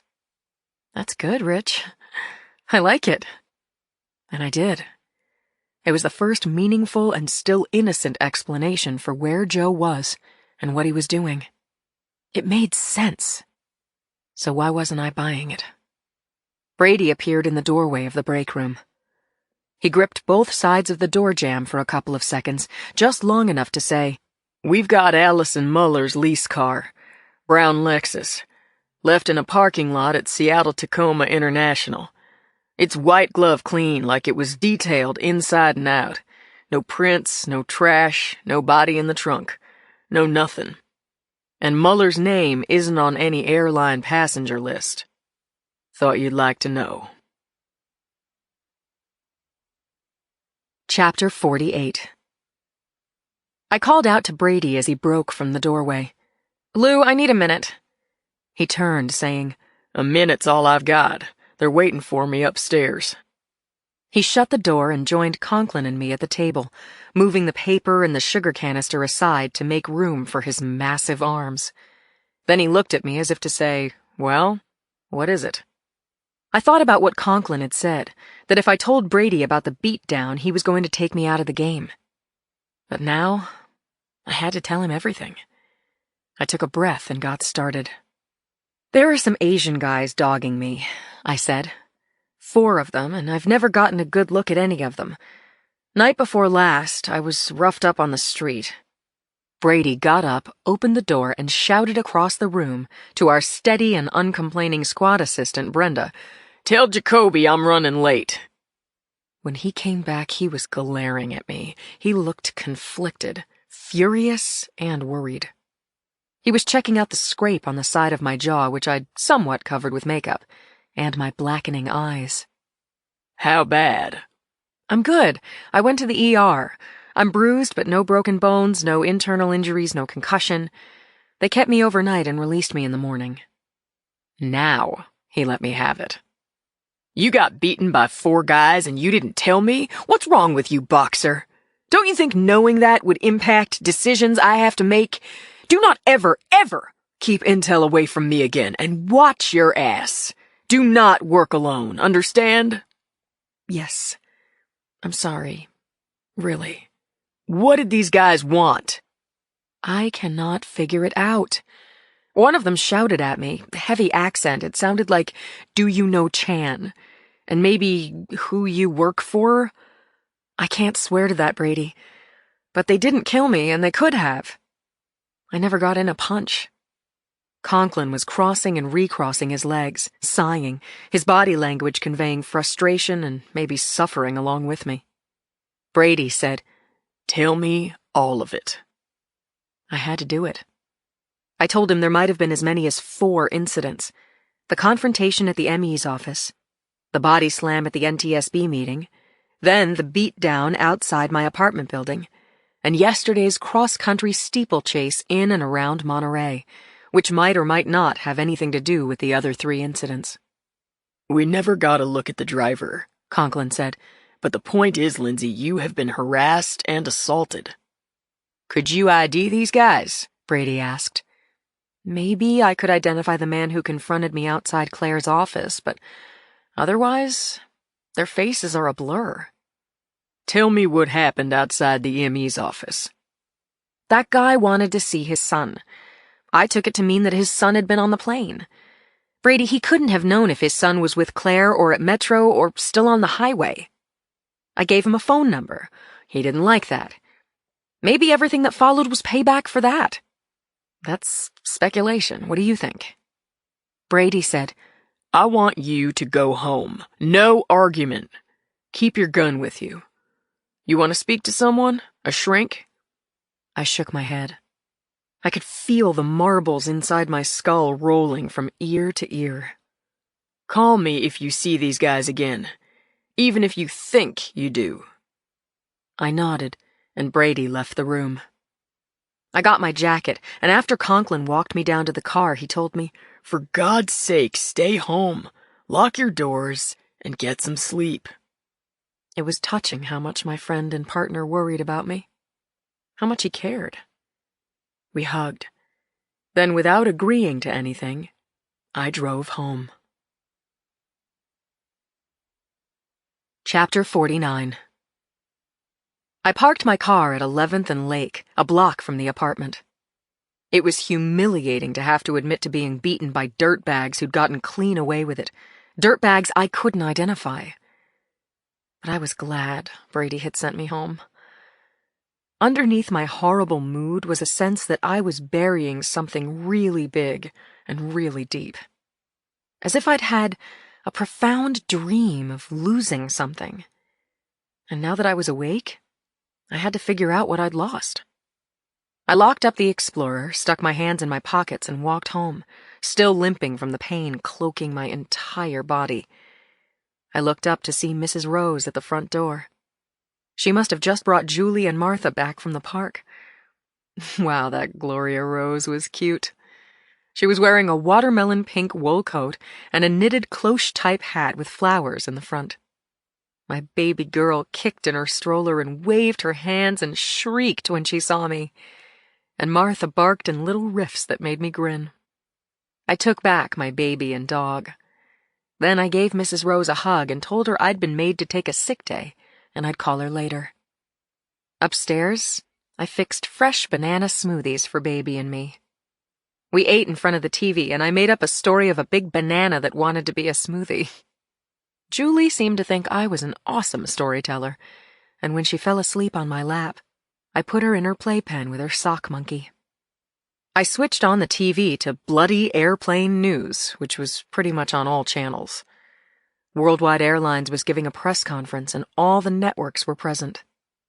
At the podium, in front of a dark curtain, was a red-haired man, Colonel Jeff Bernard. The title under Bernard's image said he was an aviation safety expert and former Air Force colonel working for NTSB. I amped up the sound in time to hear him say that the black boxes had been recovered and analyzed. He said the recordings told the story of a perfectly normal approach to SFO, with pilots in control, no prep for an emergency landing. Colonel Bernard looked down at his notes, then raised his eyes again and continued. We believe it's likely that a SAM, that is to say a portable surface-to-air heat-seeking missile, was launched within 3 miles of the aircraft, probably from Junipero-Serra County Park. Once launched, the missile followed the heat trail to the engine on the right side of the airliner, and when it exploded, the fuel that is stored in the airliner's wing ignited. It is my opinion that the passengers never knew what happened. Mercifully, the entire incident lasted approximately 2 seconds. There was shouting and shoving, and the camera was knocked aside. My heart was pounding as I switched channels again. Cut to a reporter out front of the WWA building who began summarizing the news, namely that the crash of WW-888 had been an act of terrorism, and that while several terrorist groups had taken credit, none of the boasts had checked out. I clicked on channels up and down the line, and at some point, sleep grabbed me by the shoulders and hurled me onto the sofa. When I woke up, an hour had passed, and I had an idea. I'm pretty sure I would have had the idea sooner if I hadn't been in denial. But the interview with Allison Muller's husband had been nagging at me. If Khan was to be believed, he trusted his wife. She takes off and doesn't call, and he tells me she'll be home when she's ready. Meanwhile, there are secrets in Allie's closet, hard evidence of something that should have told Khan he didn't know everything about Allie. As for me, I was pretty sure that Allie Muller was either a killer or a targeted victim, definitely not a casual bystander. So what was the difference between Khalid Khan and me? Both of us trusted our spouses, and maybe both of us had been willfully blind to the fact that our mates were leading double lives. I wasn't buying into blind trust anymore. I was going to find Joe, no matter what it took. Chapter 50. Julie, Julie, Julie, I sang. I picked her up, loudly kissed her stomach, and brought her with me into the master bedroom. After spreading the fluffy duvet on top of the rug, I put the kiddo down with her sock monkey and her favorite dog. Martha is the perfect baby minder, and the two of them were having a perfectly sensible conversation as I opened Joe's closet door. Joe's wardrobe was not as organized as the contents of Allie Muller's closet. And it was smaller, too, your standard 6x6 closet with upper and lower rods, jackets on the top rod, pants on the lower. I gathered armloads of clothing, making several trips from the closet to the bed, and when the racks were empty, I cleaned off the top shelves. I opened shoe boxes and Joe's gun safe. His gun was gone. I looked in his hamper to see what clothes he'd shucked when he'd come home for clean ones a few days ago. I found only regular laundry, underwear, shirt, jeans, socks. No trace of paint, gunpowder, or lipstick was visible to my naked and angry eye. I smelled the dirty clothes. They smelled like Joe. I ran my hands over every inch of the closet walls. I was feeling for anomalies, for secret doors or traps. I tapped on the walls with the butt of my flashlight. The walls were solid. I lifted the carpet for good measure and found only a mess of dog hair in the corners. Next, I went through all of Joe's pockets and checked the linings. I shook out his boots and put my fingers deep into his shoes. Nada. I tossed Joe's clothes onto the closet floor and shut the door. Then I went to his dresser, where I did a similarly thorough frisking of his shirts and underwear. I not only emptied the drawers, but also checked for false bottoms and examined the undersides. After I'd looked between the mattress and box spring and under the nightstands, I remembered that I was dealing with a man who'd been trained by the FBI. If Joe didn't want something found, it wouldn't be found. But still, I couldn't stop. I picked up Julie and her sock monkey, whistled to Martha, and went into the back bedroom, which Joe used as an office. It was small, about 9 by 12. He had a desk under the one window facing 12th Avenue, a swivel chair, and a standalone bookshelf. The desk was locked, so I got the key from where it was taped under the bathroom sink. Not that I'm so smart. He'd showed me where he kept it. I returned to the back bedroom, opened the desk, and looked immediately for his laptop. And of course it was gone. So were his iPad and his computer bag, and since the days of date books are long gone, I found nothing telling. There were no cryptic notes on the pad next to the phone and no numbers in or on his desk. But I remembered a couple of names from Joe's recent past. I called Brooks Finley, Joe's former employer. Finley is a real shit who had hired Joe to draft security procedures for the Port of L.A. Then, without cause or reason, he fired him. We figured Finley had canned Joe because by doing a great job, Joe was making Finley look bad. Joe had given Finley an elegant F.U. the last time he spoke with him, and Finley had no reason to help me. But it was a place to start. Finley didn't answer his own phone, but the woman who took a message said he'd be back in the office after lunch. I used the time to empty the bookshelves, flap open every book, and run my hand over the shelves. And I made other calls. I spoke with 3 federal agents I'd worked with on cases where the SFPD and federal law enforcement crossed paths. I didn't expect much, and that's what I got. No one had heard from Joe or knew what he was working on, or where he was. Then Finley's name lit up the caller ID. I told Finley I hadn't heard from Joe in a few days, that the last I'd heard he was doing a freelance job for San Francisco International Airport, having to do with the crash. Did Finley have any information on that? I haven't heard from Joe, and I haven't heard about him either. I don't think you know who you're married to, Lindsay. I suddenly understood the expression. My blood ran cold. I told Finley thanks and goodbye, I think. I became aware of the beeping busy signal as I held the phone next to my side. I disconnected the line, used the bathroom, washed my face, gulped some Advil, and tried to think. There was one name and phone number I hated to call, but it was time. Her number was stored on my phone from 9 months ago when she'd come to SF to drop off a gift for our new baby. Her name was June Friendorfer, and she was Joe's old girlfriend, still with the FBI, D.C. office. I called June. She answered on the first ring.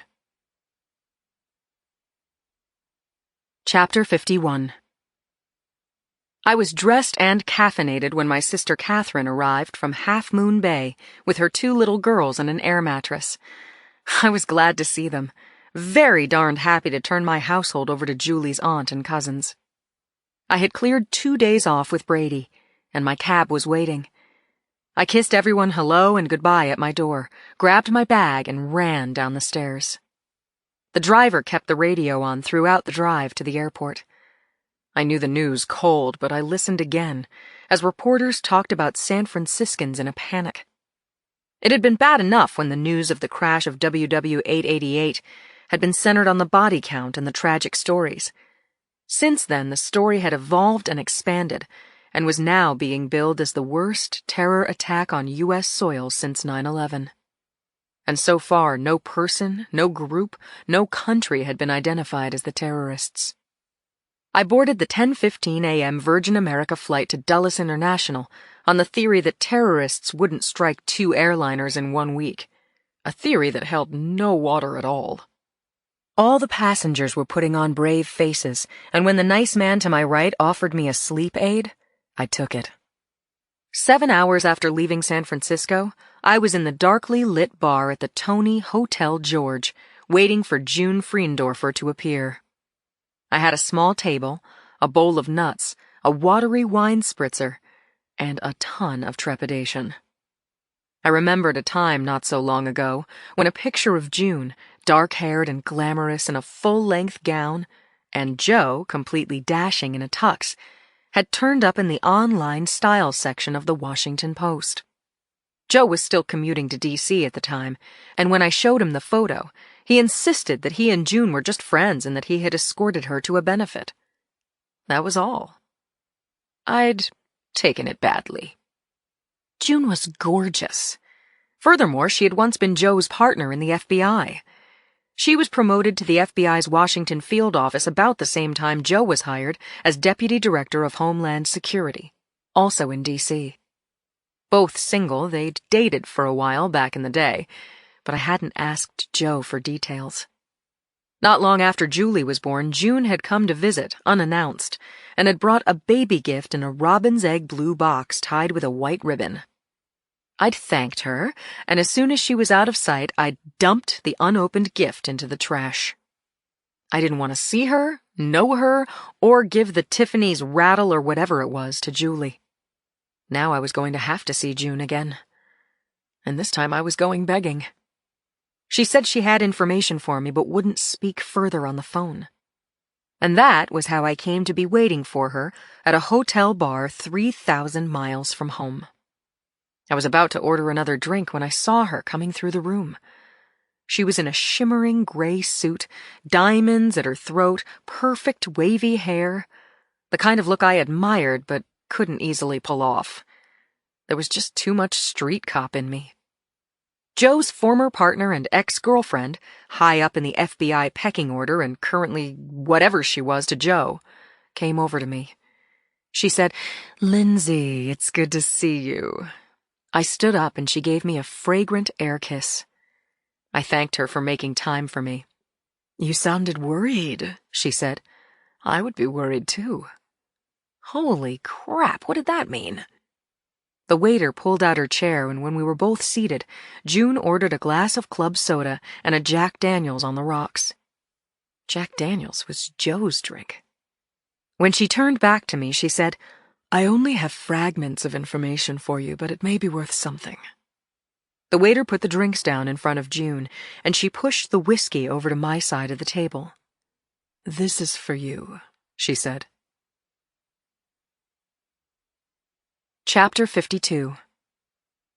I sipped at the 2 iced fingers of Jack to be polite, but not only did I want to hear from June, I also wanted to be able to assess whether she was being straight with me or jerking me around. She put her phone on the table. "I'm waiting for a call," she said. Then she leaned in. "Joe was involved in some heavy stuff, Lindsay." "Was? When you met him, he was with Homeland Security, right?" I nodded. A group of 6 people came into the bar and the maitre d' led them to a table about 10 feet away. The group settled in noisily, laughing, their chairs scraping the floor. I said, he'd just been appointed deputy director.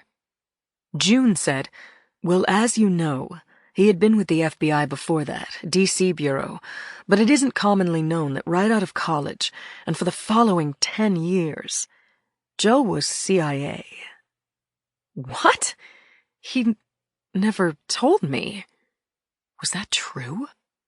Nor me, but it's come to my attention recently. Do you know the name Allison Muller? Sometimes she goes by Allison Kahn, sometimes by Sonia Dietrich. Yes, indeed. I pictured Allie Muller with her Gucci shades and slow-motion blonde hair. Then Joe flashed onto the flat screen in my mind. I said, Allie Muller showed up on security footage around the time of a quadruple homicide last week. June said, I thought so. She was seen by our people but not positively identified. I have to ask you to keep this between us, Lindsay. I could get in very deep trouble, but look, Joe is missing and I know you must be in hell. I nodded dumbly as June said, Joe and Muller worked together in the CIA. They did? Work together how? This is what I know, said June Friendorfer, tugging on her diamond necklace. Muller sets what's called in the trade honey traps. She uses her, appeal to entice her subject, get close, and once she's learned what she needs, she's gone. Joe was her superior, I think. At any rate, they were an effective team.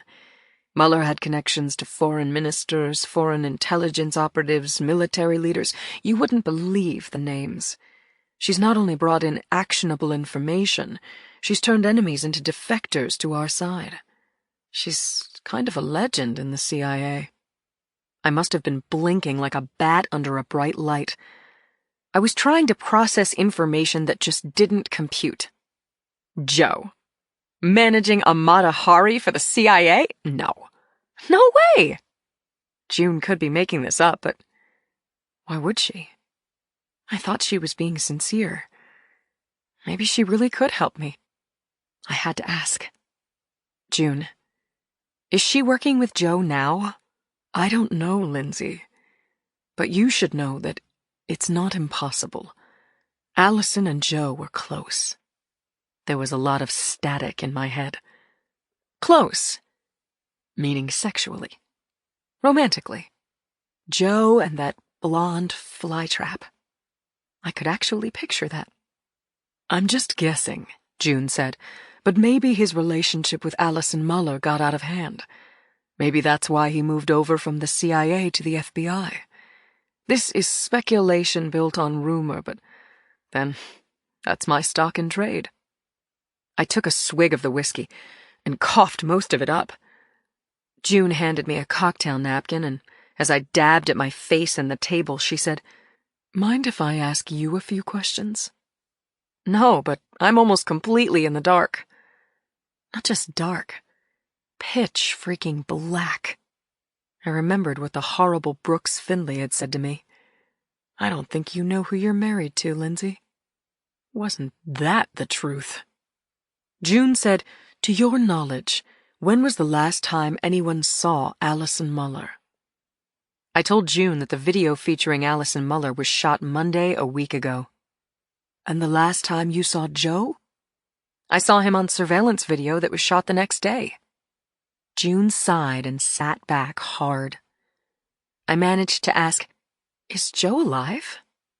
I don't know, June said. He hasn't answered my calls. Look, I have a name for you, John Carroll. He used to go by the tag number 6, because that was his number on our CO's speed dial. June laughed. Funny guy. He was my mentor at the time, and he knew both Joe and Allison before he retired. He may still be in touch with Allison or know someone who is. You can trust him. She wrote a name and number down on the cocktail napkin, then answered her phone. When she clicked off, she said, I've got to go. Good luck, Lindsay. Call me if you need to talk. Chapter 53. That morning's 3 a.m. wake-up call had nothing to do with Julie. It was utterly silent in my big hotel room, but my mind was far away, and it was very busy. I ran my memories of Joe in fast forward, picturing him when I'd first met him. How he looked, how impressed I was with the way he worked our case, how smart and funny and solid he was. I tried to skip over the first time we made love, but the pictures took up a whole room in my mind. My apartment. Our second date. Even now, as scared and as angry as I was, I could still feel the chemistry. After that, Joe flew across the country to see me time upon time. And then he left D.C. and his job and moved to San Francisco so that we could get off the roller coaster of bi-coastal relating. That was meaningful. Job versus Lindsay? He chose me. And I couldn't have loved my big, handsome lover more. When my apartment on Potrero Hill burned to the ground, Joe said, "Move in with me." I did it. I thought about the fights we'd had and how he'd walk us back down. I liked that he was older than me, and I saw a good husband and father in his values and his manner and his actions. When he proposed marriage, I had no hesitation, and since then, no regrets. Until now. Now it seemed that he had lied to me. Not, "No, you don't look fat." This was enormous, a huge honking omission the size of a city. He'd not only left out a telling chunk of his life story, but he'd also skipped right over a relationship with a woman who'd been very important to him. A woman who might be a killer. I couldn't fool myself any longer. Joe's disappearance alone was a betrayal. And if he had been involved with Allison Muller once, he could damned well be involved with her now.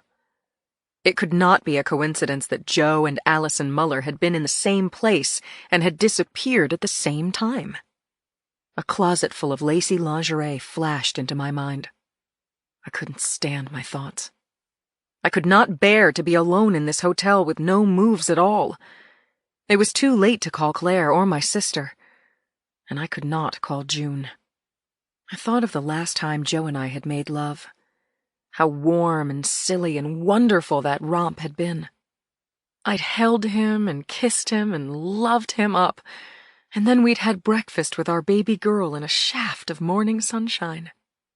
And now? Was he in bed with another woman?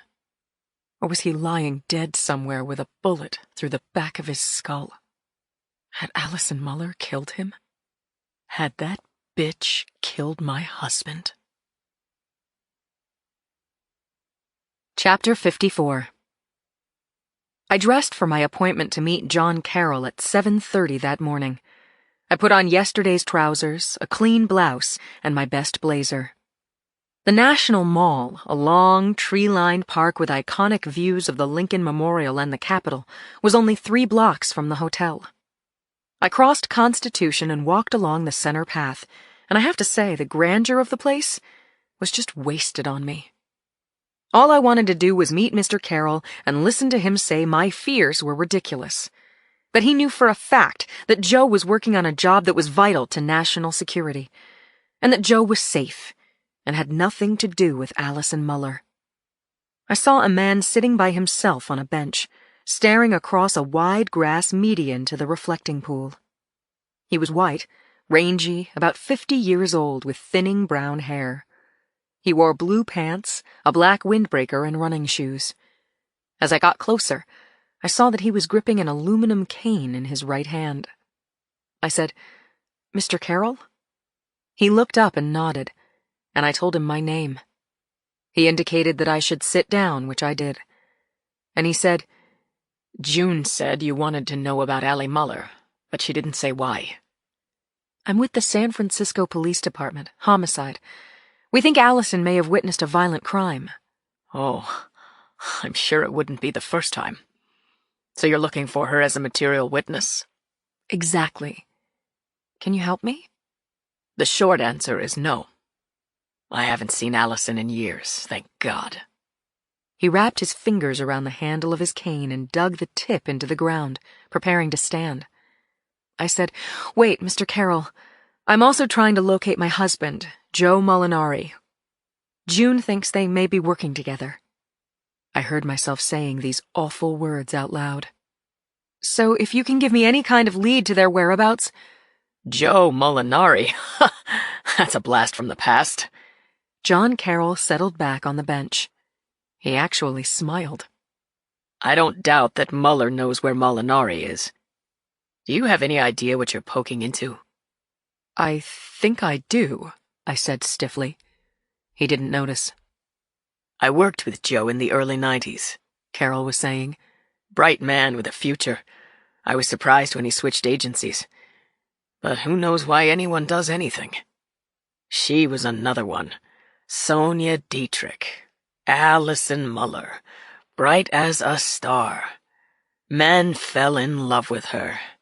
To their long-term detriment. They would do anything for her.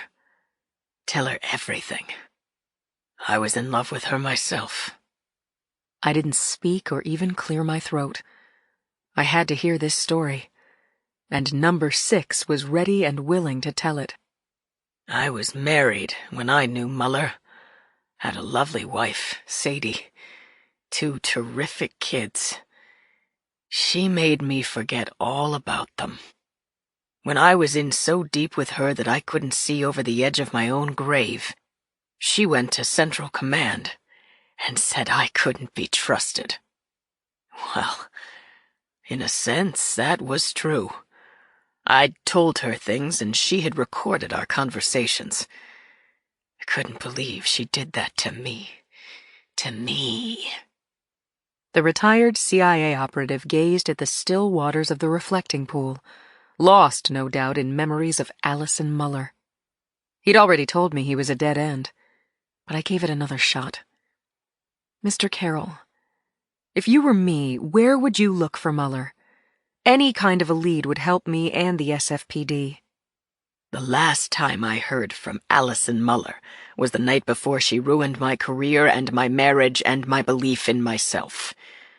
All I've got for you is the benefit of my experience.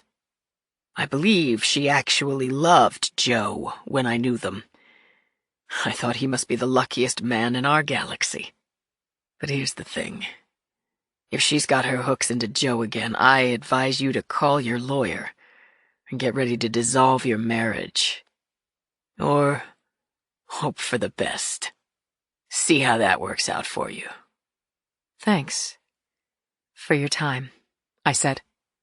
If I'd had my gun with me, I might have shot him through the heart, just like he'd done to me.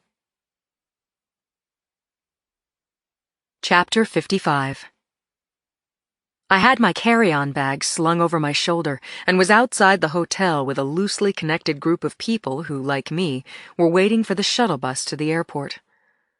I was thinking, there's the evil you know, and then there's this place. I couldn't wait to get home. A limo pulled up to the bus stop and the window buzzed down. A voice called out to me. A beautifully manicured hand waved through the open window. June? I walked over to the limo. Lindsay, I called, and the desk said you'd just checked out. I'm glad I caught you. June Friendorfer opened the door, said, "Get in," and slid along the back seat, making room for me. I have to catch the bus, I said. My flight. We'll give you a lift. Virgin America? How'd she know? I got into the car and closed the heavy door behind me. June pressed the comm button and gave the driver instructions. Then she leaned back. What's going on? I asked her. Lindsay, completely off the record, maybe we can help each other. I hope you don't mind, but I did a little poking around on your Four Seasons hotel case. Really? Why? We were tracking Michael Chan. My blood was beating against my eardrums. I was still in shock from my meeting an hour ago with John Carroll, that prick. And I wished more than anything that I could turn back time to...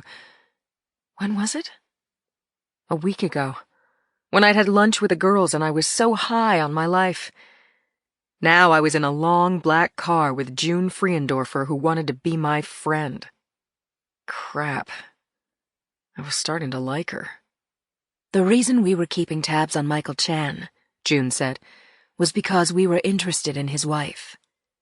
June definitely had my attention. Shirley Chan has been on the CIA watch list for years. Ours, too. She was working for MSS, China's intelligence agency, the Ministry of State Security. MSS recruits heavily from the academic sector. This is a big talent pool for industrial and military spies, and they also plug into the universities to keep informed about our trends and advances. I remembered Shirley Chan crying in the back seat of our squad car after learning that her husband was dead. She had been an emotional wreck.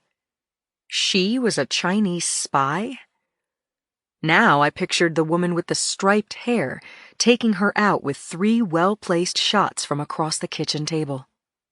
June was saying, "We were thinking that maybe Michael Chan was also MSS. That could explain Muller's interest in him. Or maybe Chan was just a way to get information about his wife. You met her, didn't you?" I gathered my scattered wits.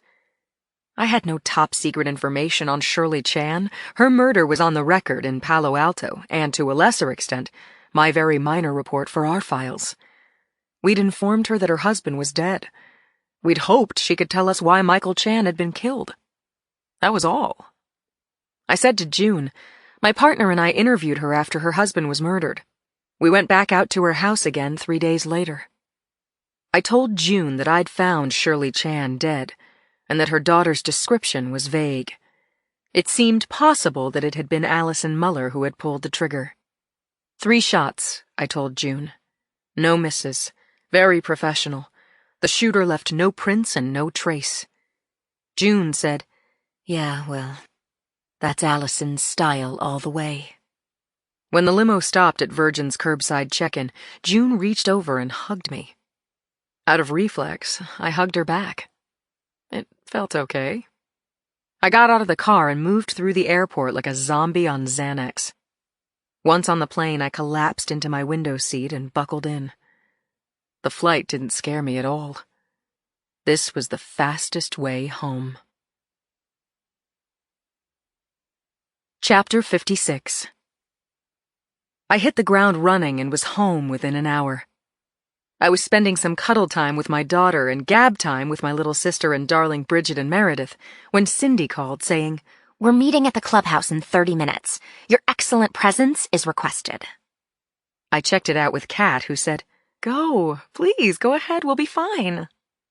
20 minutes later, with my stomach growling and my bruises throbbing, I breezed through the entrance to a little joint on Jackson Street called Susie's Cafe. The 4 of us thought of this place as our clubhouse and tried to meet within these ochre-colored, sponge-painted walls every week. With the catchy beat of steel drums coming from the front room and the aroma of Caribbean-style cuisine fanning out from the kitchen, we had shared years of laughter in our booth at the back of the house, and we'd solved a few naughty crimes while we were at it. I sighed happily once I was inside. I nodded to the old acquaintances at the Bamboo Bar and to Susie, who was penning the specials on the whiteboard.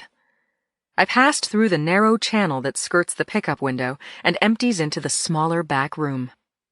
As usual, Claire and Yuki had arrived first and had taken one side of the booth. Also as usual, Yuki had ordered a margarita. After all my years of knowing Yuki, she still didn't care that tequila put her under the table. In fact, giddiness suited Yuki. Her ringing laughter was one of life's pleasures. Claire's seat was on the aisle, so she stood up and hugged me, saying, You okay, darlin'? Never better. Right, said Claire, calling me on my bullshit with just her inflection. I swung myself down to the seat across from my friends and ordered a beer, and that was when Cindy entered the back room with Richie in her wake. True, Richie is not in the club, but we all love him dearly, and sometimes testosterone can move our thinking in a different direction. Cindy sat next to me, and Richie pulled up a chair at the end of the table. Lorraine took our orders for the specials du jour and more beer. Then everyone turned to look at me. The volume in this place was so high that unless there was a microphone buried in the jerked pork, This was as discreet a venue as possible for a conversation about Joe Molinari, Chinese spies, and a blonde government operative who set honey traps. I spilled the beans to a rapt audience. I have it on good authority that Allison Muller, that's one of her names, is a CIA spy. I waited out the what and who said so from Cindy and Claire, who were both familiar with the names of the victims. And then I said, the same good authority told me that Shirley Chan was also a spy. For China. There were more gasps and OMGs, and Richie said, So what about Michael Chan? Was he a spy too? I shrugged. Maybe. Or maybe he got caught in the crossfire. But the same source, and this has been independently validated, dropped a bomb. Joe was in the CIA long before I met him. That makes me think maybe he's working for the CIA now. That would explain why he hasn't been in touch, said Rich.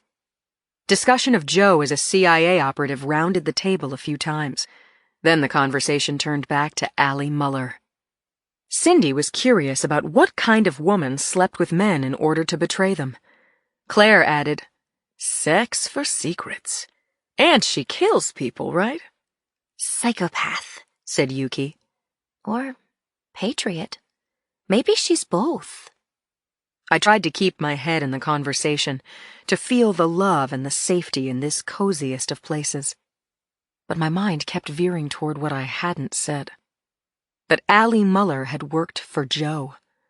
That they had been close. I hadn't told my best friends in the world the fear that I was harboring, that Allie and Joe were back together again. Music came from the front room. People were clapping and shouting, Limbo! Limbo!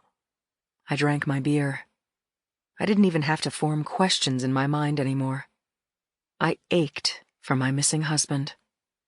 I ached for him all over. Chapter 57. Kat and I had a good long talk that night, and we fell asleep in the big bed. Early the next morning, with promises both ways to stay closer in touch, I kissed my sister and nieces goodbye at the curb. I took Martha for a good long run to the park and back. Panting and blowing, we returned to the apartment where I showered while Mrs. Rose made oatmeal and coffee. Breakfast time for Julie, Martha, Gloria Rose, and me was becoming almost normal, except for the empty sunlit chair where Joe had been sitting with his pancakes more than a week ago. I drove my car through morning rush out to the airport, this time to meet Conklin for an update on the worst tragedy visited on the city of San Francisco since the great earthquake of 1906. We boarded a little red bus full of cops and journalists, and after zipping across the tarmac, we were deposited at the yawning mouth of the Super Bay at the northeastern end of the airport. The Super Bay was huge, large enough to hold 4 jumbo jets. But under the lights, laid out on the football field-sized concrete floor, was a giant unsolved jigsaw puzzle made up of the blasted wreckage of the Boeing 777. Vanderleest gave nothing away with his expression, but he was thorough. He walked the large group around the perimeter of the loosely assembled airplane carcass, showing where the tail section had broken from the fuselage, pointing out the fuselage itself, with its many rows of seating, indicating the ignition site, including the fragments of the wing, and showing us the nose of the plane with the intact cockpit, one of the few parts that bore any resemblance to its original form. Vanderleest capped off his lecture by saying, Anything that needed analysis was sent to our lab in D.C. Investigations like this one typically take a year, sometimes a year and a half, to close. I'm always available to give updates as needed. I asked Vanderleest if there was any news of parties who had fired the missile, and he told me, There are still no credible claims to this horror. It was a wrenching experience, seeing that total destruction, imagining the people who'd been only moments from a safe landing and reunions with friends and family. The explosion had killed hundreds for no reason anyone could explain, and to date, no one had been charged with any of it. When we'd seen and heard it all, Conklin and I took the bus back to the domestic parking garage where we'd left our cars. While in transit, my partner said to me, Brady and I went to the Chan funerals while you were out. "In Palo Alto?" Yeah. Small church, but it was packed, he said. Lot of crying. I saw some of the people we met out at Stanford. That runner friend of Chan's, and the department head, Levy, gave one of the eulogies. A lot of people only spoke in Chinese.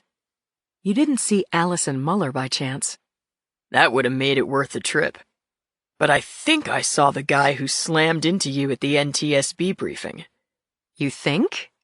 His face was sort of triangular, wide forehead, eyes sort of wide apart, a narrow white scar across his chin. That's him, I said. That's the guy. He saw me looking at him and just dissolved into the crowd. What's he got to do with Chan? Maybe he wanted to confirm that Michael Chan is dead, I said. Maybe he doesn't know which Chan is the real one and which is the doppelganger. $50 says he's with Chinese intelligence. You know what I think? Conklin said. Flight WW-888. That plane flew out of Beijing. Michael and Shirley Chan and the Chinese thugs who've been dogging you, they're all part of the same thing. I buy it, Richie. Now we only need to figure out what this thing is. Chapter 58. As soon as I got to my desk that day, I called Claire and asked, "Any news from Dr. Marshall regarding the whereabouts of Michael Chan version 2? Claire said, "This is what she said, and I quote, 'I am still sorting out body parts. I'll call you when or if I locate Mr. Chan or parts thereof.' Any more questions?" She's made herself clear. Still, whatever she says, she's responsible. I had just rung off with Claire when Brenda paged me. I picked up line 2 and turned to look at Brenda at the same time.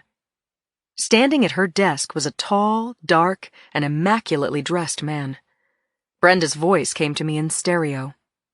"Mr. Khan is here to see you?" "Send him back," I said. Khalid Khan pushed at the gate and came through our gray and depressing squad room. He sat down in the chair next to my desk and blew his nose into a handkerchief. I could swear he'd been crying.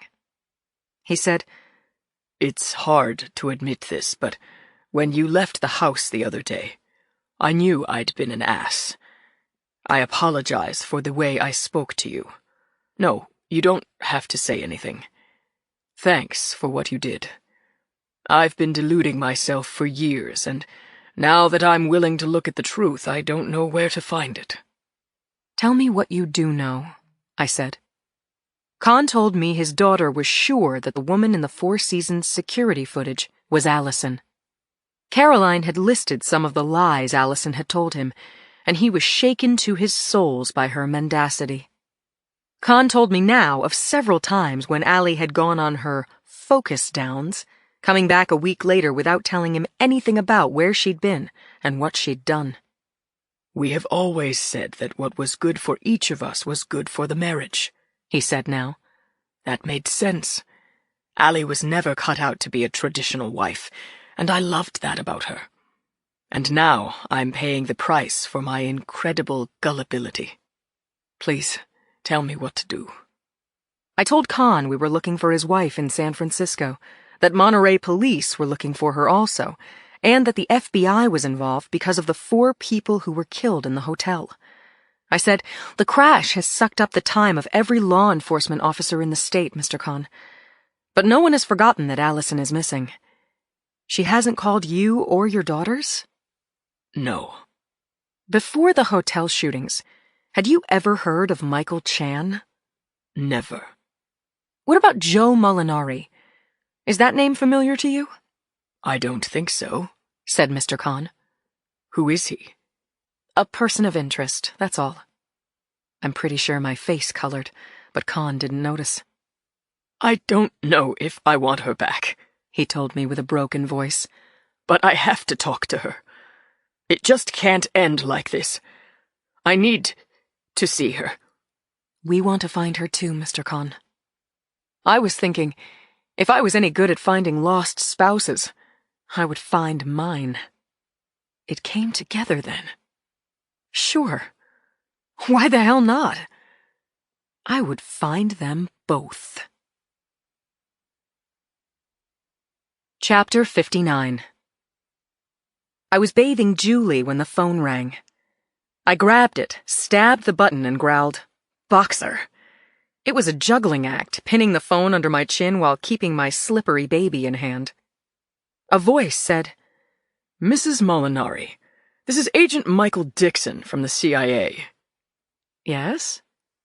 My thoughts were as slippery as my daughter. CIA? What the hell was this? Good news? Or bad? Had they found Joe? We'd like to have a few words with you. Okay, when? We're downstairs. Here? Now? Yes, ma'am. Well, give me a second. Make that 5 minutes and then buzz me. I rinsed Julie off, wrapped her up in a towel, and from there dressed her in PJs. She was not tired, and she was not going to bed, so I put her in the playpen. I left Martha loose, but I got my gun out of the cabinet and tucked it into the waistband of my jeans. When the intercom buzzed, I told Dixon and his partner to put their badges up to the camera. They did it. And still, I checked them out through the peephole in my door. Satisfied, I undid the chain lock and let the two men inside. They introduced themselves as Agents Michael Dixon and Chris Knightley from Langley. They were both in their 30s, both in business attire, jackets and ties, and well-shined shoes. They weren't a twin set. Dixon was average height, dark hair, button nose. Knightley was large and blonde with an American flag lapel pin. Dixon was the man in charge. When they were seated on the wide leather sofa, Dixon said, "I understand from John Carroll that you're interested in locating Allison Muller." "She's a possible witness," I said. "She may have been the last to see a victim of a recent homicide." "Yes, we understand that she may well have been with Michael Chan," Dixon went on. "We want to level with you, Mrs. Molinari. Call it interagency cooperation. But in exchange, we need you to back off your inquiries into Allison Muller." Really? They didn't have the authority to take me off my case. If that was what they wanted, they shouldn't have come to me here. What was up? I said, "That's not my call. Not yours, either. Muller is a person of interest in a quadruple homicide. Our case. SFPD. "I want to assure you that Muller didn't kill Michael Chan," said Dixon. "Muller wanted him alive. We all do." "So what happened?" I said, not promising anything. Knightley looked around the apartment from his seat on the sofa. He got up, went to the large windows facing Lake Street and looked out. Keeping watch, I thought. Dixon said, "We've been in contact with Muller. She was working Chan, trying to establish if he, like his wife, was in Chinese intelligence." "And was he?" "Muller didn't know. She had already left the hotel and was walking northeast on Market at the time of the incident. This is documented. She doesn't know anything about the other victims." "I'd like to talk with her myself," I said, "officially. Once I've cleared her, I'll be happy to move on." Julie started to fuss. I made an educated guess that she needed changing and that she was about to make this need extremely well known. "That's not possible," Dixon said. "She's undercover on a job. When her current assignment wraps up, we'll put her in touch with you." Pretty much what Khalid Khan had said to me a few days ago. I pressed on. "What can you tell me about a passenger named Michael Chan who was on WW 888? "Nothing. What do you mean?" He was lying. But maybe he'd tell me the truth when I asked the question that was most important to me. "Joe Molinari," I said. "Do you know where I can find him?" Knightley returned to the sofa and said, "I know of Molinari, but he's ancient history. We have no current information about him, I'm afraid." "I just want to know if he's alive. Can you tell me that?" "Believe me, I would tell you if I knew," said Agent Knightley of the CIA. "He's not one of ours." Julie let out a wail. The two men put their cards on the kitchen island and let themselves out of the apartment. What the hell had just happened? Allison Muller's colleagues had said she was alive. And for all I knew, Joe Molinari, my husband, the father of my crying little girl, that man was dead. Chapter 60. As soon as Julie was asleep in her crib, I filled the tub with the hottest water I could bear and got in. But even lavender-scented bubbles couldn't relax my mind. Those men from the CIA had lied to me. Maybe they had been in contact with Allison Muller, maybe not. My gut was telling me they just wanted me to stop looking for her, calling attention to her, speaking to the FBI about her. As for what they'd said about Joe, I couldn't read them. Not for sure. I imagined Joe working out of his home office, that small room that he could almost wear like a sweater. Those months when he was home all day with the baby. Had he been working for the CIA? Had he been working with her? The day of the killings in the Four Seasons. Had Joe been there because he had been teamed up with Muller? Maybe while she was on the 14th floor killing Chan, he had been waiting to get her out of the hotel unseen. Far-fetched? Maybe.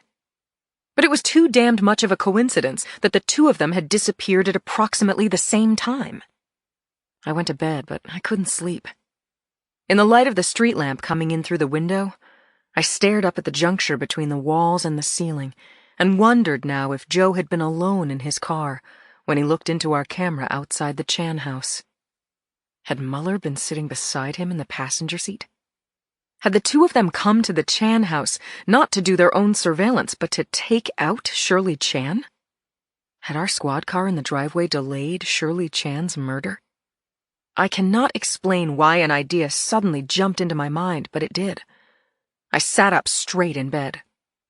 Joe had taken all of his electronic devices with him before he disappeared. Hadn't he? I'd gone through our bedroom and also Joe's office.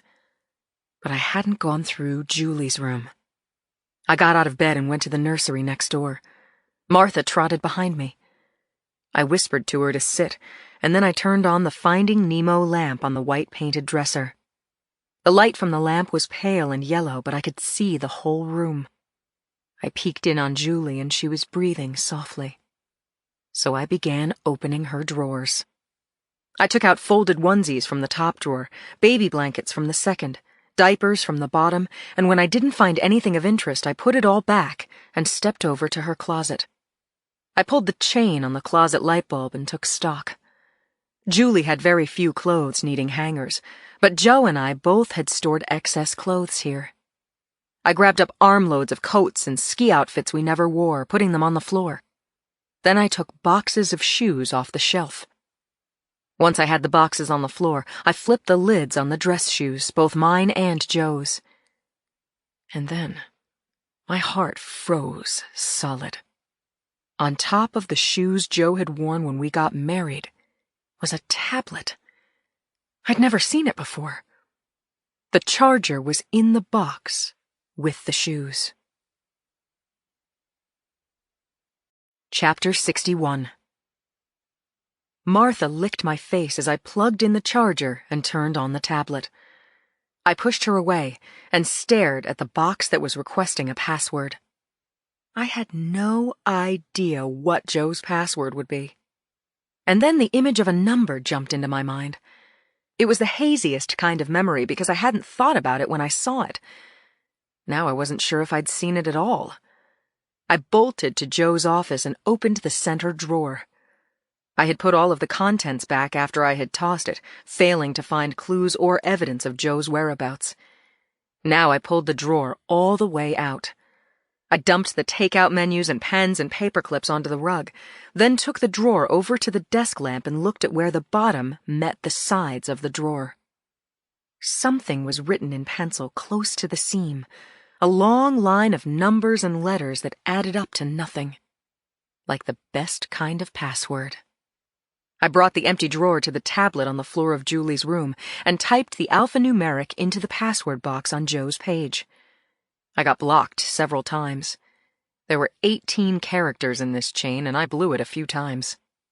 The third time I was slow and deliberate, and I was sure I'd typed in the 18 characters perfectly. And still the password was rejected. I typed in a few obvious combinations of birthdays and names, but no luck. Joe was a spy.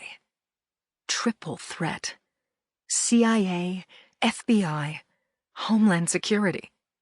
He wasn't using a password he'd written in his pencil drawer.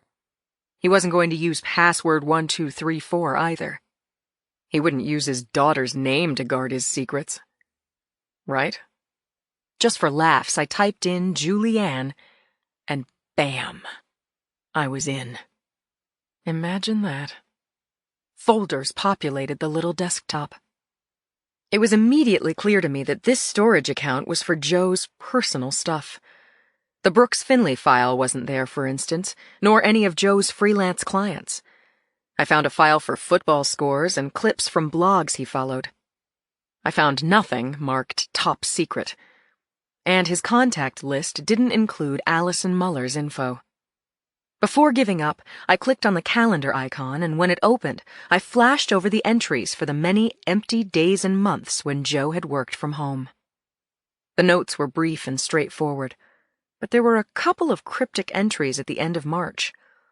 Joe had taken a trip back east to see his mother, who'd just had surgery to put in a pacemaker.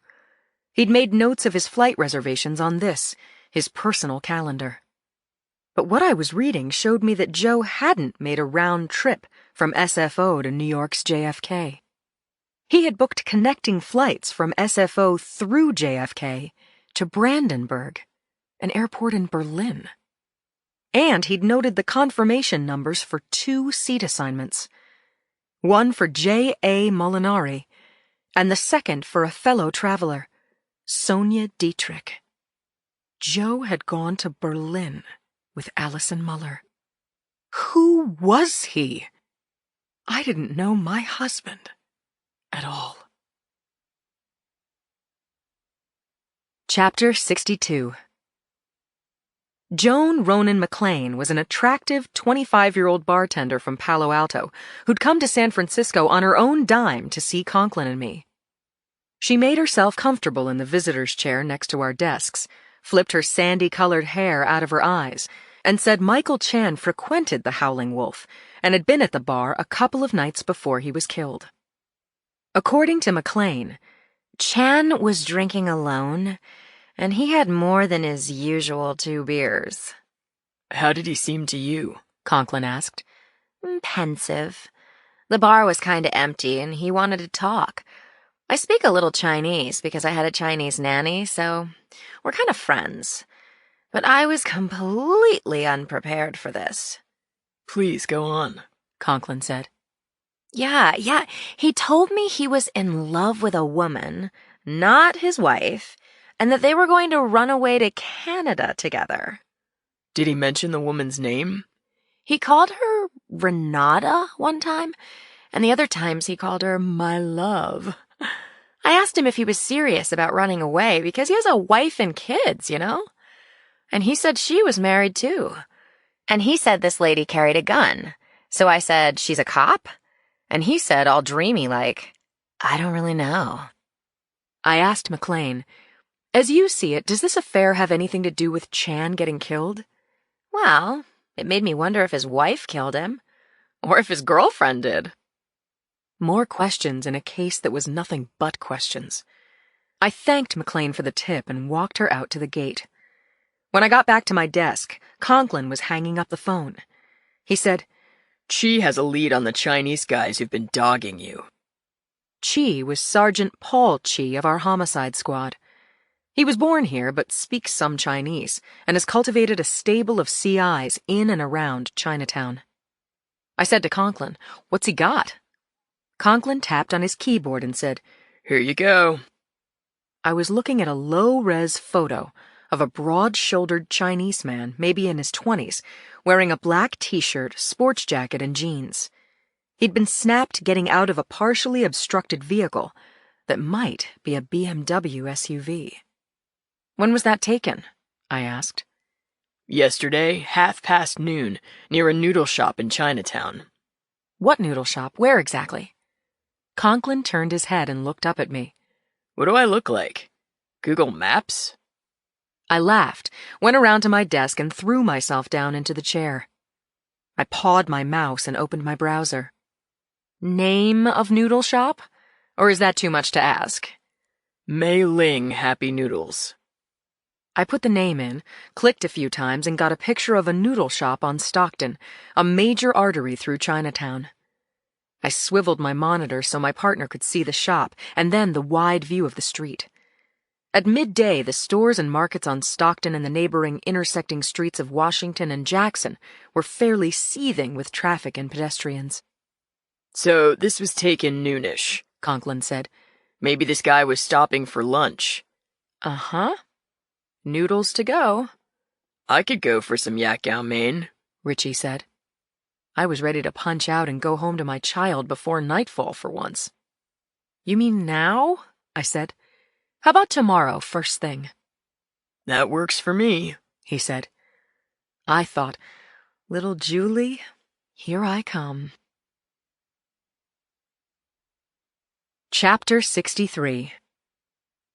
It was just before 6 p.m. when I headed out to the parking lot on Harriet Street. Rain had been threatening most of the day and was now bordering on torrential. I ran with my head down and my keys in hand. After disabling the alarm, I swung up into the Explorer's high driver's seat, which after 10 years of daily use, fits me like my Calvins. I turned on my lights and got the wipers going, then pulled out to my left, heading along the narrow one-lane street, which was banked by chain-link fences and parking lots. I could see my turn onto Harrison a block away when a car came barreling straight at me through the gloom, hitting its brights when it was only a few car lengths in front of me. I had no time to think. I swerved my wheel hard to the right and jammed on my brakes, and at the same time the oncoming vehicle screeched to a full stop, smashing my left fender and shattering the headlight. Freaking idiot. Was he insane? I had my hand on the door handle and was about to get in that driver's face when another vehicle pulled up on my left, stopping right there. A chain-link fence was on my right, effectively blocking my exit from the passenger side door. Then brights in my rear-view mirror brought it all into sharp focus. I was completely boxed in. I was trapped. I whipped my head around to face the driver on my left and was hardly surprised to see the Asian man with the scar on his chin, the one who'd body-blocked me as I was leaving the NTSB meeting. I yelled, "What do you think you're doing?"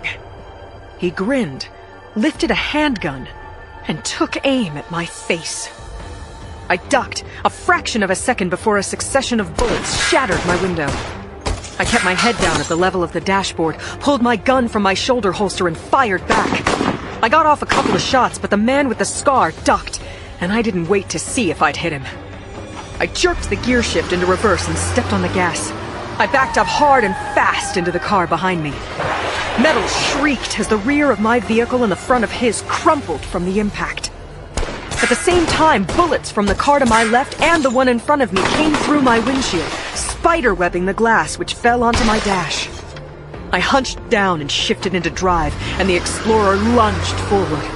I had to avoid hitting the car that had caved in my left headlight and was still partially blocking the road. I veered to my right, scraped along 20 feet of chain-link fencing, and floored it. My car filled with light. I peered over the steering wheel for a split second and saw that the shooter in front of me, taking up his lane and half of mine, had opened his car door and was using it as a shield. His head was haloed in the streetlights behind him, and I could see him very well as he rested his gun on his door frame and took aim. I stayed bent over the wheel, pedal to the floor. There were a loud crunch and a scream as I hit the shooter's door with him wedged behind it. I kept going, flying toward Harrison with driving rain coming through my empty windows. Bullets pinged into my car's chassis and took out my rear window. One after the other, my rear tires blew out. The gas tank would be next. My car shimmied and hydroplaned as I came to the end of Harriet, and when I took a hard, jackknifing left turn onto Harrison, I nearly lost control.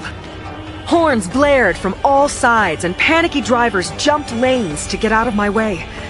I couldn't see much through the rain in my eyes, but the Hall of Justice loomed on my left.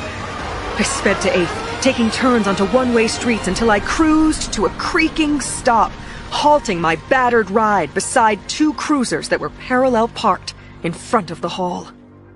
A couple of uniformed cops were standing on the sidewalk, staring out at the mess I'd made of Bryant Street traffic. I yelled out to them, "I need some help here!" My badge was hanging from a ball chain around my neck. I held it up to the window frame. The cops came over and took a look at me. One said, "Mother of God!" And the other leaned in and asked, "How bad are you hurt?"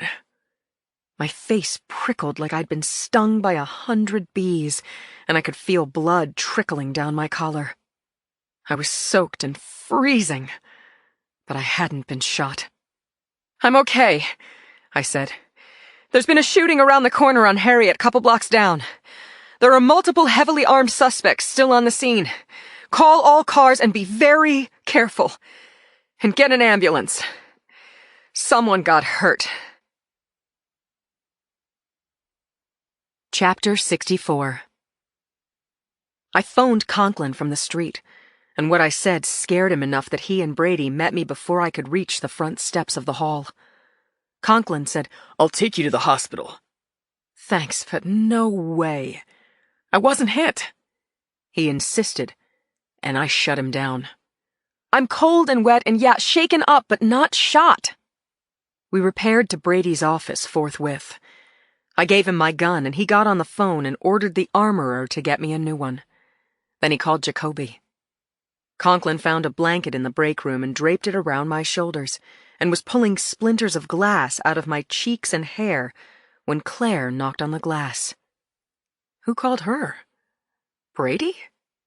Claire took one long look and said, "My God, Lindsay, I just heard. Come with me." "What for?" I said. "I'm fine." "Come with me, sweetie. Come on." I grumbled but followed my doctor friend to the ladies' room, where she said, "You only get out of going to the hospital if I say so." I submitted. I took off my clothes. Claire gave me a full 360-degree inspection, saying, "Oh my God," at the sight of my bruises. She turned me gently around, lifted my arms, and ran her fingers over my scalp. Finally, she said, "If you feel good enough to go home, you get a pass." "I should be dead," I said, my chattering teeth biting my words into syllables. "Those shits knew my movements. They waited for me and were determined to kill me. Why? And now I killed one of them." "Come home with me tonight," Claire said. "I can't. I'll be okay, Claire. Brady will keep eyes on me, put cars in front of my place. I'll be fine." Brady was still on the phone when I returned to his office. I sat with Conklin, and as Brady talked to whomever, I sifted through the events of the last half hour. The best outcome would be if the man I crushed behind his car door was alive, so that I could get him to talk. God knew I wanted answers. Brady took another call.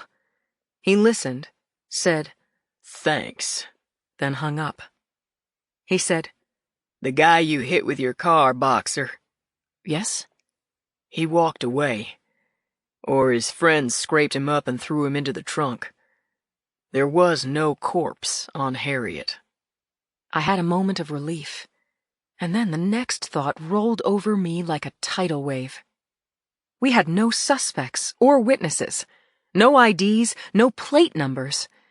The men who'd attacked me could be heading for LA or Mexico or points east, or hell, they could be idling their engines on Bryant waiting to take another crack at me. "Here's your new gun," Brady said, handing over a Glock identical to my old one. "The chief's on the way down." Damn it. Now I was going to have to tell this story to Jacoby. Chapter 65. Chief of Police Warren Jacoby is big and gray-haired. and he walks with a limp because of 2 bullets he took to the hip on a bad night in the Tenderloin. I was also shot that night, but unlike Jacoby, I remained conscious and called for help. That night, Jacoby and I bonded for life. Over the last dozen years, Jacoby has been my partner, my subordinate, and now my boss. I stood up when he entered Brady's small office. He reached out and folded me into a gentle hug. My eyes welled up, and I dried them on his jacket. I'm okay. I'm really okay. He released me and shook his head. Boxer, I want you to listen to me. You're a target. I don't know why, and from what I hear, you don't know either. And I know you weren't careless or stupid. Regardless, you've been beat up and chased and shot at, and next time these guys get you in their sights, I don't need to spell it out, do I? So don't fight me. Don't make me pull rank. Just do what I say. Take some time off. Leave town until we nail these guys. As I listened to Jacoby's litany, something inside me heated up and boiled the hell over. I went off. I just blew. With all due respect, Jacoby, that's a load of bull. It was bad, but I handled it. That's what the job is. I hardly have a scratch on me. So stop treating me like a victim. I'm fully functional and absolutely sane. This is my case, and I'm on it. Okay? Okay? I went to my desk and typed up a report. I handed it to Brady, then went down to the street and emptied my glove box and got my bag out of the front footwell before my fatally crippled Explorer was loaded onto a flatbed truck and taken out to the forensics lab. Conklin drove me home. I didn't talk during the ride, but I grabbed his hand and squeezed it before I got out of his car. And then he came around and opened the passenger door. I gave him a look that should have stopped him. Shut up, he said. I'm going in with you. Once inside my apartment, I greeted our nanny and said goodnight and goodbye to my partner. I showered, then ate something with tomato sauce, I don't remember what. I played blocks with my daughter and put her to bed. After that, I rechecked the locks and the security system and looked out at the patrol cars parked down on the street. I put my gun on the night table, and then I got into bed with Martha and fell asleep. I didn't think, and I didn't dream. When I woke up in the morning, I was madder than I'd ever been before in my life. I understood now that I was being treated like an orphaned kitten, not just because I had been repeatedly attacked and almost killed. It was also because Joe had left me without a word. The men who'd tried to kill me would answer for what they'd done, if it was the last thing I did in my life. And that went for my husband, too. Chapter 66. Officer Evelyn Finley drove me slowly and carefully to the hall that morning, as if she were transporting vintage glass Christmas ornaments. She also walked me through the lobby and waited with me until the elevator came. Following orders, she said. Damn it. Thanks, Finley, I said. I can take it from here. I rounded Brenda's desk at the entrance to the bullpen and saw that Conklin, Chi, McNeil, and Brady were in some kind of huddle near Chi's desk. Apparently, a meeting was in progress. Maybe I hadn't been purposefully excluded. Maybe it just felt that way. Conklin waved me over, and both he and Brady scrambled to get me a chair. I almost laughed. Instead, I muttered, "Thanks, I've got it. I've got it." Cappy McNeil is almost 50, carrying too much weight around his middle, but he's a steady old hand and a very good cop. His partner, Sergeant Paul Chi, is 10 years younger and one of the sharpest cops in the city. The two of them were getting their first look at my face of a million cuts, but they'd already heard about the turkey shoot last night. Cappy said, Ah, shit, Boxer. This is just wrong. He patted my arm and passed me one of his 2 untouched donuts. Once I was settled in, Chi resumed his briefing. Lindsay, to bring you up to speed, I have a CI who lives over a grocery store on the corner of Jackson and Stockton. He called me last night to say he's seen about 4 Asian businessmen, well-dressed, driving deluxe vehicles, coming and going at odd hours. They're apparently based in a crappy apartment building, right here. Chi pulled up a map on his computer, Street View. He stabbed a location on Stockton, middle of the block, east side. This is it, said Chi. 1035 Stockton. Low-rent joint with a dry cleaner downstairs. Now, the tenant of the presumed crappy apartment is Henry Yee. 2 small-time drug busts. He works in the noodle shop over here, corner of Jackson. He's subletting his place to these guys. Sleeps at the restaurant. Now, rumor has it these men are here on some kind of government business. They're not into drugs or... I stopped him. Wait, what government? Chinese, I'm guessing, but no one knows, Chi said. My CI called last night because last week he sees these men unloading long, heavy boxes from a black or blue SUV. He didn't think much of it until last night. According to my snitch, around 8 p.m. last night, one of those slick Chinese guys parks his SUV on Stockton near the corner of Jackson. The car's got 2 busted headlights. And now, my snitch is thinking back on those heavy loads that were taken out of the SUV last week, and wonders if that stuff wasn't artillery. My guy's a junkie, but he's not stupid. I tend to believe him. I said, some kind of dark vehicle smashed my front end last night, and then I backed hard into the vehicle behind me. This SUV you're telling us about had to be one of those cars. Brady called Jacoby, who came downstairs and joined us. An hour later, we had a plan. Chapter 67. By 4:30 that afternoon, 3 teams from Homicide and our SWAT unit were deployed discreetly around Stockton and Jackson, a neighborhood known for its traditional Chinese shops and also for its drug, gambling, and gang activity. I took it all in from where Conklin and I waited in our parked car on Stockton. Our focus was on a 3-story beige stucco apartment building across the street from us in the middle of the block. Next to the dry cleaner Chi had referred to was a gray painted door that led to the apartments upstairs. SWAT SUVs bracketed the apartment building and covered the open stores, their bins of merchandise spilling out to the sidewalks, teeming with shoppers and passers-by. Traffic stopped and started at the intersections. Delivery trucks double-parked. A school bus dropped off children, and laughing tourists came out of a restaurant. I kept scanning the street. I could see Lemke and Samuels of our squad parked at the corner of Washington. Michaels and Wang, also in Homicide, were in their car at the Jackson end of Stockton, watching the noodle shop where the waiter worked. Brady was across the street from us, leaning against the wall of a ginseng company, reading a paper. Chi and McNeil were in plain clothes, examining the produce in the corner market across from us, when a blue BMW SUV with a long gash on one side double-parked 50 yards up the block from the apartment house with the gray-painted door. Brady flicked his eyes toward us.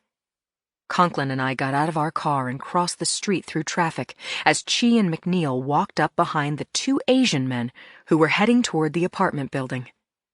I was too far from Chi to hear his voice, but I knew he was introducing himself, saying he had a few questions and he'd like to see identification. The taller of the 2 men smoothly pulled a gun from his waistband and got off 3 shots while the other man opened the door to the building. Chi grabbed at his neck and went down. McNeil dropped behind 2 cars at the curb and fired on both men, who disappeared through the doorway. SWAT swarmed out of their vehicles in full tactical gear, helmets, shields, armor, and M16s. That was when automatic gunfire sprayed down on the street from the apartments above. In the space of a few seconds, an everyday street market scene had turned upside down into panic and utter chaos. Pedestrians shrieked and ran for cover as Brady and McNeil dragged Chi out of harm's way. Conklin and I kept moving, throwing open the gray door, running toward the stairs. A trail of blood drops spattered the treads leading up. I called Wang and told him to pick up Henry Yee, the waiter who lived in the top-floor apartment. Seconds later, SWAT entered the building. The 10 of us thundered up the stairs. Chapter 68. Conklin and I were wearing Kevlar under our jackets and had our Glocks in hand. This wasn't much protection, but I was so pumped on adrenaline I didn't care. When the top floor hallway was packed with the SWAT force, the commander gave me a nod. Conklin and I took positions on either side of the apartment door. I knocked and announced, screaming, "Police! Drop your weapons and come out!" There was no answer. No sound but the pounding of my heart. We stepped aside and SWAT battered the door open and tossed 2 stun grenades into the room before closing the door again. A deafening concussion knocked plaster off the ceiling, and a dozen heartbeats later, SWAT stormed the premises. I heard shouts. Automatic rifles chattered in long bursts, and then there was the sound of heavy boots as our team walked the rooms, opened doors, shouted, "Clear!" When the commander said we could do so, Conklin and I entered the small apartment. The bodies of 4 armed and very dangerous men were sprawled around the front room. The TAC team had done the job they were trained to do. They'd done it by the book. Bullet holes pocked the walls, and blood had spattered and sprayed and was pooling on the floor. A half-dozen automatic rifles lay on the floor under the windows, along with many open boxes of ammo. And something unusual was on the kitchen table. It was like a metal tube about 5 feet long with a scope, a muzzle, a hand grip, and a butt end that was meant to brace against a shoulder. I'd never seen one before, but I knew a portable missile launcher when I saw it. I was pretty sure it had a range of 3 miles and was used to take down aircraft. 2 thoughts slammed together in my mind. These men who had been after me since the day of the crash were arms dealers. Were they involved in what had happened to WW-888? Counting casualties on the ground, 430 people had been killed in that crash. Had these men taken part in that unspeakable horror? I turned back to the array of dead men lying shot to pieces in this shabby room. I walked from one to the other, getting an angle on their faces, looking for the one who had made me his personal target, the one who'd leveled his gun at my head last night. And then I saw him, at the far end of the room near the bedroom doorway. After he'd been shot, he'd slid down the wall into a sitting position on the floor and had left a long, wide smear of blood behind him. His head and shirt were entirely bloodied, and his arm and shoulder had taken bullets in several places. I moved closer. By God, I wanted to be sure. The man's closed eyes were widely spaced, and there was a thin scar across his chin. This was the son of a bitch who'd tried to kill me. I wanted him dead, but I wanted to talk to him even more. I leaned down and grabbed his shot-up arm, hoping he would scream, hoping he was faking it. I got nothing. No scream, no taunts, no answered questions. But I swear, the way his lips were set in death, he was still smirking. I released his shoulder and he toppled, dead weight falling sideways onto the floor. I was still staring at his body when Conklin called my name. He was on the phone. He said to me, "Wang's on the line. They've got that waiter guy, Henry Yee. He's in custody." Chapter 69. 24 hours after the takedown on Stockton Street, we were still cleaning up the mess and trying to get answers. She was recovering from surgery and in stable condition. 2 pedestrians had been hurt, a woman and her young daughter who had been hit by the spray of gunfire when the men in the apartment opened up on the street. The press was all over us. It didn't matter that the shots that had injured the passersby had been fired by criminals. The fallout was all on the SFPD. Under pressure, Jacoby gave a press conference saying that military-grade automatic weapons had been seized from apartment 3F at 1035 Stockton, but he didn't mention the missile launcher, and he didn't take questions, saying only, "I can't discuss an ongoing investigation." No documents or identification had been found on the dead men in 3F. There were also no fingerprint matches, and no one had come forward to claim the bodies. We had too many questions without answers, but we did have the sorry patsy, young Henry Yee. Conklin and I were with Yee and his lawyer in our small gray interview room. A camera rolled tape from a corner of the ceiling, and the observation room behind the glass was packed with high-level cops, including Brady, Jacoby, and our DA, Leonard Parisi. Henry Yee was 5 feet tall, nearsighted, and pretty much lost. His lawyer, Ernest Ling, was a mild-mannered man who went by the street name of Daddy. Mr. Ling negotiated for Yee, and given Yee's importance as a material witness, Parisi himself had agreed to drop the gun charge as long as we were satisfied with what Yee told us. So far, we had established that Yee was 20 years old with 2 years of high school. He had 2 small-time drug arrests and no parents. The lease for apartment 3F had passed to Yee when his mother died, and then about a month ago, Yee had sublet the apartment to 4 men from China who paid him $800 over the rent for him to sleep elsewhere. Yee worked as a waiter and dishwasher for Mei Ling Happy Noodles and had been sleeping in the storeroom. His subtenants hired him to bring them takeout and do occasional odd jobs. He also stopped by the apartment to change clothes. Sometimes the 4 men joked around with him, and he also overheard some of their conversations, so he said.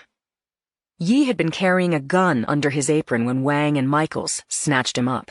He had no license to carry and certainly no need for a gun in his job. The Colt 45 was a gift from his subtenants, and apparently to Yee, it was a prize. That gun had been lucky for us, too. Yee was an adult with a sheet. He was looking at prison time for the illegal possession, and if he could be implicated in the crash of WW-888, he would be eligible for the death penalty. Daddy Ling had made the best and only deal for his client. Now, we needed Henry Yee to tell us everything he knew. Chapter 70. Henry Yee was sipping from a can of Coke, looking at morgue photos of the deceased.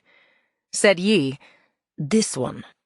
He's called Doghead or Dog. I don't know his real name. This one is called Jake.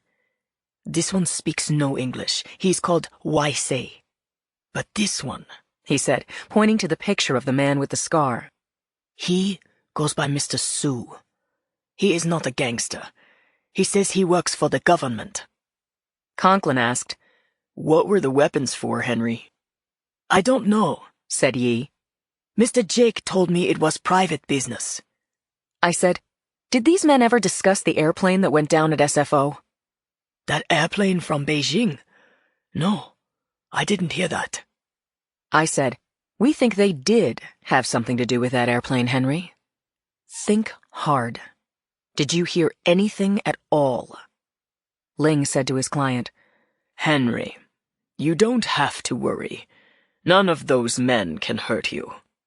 "They didn't tell me anything," said Henry Yee. I said to the lawyer, "Mr. Ling, this isn't working. Your client has given us his name, rank, and serial number. That's not the deal we made."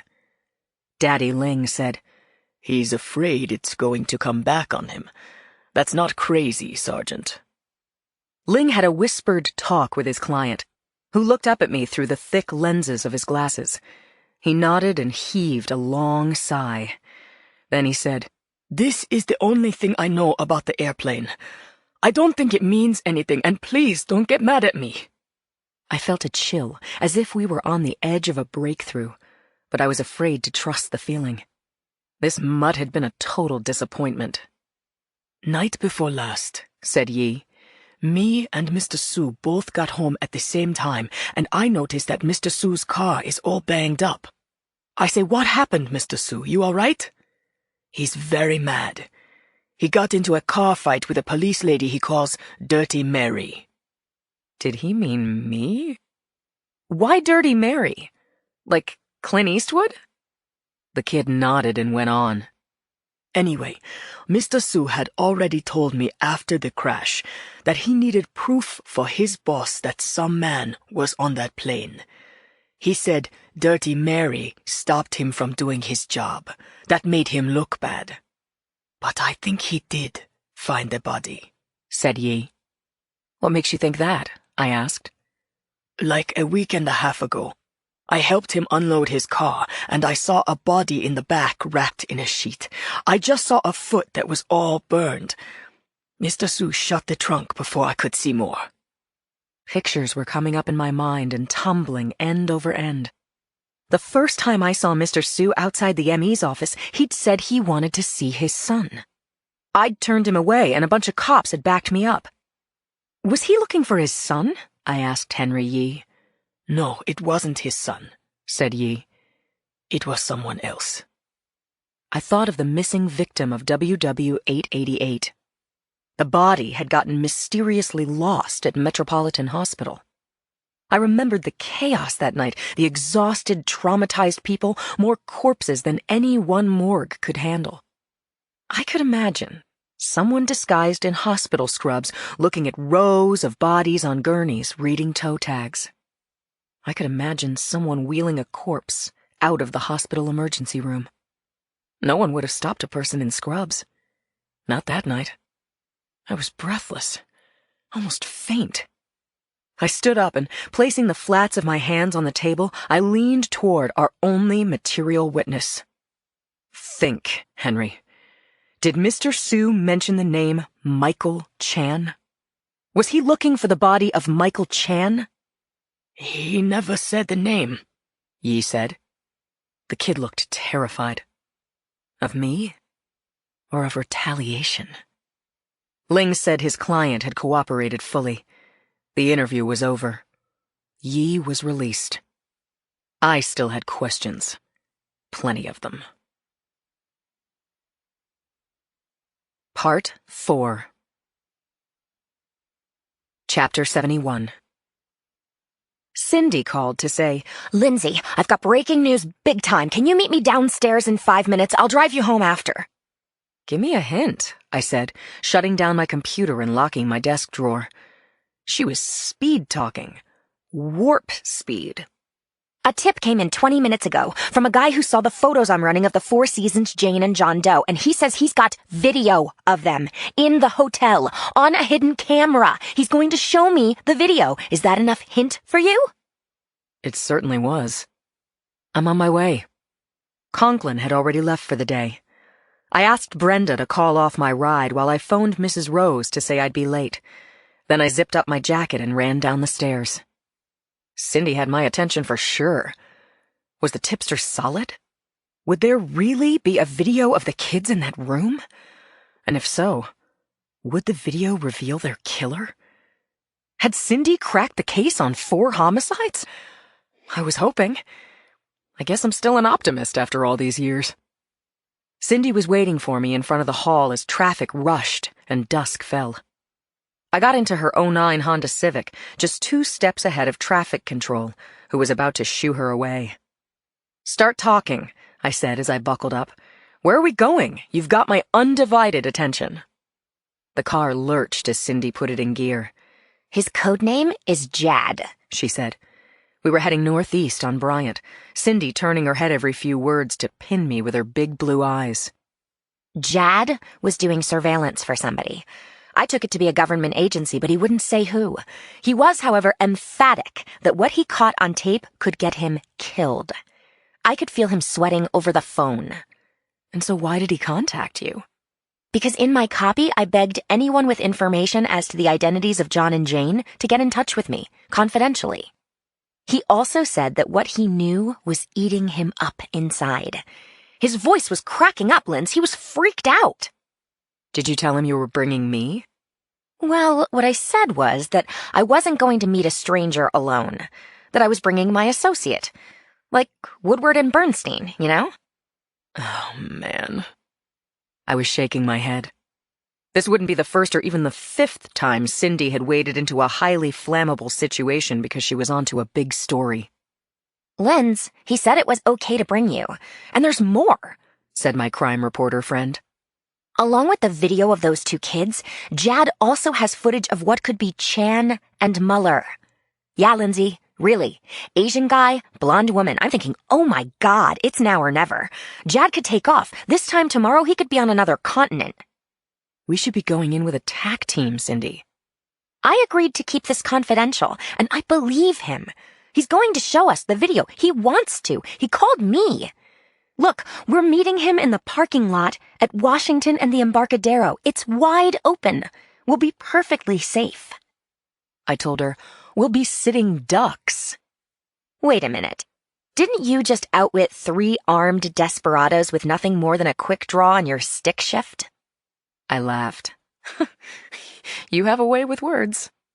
And that's why they pay me the OK bucks. Cindy grinned at me and threaded her car through a narrow opening in traffic. She maintained maximum possible acceleration from Bryant to the Embarcadero, where she smoothly entered the lot right across from the ferry building. She took one of the empty spots facing the street and left the motor running. She fished her phone out of her bag and made a call. Jad, it's Cindy. I'm here. There was a pause. The blue Civic. Front row. Okay. Cindy clicked off. Our date with destiny, said my friend. He's on the way. Chapter 72.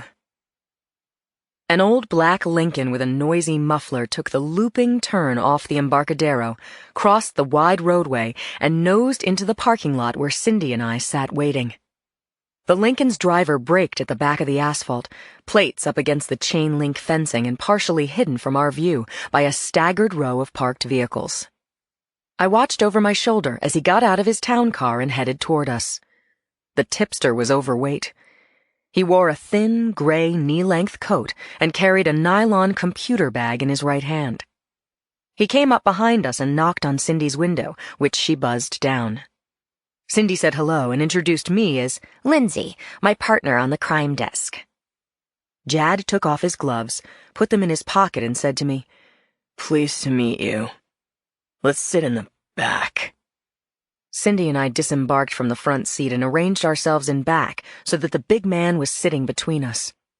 When I got a closer look at him, I saw that he was young, early to mid-20s, with pale hands and brown eyes that couldn't quite meet mine. I quashed a nervous impulse to laugh. Sitting in the shadows next to this stranger who was passing secret information made me feel like I was inside an old comedic spy movie. Was this improbable spy the real deal? Had he caught a professional killer on video and in the act? I tuned back into the moment as Jad was saying, I told my bosses that the equipment didn't work. You know, shit happens. So this is video here. I've seen it, and you're going to see it, and then I'm going to destroy it. This footage is never coming to a theater near you. Cindy said, How am I going to report this if I don't have the footage to back me up? Jad opened a very thin laptop and it lit up the back seat. He said, Cindy, that's your problem. I agreed to meet with you conditionally. After you see the video, you're either going to get independent corroboration or you're not. This is as far as I go. Jad tapped at his keyboard and said, On your mark, get set. And then he pressed play. I instantly recognized the image on the screen as room 1420 of the Four Seasons Hotel. Michael Chan was sitting at the end of the bed flipping channels on the television. A doorbell sounded, and Chan turned off the TV and walked toward the door out of camera range. A moment later I heard Chan saying, You're late. And the door closed hard. Chan and Muller entered the frame. Muller's legs were clasped around Chan's waist, and he was holding her tightly as he walked her toward the bed. Her glasses were gone, and I could almost see her eyes beneath the curtain of bangs.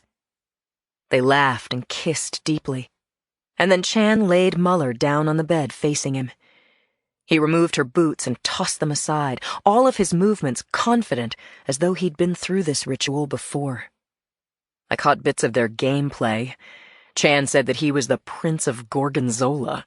She said her name was Renata and that he had paid her for sex once before in Rome.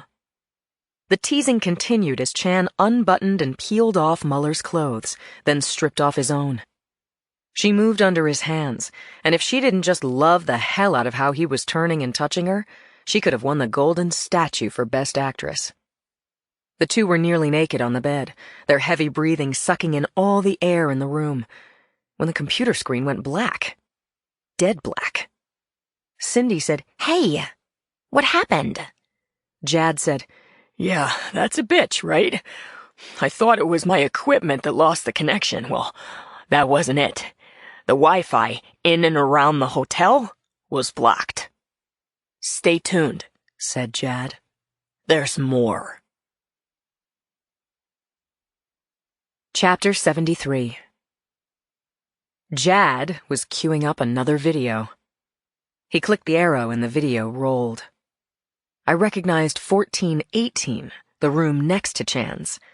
There were 2 single beds, a sofa, a desk, and a coffee table, and the 2 young people, a black male in cords and a sweater, and a white female in jeans and a pastel plaid shirt. They were sitting at their ad hoc computer stations, looking at their screens. Jad said, Nothing happens in here for a couple of hours. He fast-forwarded the video, and the timestamp sped from 4:30 to 6:20. As Jad had said, there wasn't much happening in 1418. The boy sat at the desk, the girl hunched over the coffee table, both gravely watching their computer screens, which were turned away from the camera. I couldn't see what they were watching, but presumably it was Chan and Muller in the room next door. They ate sandwiches, chugged from their water bottles, and wheeled the room service cart outside the room, all without incident. At the 6:20 marker, Jad slowed the film and said, Don't look away. Don't even blink. The young man in the video poked a key on his laptop and spoke to someone on his screen.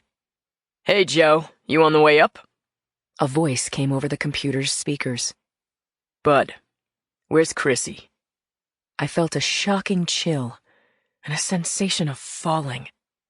I gripped the armrest and tried not to move or speak or cry out. That was Joe's voice. I couldn't be mistaken. My Joe. I'm here, Chief, said the girl at the coffee table. She got up from her chair, leaned over her colleague's shoulder, and waved her hand at his computer screen. Okay, good. I'm still in the lobby, said the voice of the man I'd loved for years, the man who'd promised to love me through sickness and health, the father of my baby. He said, What's going on?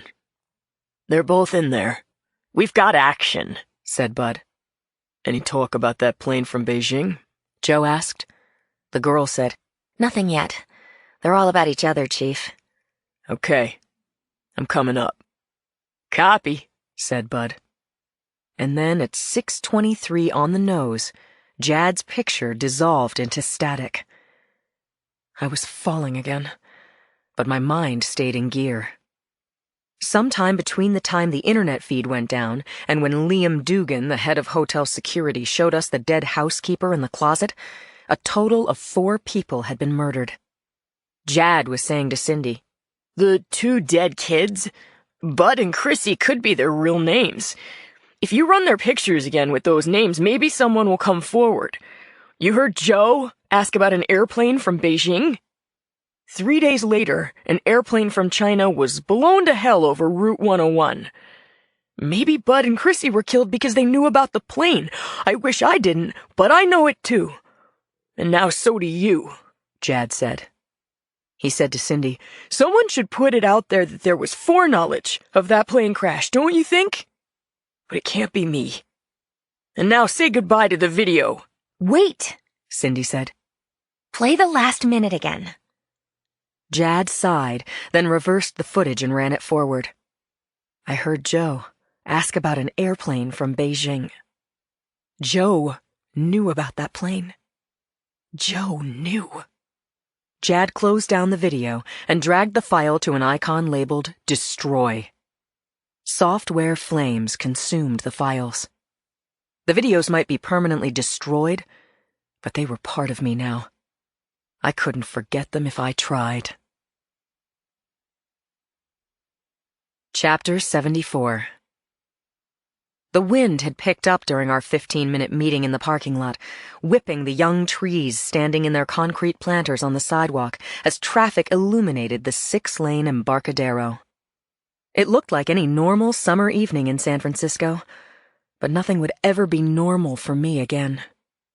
Joe had prior knowledge of a plane crash that was shaping up to be one of the worst air disasters on record. Cindy and I got out of the back seat of her car. Jad told Cindy that his phone number was now a non-working number and that, no offense, he would stand there and watch us leave so that we couldn't follow him. We all shook hands, and Cindy wished Jad good luck. I wondered if Jad's superiors actually believed his recording equipment had failed, or if they were following him even now, watching Cindy and me as we climbed back into her car. Cindy was practically bug-eyed as she drove us away from the parking lot. Check me on this, she said to me. The dead kids were taping Chan and Muller. They were told to hit the kill switch, and they did. During the blackout, someone came in and shot them and maybe killed Chan too, right? That guy talking to them? That was Joe. I know his name was Joe, Cindy said. Wait, Lindsay? She turned to look at me. You don't mean that was your Joe? Off the record, that was him. Oh no, please don't tell me that. Cindy, watch the road! Yes, that was Joe Molinari. But what does Joe have to do with those people, Lindsay? I don't get this at all. I'm thinking, I said. My thoughts were scrambling for cover, but they couldn't hide. What role had he played in the lives and deaths of Bud, Chrissy, Chan, and Maria Silva? Had he killed them? Were he and Muller working this operation together? And I had to know, what had Joe known about Flight WW-888? And what, if anything, had he done with that information? I couldn't share these thoughts with Cindy. Not yet. Lindsay, are you thinking Joe is the killer? Cindy was staring at me again, her eyes as big as headlights. I said, no, look, no. Joe's a freelancer. It's more like he was hired to monitor the action in Chan's room. So what if, as Joe was going up to supervise those kids, someone heard him say he was going upstairs and sent a go signal to the killer? I was winging it, but I was imagining it too. I kept talking. And so the kids were expecting Joe, but the killer knocked on the door and they let him in. Cindy said, Yeah, I'm following you. The killer shoots them, shoots Chan, and Joe got there after the shootings? It's a good theory, I said, while wondering, is it? What happened to Joe? And what happened to Allie Muller? I wish I knew, I said sincerely. According to my calculations, Cindy said, the plane went down about 62 hours later, right? I nodded, remembering the run-up to that crash vividly. I'd worked the hotel crime scene with Conklin, Clapper, and Claire, and that night Joe had come home very early on Tuesday morning, 2 days before the crash. We'd made love and had breakfast together, and I'd told him about the hits at the hotel. We talked about it. Then I'd gone to work. That day we got an ID on Michael Chan. Conklin and I had driven out to Palo Alto and notified Shirley Chan that her husband was dead. And except for the recording of Joe watching us at the Chan house, I hadn't seen him again. As Cindy had said, 2.5 days after the shootings in the hotel, WW-888 had blown apart. Cindy was doing her best to drive and process everything we had just seen on Jad's 15-inch laptop. She said to me, Look, I have a problem writing this story. Joe is pivotal. He talked about the plane from Beijing. That information, if it had been used properly, might have saved a few hundred lives. So how do I write about that? I have no freaking evidence. I can't print this as a rumor. Can you sit on this for a day? I said. Why? Because I have to get some answers. From whom? I'll tell you as soon as I can tell you. Lindsay? You don't have to say it, Cindy. I promise you get the exclusive. If I find out anything at all. Chapter 75. When I walked through the front door to the apartment I once shared with my husband, the wonderful Mrs. Rose said to me, "Lindsay, I have to go. My son is waiting for me at Tommy's and I have to dress. You'll find some pasta salad in the fridge. Oh, Martha has to go for a walk, and the baby hasn't eaten or had her bath. She just wouldn't play ball with me. Sorry, dear." I told Mrs. Rose thanks for everything and have a good time, and stood at the open door until she was gone. Then I closed the door and leaned against it, exhausted by the meeting with Cindy and Jad, thinking, no more. Please, I can't take any more. I was a mess.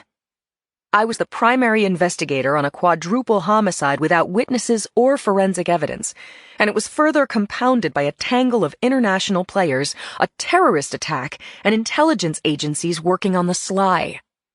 My husband was party to some or all of this, and he'd sucker-punched me, kneecapped me, and left me alone in a blind alley. I was grateful to Cindy for including me in her meeting with Jad, and also thankful that she had agreed to sit on the story until I had answers. But she wouldn't sit on it forever. I'd fed her the only theory of the murders I could think of, which presumed that Joe was not guilty of murder. But he might well have had foreknowledge, if not his actual hand on a trigger. And for all I knew, he was a killer many times over. I became aware of Martha, who was whining and pushing at my legs. I said, okay, I hear you. We went to Julie's room. I woke my daughter up very gently, and of course she started to cry.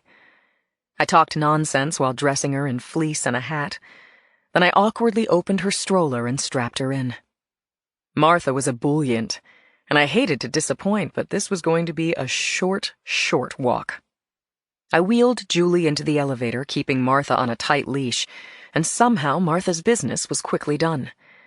She was desperate to go for a run. She pulled and barked at me when I turned to go back into the building. "You don't always get what you want," I said to Jules and Martha. "And that goes for me, too." I then proceeded to do what single mothers all over the world do. That is, everything at once. I fed the baby, and I fed Martha, and after drinking the dregs of the opened bottle of Chardonnay in the fridge, I dished up some pasta salad and wolfed it down. On the way to the dishwasher, I grabbed a basket that I keep on the counter near the microwave. It's 8 inches square, 4 inches high, a catch-all for receipts and the odd paperclip, marking pen, and business card. 2 men from the CIA had paid me a call last week, the point of which was to tell me to stop looking for Allison Muller. They had left their business cards on the counter. I couldn't remember seeing those cards again. I hoped Mrs. Rose had put them in the receipt basket.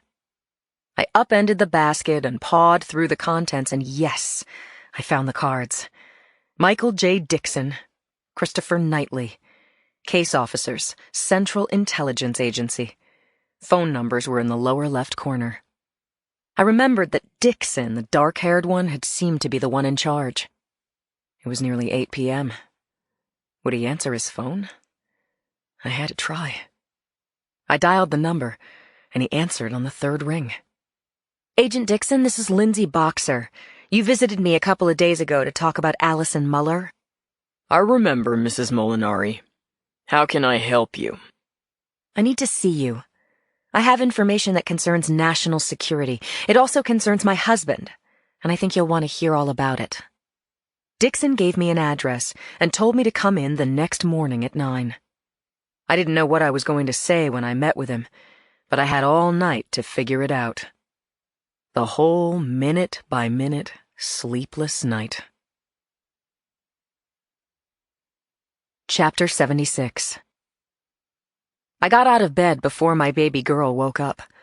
I showered to get my blood running, and while Mrs. Rose buttoned down the corners of my household, I called in sick, asked Brenda to tell Conklin that I would talk to him after lunch, and then ordered a taxi to drive me to the CIA office on Montgomery Street. I dressed to impress, meaning I put on my best blue gabardine pantsuit, just cleaned, a good-looking tailored shirt, and my smart Freda Salvador shoes, which I'd last worn to meet in D.C. with FBI honcho June Friendorfer. Mrs. Rose topped up my coffee mug while I Googled the address Dixon had given me and found that it was the location of a CIA division called the National Resources Program, or NR. I read and clicked and read some more. And what I learned was that the NR was to the CIA at Langley, Virginia, what schoolyard pickup hoops were to the NBA. The NR recruited largely untrained people with access to information, foreign nationals living in the United States who were willing to gather intel for cash and probably a feeling of self-importance. The NR also hired on Americans with overseas access to government workers, aircraft manufacturing plants, newspapers, and the like.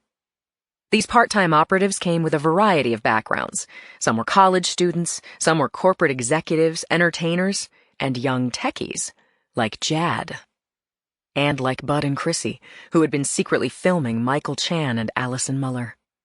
And while these geeks had been spying on spies, Joe Molinari had been right in the thick of it. My taxi driver buzzed the intercom. I told Mrs. Rose I would call her in a few hours and hugged everyone at the door. My driver asked, Alexander Building, right? I said, right, as the cab lurched from the curb and out into traffic. 25 minutes later, I was on the street in front of an early 1900s neo-Gothic tan brick office building. I entered the lobby, stopped at the desk, and showed my credentials to the security guard. He called upstairs to Agent Dixon's office, then wrote my name on a peel-and-stick tag, handed it to me, and said, 4th floor, you can go on up. I followed his pointing finger to the elevator bank. Chapter 77. I was alone in the elevator that whisked me smoothly to the 4th floor. The doors slid open, and I stepped out onto a granite floor leading to a pair of glass doors etched with the eagle-centric round blue logo of the Central Intelligence Agency. The reception area was thickly carpeted in blue, and a cluster of upholstered chairs gathered around a circular glass coffee table. A gallery of gold-framed portraits lined the long wall behind the reception desk, all former heads of the CIA, including President George H.W. Bush and our current CIA chief. I gave my name to the woman behind the desk, signed a log, and took a seat. There were no magazines on the table, but I didn't have to wait long. Agent Michael Dixon entered the room through a door to the left of the receptionist, greeted me as Mrs. Molinari, and asked me to follow him. We walked past many open cubicles with young staffers inside, and other offices with closed doors. At the end of the hallway, Dixon opened the door to a wood-paneled conference room and showed me in. Christopher Knightley, the second of the two agents I'd met in my apartment, was standing at the windows, looking out over the city with his back to the door. He turned and said, Morning, Sergeant Boxer. Please have a seat. And to the man I had assumed was his senior partner, Thanks, Dixon. I'll take it from here. I sat in one of the 8 swivel chairs around the smallish mahogany conference table. I refused an offer of coffee or bottled water, although my mouth was dry. I was wondering if I'd made a monumental mistake in coming here. Knightley pulled out a chair across from me and lowered his football player heft down into it. He said, You told Dixon you have information that may be of importance. That you know something about Worldwide Flight 888. What do you want to tell us? The inference was plain and almost laughable. This was the CIA, an arm of a huge intelligence-gathering agency with fingers and pies I couldn't even imagine. I was a cop. Just a cop. But if I'd had Christopher Knightley in the box, I could have fired questions at him for hours. So, I assumed that attitude. I said, I'm working a quadruple homicide, and I'm fairly certain that this isn't news to you. I want to know why Michael Chan was murdered and by whom. I want to know who killed the housekeeper and the 2 CIA computer techs in the room next to Chan's at around the same time. I want to know why I was followed and beaten by 4 Asian men who had a Stinger missile launcher in an apartment they were renting in Chinatown. And I want to know what my husband, Joe Molinari, had to do with all or any of that. If you can't give me answers and compelling reasons why I should keep what I know to myself, I'm going to let the press know that the CIA knew about WW888 before it went down and may even have had something to do with that disaster. I was suddenly afraid that I'd said too much. That like a little terrier on the street going after a pit bull, I'd taken a bigger bite than I could chew. If I was seen as a danger to national security, I might be taken into government custody. Or worse. I thought of the sweaty young man with the clandestine videos on his laptop, afraid for his life. I thought of Bud and Chrissy dead on a hotel room floor. Knight gave me a patronizing smile and said, "We're not going to hurt you, Sergeant. I'm not the bad guy." I exploded. So who is the bad guy? That's what I want to know. Who's the bad guy in all this? The door opened behind me. I swiveled my chair.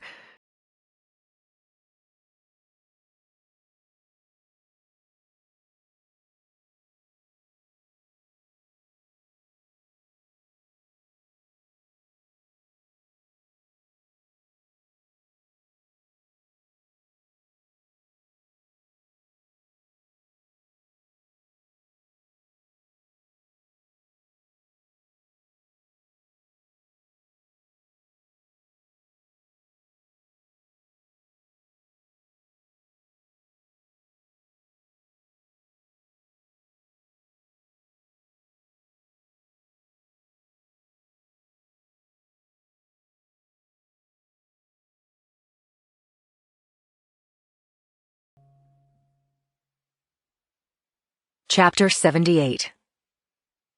I'd been shocked into silence. This was my husband. My husband!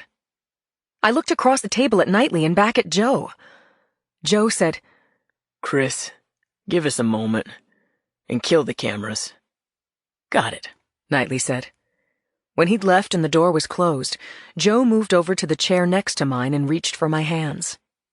I pulled away. It was pure instinct. This man resembled the man I had loved and married, but I no longer knew who he was. He said, "Lindsay, I know you're upset. I would be too." "Upset?" "Wrong word. I know you're furious at me, and that I deserve it. I know I've hurt you, and I can't tell you how sad that makes me. I know what I'm saying isn't working, but please, if you can, trust me." Trust him? How? Why? Where have you been? "I can't say. Not yet." I shouted. "I've been thinking you're dead." "I know. And sometimes I wished you were." That was a lie, but I said it with vehemence. And Joe didn't take his eyes away from me. I kept going. "You didn't call me or leave a message or send me a lousy text to say you were okay." He sighed and looked down at his hands. Was he remorseful? Was he thinking what to say to me? I didn't care. "You walked out on me and on Julie. In the last 10 days, I've been viciously attacked. I've been beaten, shot at, outnumbered, and outgunned. And what have you been doing? Playing I Spy games with Allison Muller?" He was looking at me with sad eyes, and I was doing second-by-second gut checks. Was he lying? Was he in trouble? What or who was Joe Molinari? "Oh, God, Lindsay, I didn't know you were attacked. Were you hurt? Are you okay?" "Talk to me, Joe. Tell me everything, and I'll let you know if I'm okay after I've heard you out." He tried to take my hands again, and again I pulled away. This was pure reflex. I didn't know if I still loved Joe, or if he had ever actually loved me. Chapter 79. "Be right back," Joe said. He got up and left the room. I watched his empty chair spin lazily in his absence. I wondered what he could possibly say to me that would make me trust him, or if he would even try. A few long minutes later, Joe came back into the room with 2 bottles of water, put one down in front of me and uncapped the other. He drank half of it down. Then he said, "Allie Muller used to work for me. I don't know, 18 years ago. We were both pretty young, idealistic, and she had a gift for intelligence gathering. What kind of gift? I asked. More than one, actually. Her IQ was off the charts. She was beautiful. People trusted her. She spoke a couple of languages. And she was pretty fearless. I had heard enough about Allie Muller from June Friendorfer, her CIA friend John Carroll, and her husband, Khalid Khan, and now Joe was singing her praises. I didn't want to know more, but I wasn't letting myself off easily. Allison Muller was central to this sickening amalgam of secrets, and I was pretty sure she'd killed Shirley Chan. Joe was saying, she volunteered to set honey traps, you know? She seduced men, slept with them, beguiled them into giving her information. Right, that's right. And she slept with you. Isn't that also right, Joe? We were in our 20s. It was kid stuff, and it's long over, Lindsay. What is relevant is that she was successful, well-regarded in the company, but eventually she hated that kind of work. By then, I was with the FBI and had lost touch with her. Joe, come on. You've seen her recently. I'm getting to that. When I was with Homeland Security, we knew Michael Chan was a spy for the Chinese, but we thought it was better to leave him in place. And I learned that Allie Muller, who was still with the CIA, had asked to get involved. Not long after, I moved here to be with you. Allie lived down the coast, had a good, high-level day job that enabled her to travel without scrutiny. She was married, with kids. It was a perfect setup for her real job. And as I came to find out recently, Chan fell for Muller. Very hard. I was in the Four Seasons the day Chan was taken out. I know that. Joe arched his eyebrows. I have you on tape. I also have you on tape out at Chan's house the next day. Joe nodded and sighed deeply. That surveillance van. I searched his face looking for tells or twitches. But Joe was a trained liar. Government grade. Triple threat. It was getting very complicated then, Joe said. We'd lost track of Muller. Chan and those two tech kids had been gunned down right under our noses, and we were aware that a big operation was in the wings. Like the takedown of a passenger jet? Yes. We were aware of a possible threat. We didn't know details. We thought Chan might know. That's why Muller was with him. We didn't know who his contacts were or if our information was any good at all. We didn't have dates or times. Joe looked heartbroken. Because the plane had gone down? Because the techies had been killed? Because Muller was missing? I kept my hands in my lap and said, What are your plans? I have to locate Muller. Were you planning to come home? I didn't mean to say that. It just jumped out of my mouth and into the room. Joe looked into my eyes and reached for me again, and this time I let him wrap his big mitts around my hands. I wanted to believe in him. I wanted life to go back to the way it had been only a couple of weeks ago. Was that possible? He said, I can't make a plan, Lindsay. Country first. This is what I do. It's what I've always done. I'm sorry. Chapter 80. I was simmering. But I didn't want to boil over, not here, not now. I said to Joe, I can find my way out. He said, let me walk with you. We walked silently down the carpeted hallway to the reception room. Joe held the glass door for me and waited with me at the elevator. I didn't look at him, and when the elevator came, I got in without saying goodbye. I called Cindy as soon as I got to the street. I told her I had learned absolutely nothing, but off the record, I had seen Joe. She shrieked into my earpiece. She wanted to know what Joe had said, where he was now, when she could talk to him. Cindy, he's in an ongoing operation with the CIA. That's all I can tell you, and don't blow his cover, please. But if you want to run Bud and Chrissy's pictures with their names and a request for information, you should do it. She said, Consider it done. Talk to you later. I called a cab, and as my mind churned, I waited on the corner of Bush and Montgomery Streets. I was thinking I owed it to Conklin to tell him everything I knew. I envisioned a very serious meeting in Jacoby's office. Me and Conklin and Brady, and by special permission, Cindy. I had a duty to report criminal activities.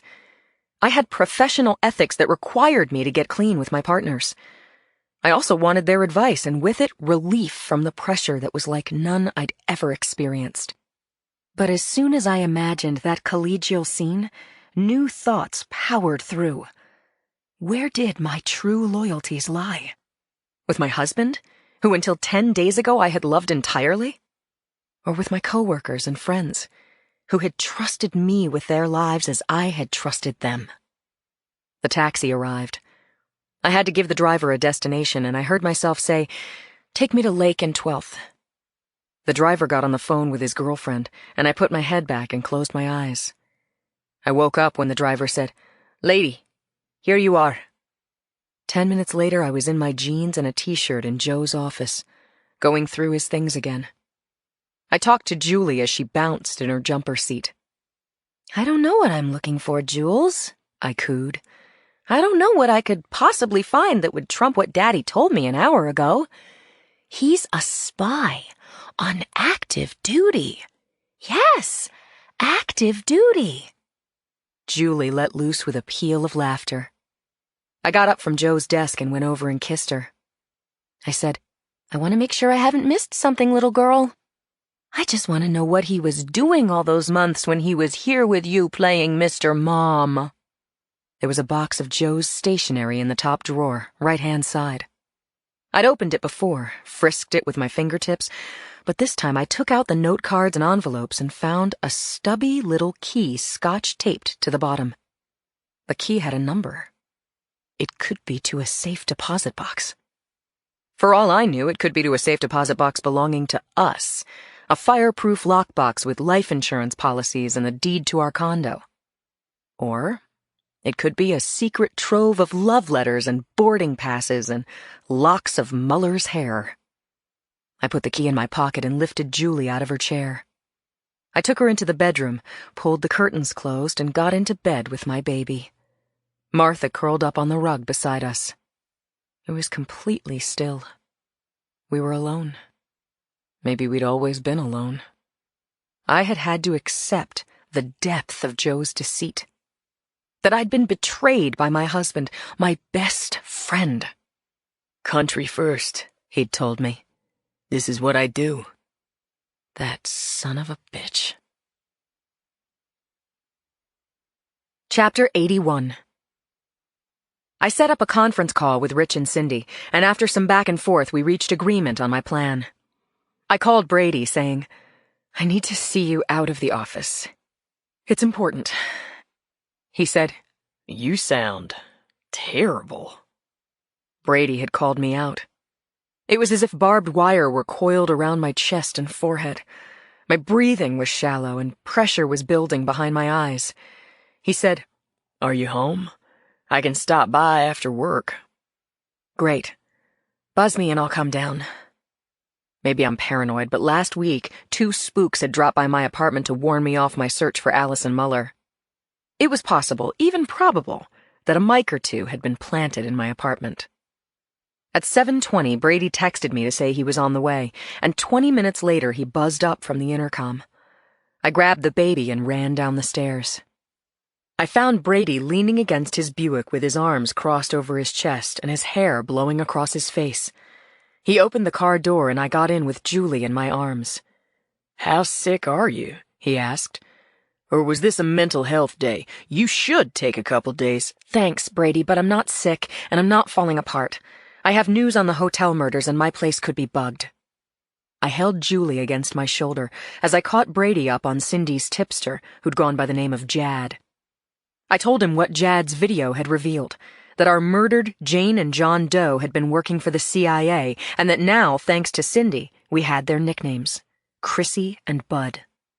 "Cindy's running their pictures today with those names." Brady said, "Good. A positive ID could come out of that." I nodded, cleared my throat, and kept going. "Brady, I heard something while I was watching Jad's tapes. It was Joe's voice. He was talking to those kids over the computer. He asked them if they'd picked up anything on a plane from Beijing. They said they hadn't. But still, the CIA knew something about a plane, maybe WW-888, before the crash. Brady voiced some colorful curses that I was pretty sure Julie wouldn't understand, and after the stream of disbelief and fury subsided, I continued. So this morning I went to the CIA office on Montgomery. Joe was there, I said. I saw him. Brady is a pretty good listener, and although he said, "You shitting me?" he let me speak without further interruption. I described my visit to the NR office, saying that while Joe hadn't told me much, he had confirmed that Michael Chan was a spy for the Chinese, and that Allison Muller was a CIA operative, now missing in action. The CIA will deny knowing anything about that plane, right, Brady? But they can't stop us from working our case. And I think, but cannot prove, that Allison Muller either did the shooting or saw it go down. Brady raked his hair back, stared out the window for a long minute, and said, "What do you want to do?" I told him. He said, "Boxer, do you really want to take on the CIA?" I don't see any other way to close this case. "Okay," he said. "I'm on board." Chapter 82. Brady put out a bolo for the driver of a black Lincoln town car with a dragging muffler before I got out of his car, and by 3 the next afternoon, a young man named Jeffrey Allen Downey, aka Jad, was in our interrogation room. According to his driver license and the answers he gave to the uniformed officers who brought him in, Downey was 22 years old, a recent graduate of a computer sciences program at Berkeley. He worked as a freelance computer tech and lived with his grandmother in Oakland. He did not volunteer who he worked for, but from the sketchy knowledge I'd gathered, he perfectly fit the profile for a low-level recruit for our local branch of the CIA. Brady and I watched through the glass as Conklin went into the interrogation room with Jad. The young, sweaty owner of a beat-up Lincoln in violation of the city's noise ordinance told my partner that he'd pay the fine, but there was no way, no reason to hold him. He knew his rights. Conklin asked mildly, "Where were you last night, Mr. Downey?" The young man who called himself Jad said, "Really? I don't have to tell you that." He looked mad and scared enough to pull his "I'm under the protection of the CIA" card. But he hadn't played it yet. Brady said to me, "If he says the L word, let him go." "No problem, boss." Downey looked up when I entered the box. You're the reporter from the Chronicle. What is this?" I asked Conklin if I could have a private word with Mr. Downey. After Conklin left the room, I took a chair, introduced myself, and said, "Sorry we had to pull you in, Mr. Downey, but if you answer my questions truthfully, you'll be free within the hour. No one will ever know you spoke with the police." "Am I under arrest? Because either way, I'm not telling you anything," he sputtered. "You played me, lady. I think you violated some code or something." I got up from the chair, opened the door, and shouted, "Everyone take a walk. And no cameras. I mean it." I winked at Conklin, then I slammed the door. I went back to my seat across from Downey and leaned over the table so that we were nose to nose. "Mr. Downey, please pay close attention. You have held back information about the WW-888 disaster that cost over 400 people their lives.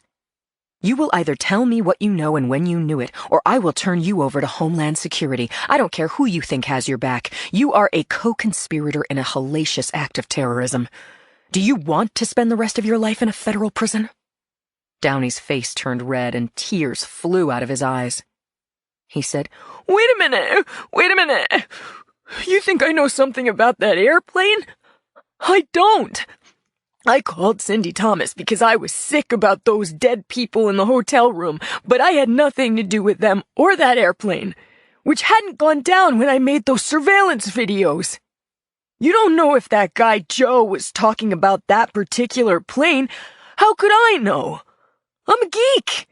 I signed on to do surveillance, period. I'm not even cleared for this stuff. He put his hands over his eyes and sobbed noisily. I slapped the table and snapped, "Look at me!" He jerked his head up. "Mr. Downey, the CIA is going to walk away from you. They didn't see the video. But I did. And Ms. Thomas did. And if you don't convince me otherwise, I'm going to turn you in and we're going to testify against you." He snuffled, used the tissues I handed him to mop his face, then sputtered weakly, "You're giving me too much credit. I'm just a kid. And I don't work for the CIA." Oh, now I got it. June Friendorfer had said the FBI was interested in Chan. I guess they were interested in Mueller, too. Who then? The FBI? Downey nodded and his chest heaved. It was apparent that he was verging on another meltdown. I reached across the table and patted his hands. "Okay, Jeffrey. Tell me what you know. Don't leave anything out. If I believe you, you can walk out of here today." Downey honked into the wad of tissues. He was still agitated and frightened, but he had moved in my direction. He said, "All I know about the plane was that guy Joe asking the kids if they'd heard anything about a plane from Beijing. They hadn't. I wasn't even sent to learn about that. My peeps are all about crushing a Chinese spy ring." "What do you mean, spy ring?" "I was paid to watch and listen. That's all. If Chan was a spy, you know more than I do. Same for Mueller. Is the Prince of Gorgonzola a secret code? I don't know. I just record what happens. And what happened is that those two got it on." "What do you know about Allison Mueller?" "For God's sake, that's what you want? I've got tape on her. Give me my laptop, I'll show you what I've got." Chapter 83. Downey had video of Allison Mueller. He had video. The barbed wire restraints around my chest dissolved and my heart did a happy dance. But I wasn't about to let Jad know it. I asked him if he'd like something to drink while I got his computer, and shaking his head like a wet dog, he said no. I left interview 2, closed the door behind me, and asked Conklin, "What did you think?" "He's a foot soldier. I think he's telling the truth." Conklin disappeared down the hall, and a long couple of minutes later he returned with Downey's computer bag. I got 2 bottles of Voss out of the vending machine and went back into the interview room. Downey opened his case and took out the laptop. Then he got up heavily from his chair, plugged the cord into a socket, scraped his chair this way and that, settled in and booted up. It took a lifetime for him to cue up the video. He said, "If you see something, say something, okay? Because I have followed this bitch a lot and nothing ever happens." Downey moved the laptop over to me, saying, "Usually after I shoot the videos, I forward them same day to my boss, and then I delete them from my hard drive, destroy them. I still have this one because it's from the day when I told them my camera failed." "Gotcha," I said, watching the blank screen expectantly. "Here she is leaving her office at 4:30, Downey said. "She drove straight to the Four Seasons." I watched Allie Mueller leave the office building with the Aptec logo over the door. She was wearing the Gucci glasses, the swingy black leather coat, and her spike-heeled boots. She was speaking on her phone as she walked to her car in the underground garage. Once she was in her car, Downey clicked on the icon for the next video in the playlist. When I saw the opening frames, it appeared to me that it had been shot by a dash cam in a car following Mueller's, which was exiting the garage. Downey said, "Now here comes 1 hour and 10 minutes of drive time." "Go ahead and fast forward," I said. From my seat in the interrogation room, I watched Mueller's BMW negotiate traffic from Silicon Valley to San Francisco, where she got out of the car on Stevenson, a small alley parallel to Market Street. She gave the valet several bills, and although Jad's camera was out of audio range, I knew she was saying something like, "Don't bury my car, I'm going to need it fast." The video ended. No doubt Downey shutting it down in order to park his own vehicle.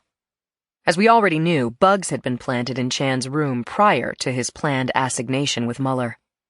Downey said to me, "That's all. You saw the video from 1420. Mueller gets naked with Chan and the network goes down. End of story. You mind making me a copy of that footage? Downey grabbed the laptop away from me and closed the lid. Look, I showed you what you asked for. I've put my life in danger for this bullshit. I haven't committed a crime. Now let me out of here, or I'm getting a serious no-shit lawyer to sue you in federal court for violating my constitutional rights. Why don't you think about that? There it was. The man had said lawyer. Thanks for your help, Mr. Downey. You're free to go. I'll walk you out. Chapter 84. Back at my desk, I contacted Monterey PD and spoke with the squad commander, asking if he had new information on Mueller. I said, I'm hoping she's been seen. No sightings and not a clue, he said. The husband calls every day, and every day we have to tell him we've got nothing. I relayed this sub-zero news to Brady, who told me that a guy from the forensics lab would be at my apartment at 8 the next morning to sweep it for bugs. I said, could you get him to come tonight? As usual, our lab was overworked and overwhelmed, and now I was pleading for a tech to check my apartment for spy cams. It was just too freaking sad. I'll see what I can do, said Brady. At the end of the day, Conklin drove me home and stood watch as I went inside the building. Mrs. Rose brought me up to the last burp in Julie's day, and after she'd gone home to her apartment across the hall, I ate dinner in front of the TV and had some quality time with my little family. In the relative quiet, now that I had time to think, something about Jad's recordings of the action in the hotel rooms started to bother me. What was wrong with those pictures? Was it something I'd seen or heard? Or was it something I'd missed? I thought about the two tech kids. I thought about Chan and Mueller playing on the hotel sheets. I tried to home in on the nagging feeling and get it to come to Mama. And then, just as America's Got Talent was starting, the intercom buzzed and I let Dale Culver, our lab's top bug buster, into the apartment. Julie and I sat in Joe's big chair while Dale dismantled my phones and passed wands over the light fixtures and under the furniture. When he had finished and packed away his gear, he said, Sergeant, you are certifiably bug-free. I thanked the earnest young man for working overtime and put the baby to bed. I was vigorously scrubbing a pot when my cell phone rang. I stripped off my wet rubber gloves and snatched up the phone without checking the caller ID. I wouldn't have recognized the number anyway. I just barely recognized the voice that said, Lindsay, it's me. Lindsay's not here, I said. I jabbed the decline button and tossed my phone onto the counter where it bounced and clattered. It rang again. After 3 rings, just before the call went to voicemail, I grabbed the phone and said, What do you want? I want you to listen to me. Please. I walked to the sink and turned off the faucet. I'm listening, I said, with all the warmth of a frozen bag of peas. I found Mueller. She's hiding out north of Vancouver, Joe said. I'm flying up there tonight. You should come with me. Why, Joe? Why should I do that? He said, We've always worked well together, and I know how much the hotel case means to you. I see, I said. I thought you'd like to be there. I called Mrs. Rose. I showered and dressed. I didn't fully understand what I was doing or why, but surely curiosity was prodding me on. Curiosity is both a strength and a weakness. Same could be said for loving Joe. Chapter 85. A black sedan was idling at the curb downstairs. Joe got out of the driver's seat and said, Lindsay, hi. If you don't mind, I'd like to take a quick look in on Julie. I said, No, Joe, just no. He said, Okay, I understand. He opened the passenger side door for me and I got in. When he was in the driver's seat, I asked again, Why, Joe? Why do you want me to come with you? Joe put the car in gear and said, I don't want things to be this way between us. I scrutinized Joe as he made filler talk about traffic and weather conditions. He had shaved and was wearing new jeans and a new shirt. He didn't avoid my gaze, but he did seem removed. Was he remorseful? Ashamed? When he asked me questions, I answered with a similar degree of formality. Julie is fine. Mrs. Rose is a miracle. We're working some leads on the case, but we're still scratching away at the surface. Then I turned on the radio.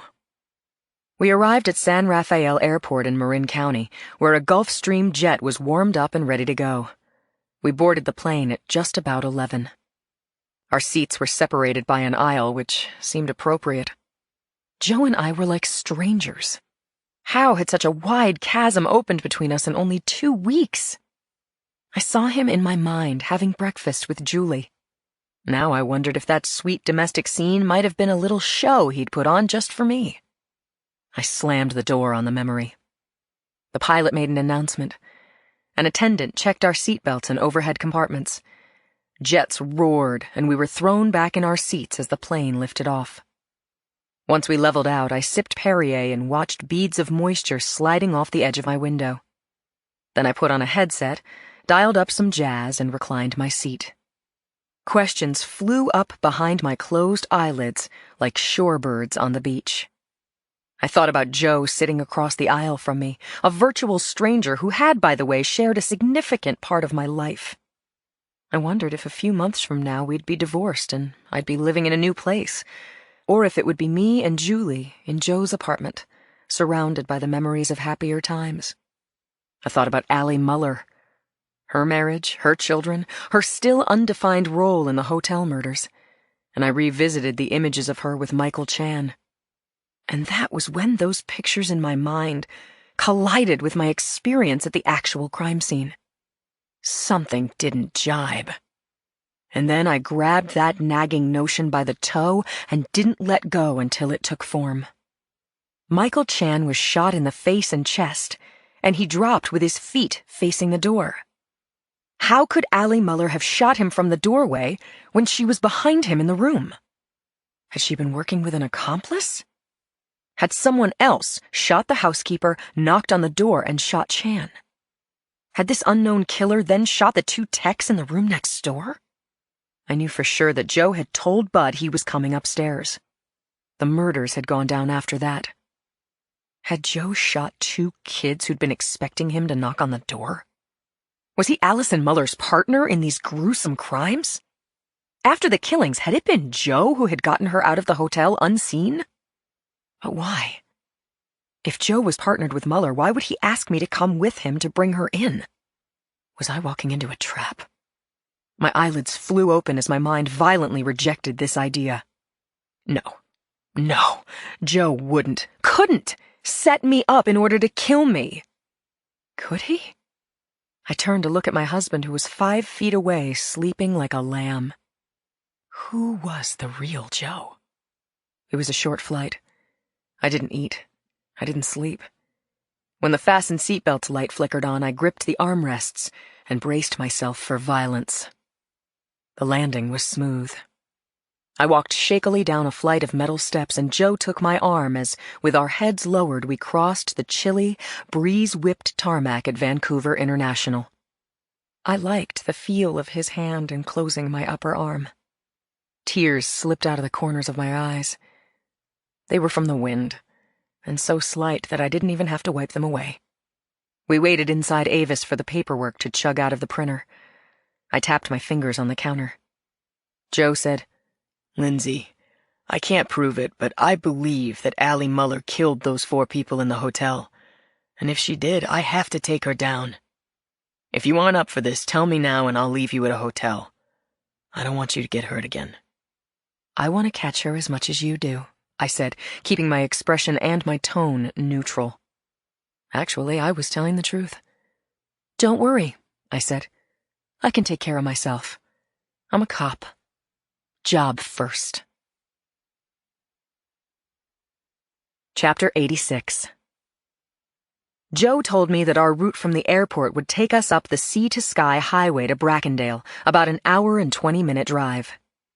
I strapped in and watched as the lighted roadways took us north through Vancouver's downtown, over the fork of the Fraser River, and north along Granville Street, where the beautifully lit glass skyline unfurled before our car as we crossed the bridge to downtown Vancouver.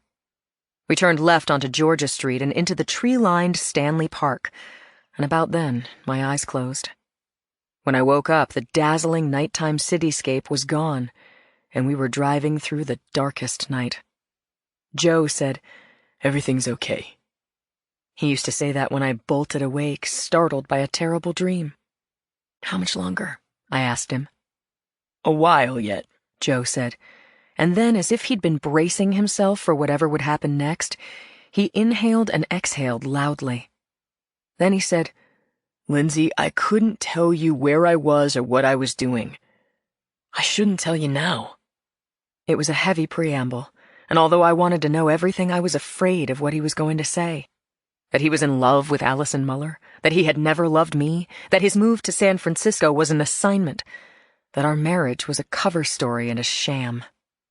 I said, "Look, don't tell me anything out of obligation." "I want you to know because you're my wife." I said, "Okay." Joe said, "I joined the CIA right out of school." June Friendorfer told me. He looked surprised, but after a moment he said, "I served in Iraq and Afghanistan. I don't talk about that with anyone. It was an omission, Lindsay, but talking about what I did during those wars wouldn't have done either of us any good." And then Joe began to stitch the pieces of his past together. He talked about working at the FBI, touched on the case we had worked across agency lines 3 years ago, the intensity of that time we'd spent together having thrown us into crazy hot feelings and falling in love. He talked about moving to San Francisco so that we could be together for real. And then he said, "The part I didn't tell you, couldn't tell you, is that around the time Julie was born, the CIA asked me to come back on an as-needed basis. I didn't know they would need me so soon." We were driving north in the pitch-bloody dark. Joe was telling me about his life as if we were on a date. Oh my God! We'd had so many years between us, a full life, or so I thought. I was struck with memories of the night I gave birth to Julie. Joe was away on business, a consulting gig, he'd told me. A ferocious storm had been beating the hell out of San Francisco when major contractions came on in force. From my bedroom windows I could see trees and electric lines down on the roads.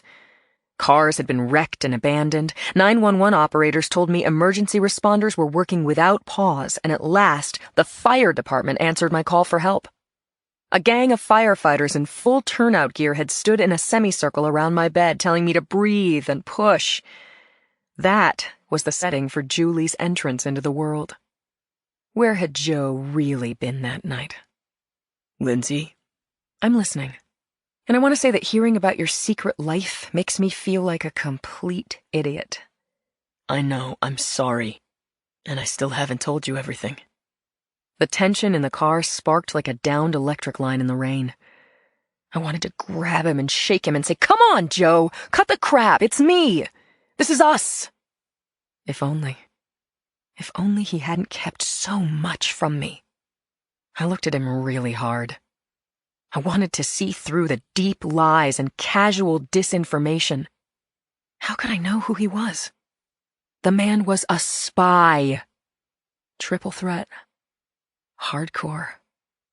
How could I believe anything he told me? Still, the unasked question shot out of my mouth. "Where were you the last 2.5 weeks, damn it? Why didn't you call me?" He shook his head. He pounded the steering wheel with his palms. He was strapped into his seat. We were moving at 60 miles an hour. There was no getting away without answering me. I was sitting right there. "Linz, I've always been committed to doing what needed to be done for the country and ultimately for us. But you have to believe this." He stopped talking. We were crossing over a bridge with the Salish Sea to the left and the cliffs of the highway rising high on our right. But I didn't know if there was a bridge strong enough to bridge the gulf between Joe and me. What, Joe? What do I have to believe? "That I love you. I love you and Julie so much, more than I ever thought possible. You have every reason to doubt me, but don't, because I swear to you, I'm telling you the truth." Chapter 87. I'd always found Joe open, accessible, honest. and real. My God, it was why I loved him. And now the truth was out. He'd lied deliberately and constantly all the time that I'd known him. So why, when he told me he loved me, did I lean toward him? The answer was as simple as 3 little words. Despite the lies and deceit, I wanted to trust my husband. I loved him. I said, "Don't stop now, Joe. Tell me about Allison Muller from the beginning." There were no other cars on the road at all.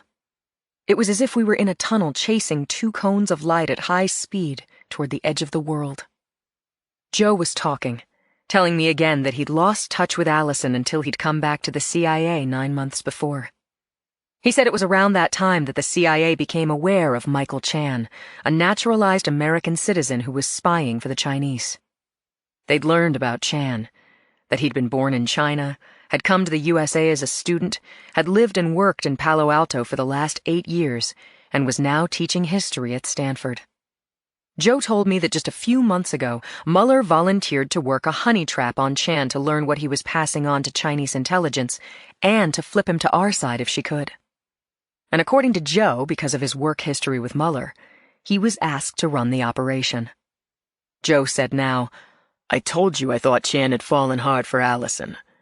Of course, he didn't know that Allie was CIA and that he was her target. He believed her cover, her job, and the business trips that enabled them to get together. But Chan was going through a stressful time, and finally he told Muller all about it." And she reported this back to you? Exactly. About a month ago. Chan told Muller that a Chinese intelligence honcho was about to defect to the United States. He said this defector had powerful and deep information that could take down the Chinese government. Muller told me that what was driving Chan crazy was that the defector was his father. Chan Sr. was planning to come to California to be with his son. He'd gotten false documents using Michael Chan's name and address and so on, and Chan was very worried. He'd heard that some Chinese-American men living in San Francisco had been assigned to kill his father as soon as his plane arrived in the States. Chan was just talking to his lover, you know, Linz? He was questioning his own loyalty to the Chinese government. He was desperately concerned for his father, and he had no idea that Muller was feeding this information to us. And still the information was incomplete. Chan didn't know what plane his father would be taking to the States. Muller was going to try to get this critical detail from Chan that evening in the Four Seasons. And then, as you well know, it all hit the fan. My mind reeled. Chan Sr. had been traveling as Michael Chan on WW888. It was his body that had disappeared. Even as I was having this breakthrough, Joe was unwinding the story as he knew it. Joe said, "Michael Chan was killed, Bud and Chrissy were killed, Muller disappeared, and then the worst thing imaginable. That passenger jet went down. I'm pretty sure that the men you and your SWAT took down in Chinatown were the ones who were supposed to kill the defector, one high-profile government man." "So what happened?" Joe asked rhetorically. "Were they cocky? Were they stupid? Did they have a shiny new toy? I don't know why they decided to hit the plane with a goddamn missile, but they did it." My God, you think they did that on their own? Joe said, "I think so. Chinese intelligence was apparently stunned by the crash. They did a slick pivot and tried to blame it on the CIA, and we blamed ourselves for not getting the intel in time to prevent the crash. The head of our internal affairs unit had to find out if I was involved. Who could blame him? After all, I was running the Muller-Chan operation. I was locked up and interrogated seriously. That's why I couldn't call you, Linz. I was in an underground location, I don't even know where." He sighed deeply, then said, "I don't know if I have everything exactly right, but that's pretty much what I know or have reasonable theories about. The Chinese made a lot of mistakes. They're amateurs at the intelligence game. Maybe Allie Muller made mistakes as well." I asked Joe, "Do you think she killed Chan?" Chapter 88. Joe gripped the wheel and gunned the car along the asphalt straightaway for long minutes before saying, "I've asked myself if Allison was the shooter a couple 100 times. Friendship aside, just bearing down on the facts, I think she's been playing both sides. Working for us and working for the Chinese and doing a pretty seamless job of it. I heard what Joe had said, but his answer was so off the hook I had to ask him to say it again. Are you telling me that Mueller is a double agent? That she is actually spying on us for the Chinese? I'm speculating, Lindsay, but it makes sense. If she's working for MSS, then she's behind the murders in the hotel. Chan was betraying the Chinese by leaking classified information to her. He was an enemy and had to be eliminated. It's almost as if they switched loyalties with each other, Chan wanting to get off the train that Mueller had just gotten on. You're saying she would have shot Chan because he was a traitor? So my theory goes. She knew that Chrissy and Bud had eyes on her from the adjacent room. So if in fact Allie is the shooter, she had to take them out and take their laptops at the same time. It was as if I were back in that room, looking at those two young people bloodied and dead on the floor, their power cords still plugged to the wall. Joe said, Chrissy and Bud hadn't overheard any information about the defectors' travel plans. I was on the way up to check in with them, maybe wrap it up for the day, but the elevator took a long time to get down to the lobby floor. When it arrived, everyone standing around piled in. That car must have stopped on every floor. Joe ran a hand over his face and seemed to be back in the moment when his operation had come crashing down. It was all over by the time I got to the 14th floor. The kids were dead in 1418. Allison didn't answer the door to 1420. I must have missed her by minutes or seconds. Otherwise, she probably would have killed me, too. I learned later that Chan was dead. If my theory is right, she was shutting down her undercover job for us and cauterizing loose ends. But why would she have changed sides, Joe? He shrugged. I could think of a dozen maybes. Payback for some long-held grudge, or she got an offer she couldn't refuse. She's crazy enough to have done it for the thrill. She might have killed Shirley Chan, I said. Okay, yeah, it makes sense if she was mopping up. She wouldn't take the chance that Chan was playing her and telling everything to his wife. Another sickening theory. Joe stopped talking. He turned up the heat, adjusted the airflow, and took a pull from his bottle of water. My head was throbbing from all this information.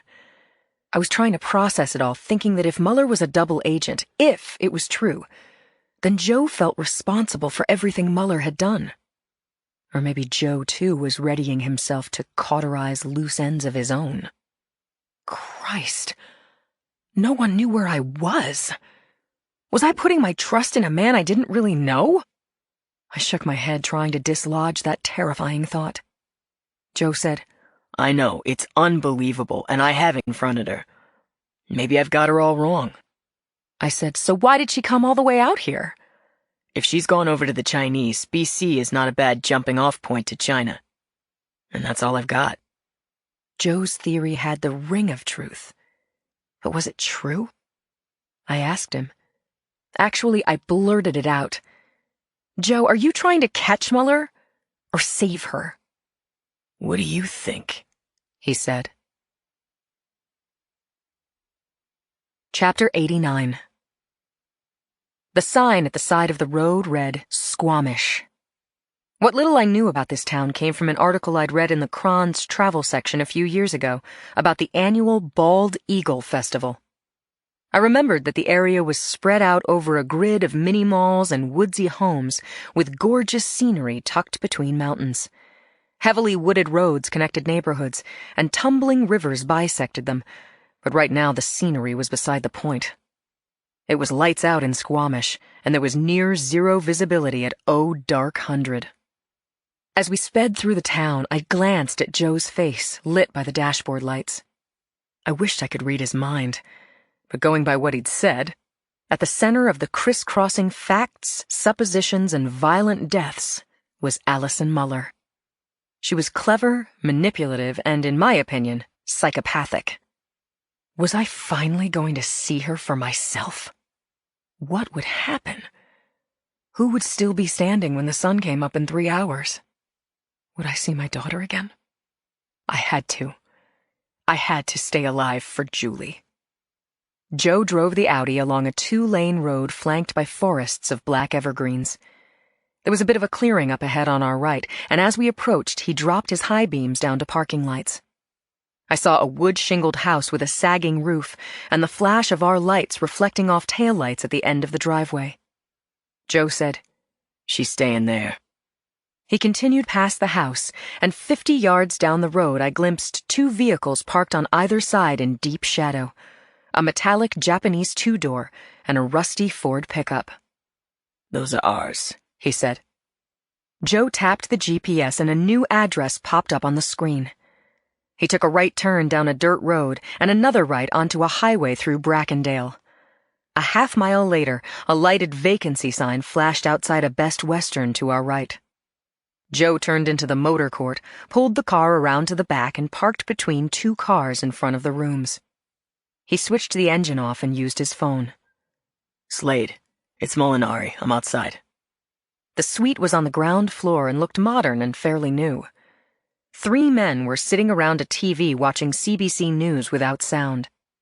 They were regular-looking guys of medium height and weight, one balding, another with coarse red hair, the third pale with glasses.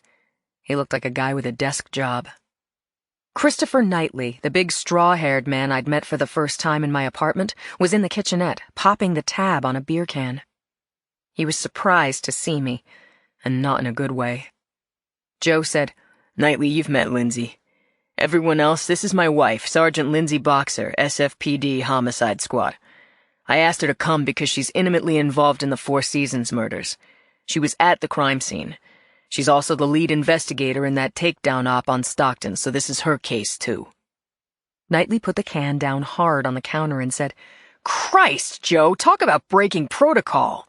No offense, Sergeant, this isn't San Francisco, and this isn't your homicide case. Muller's not just a killer. She could well be a traitor, not just to us, but to the country, for God's sake." "Chris, it's my decision," Joe told him, "and my ass if things go wrong."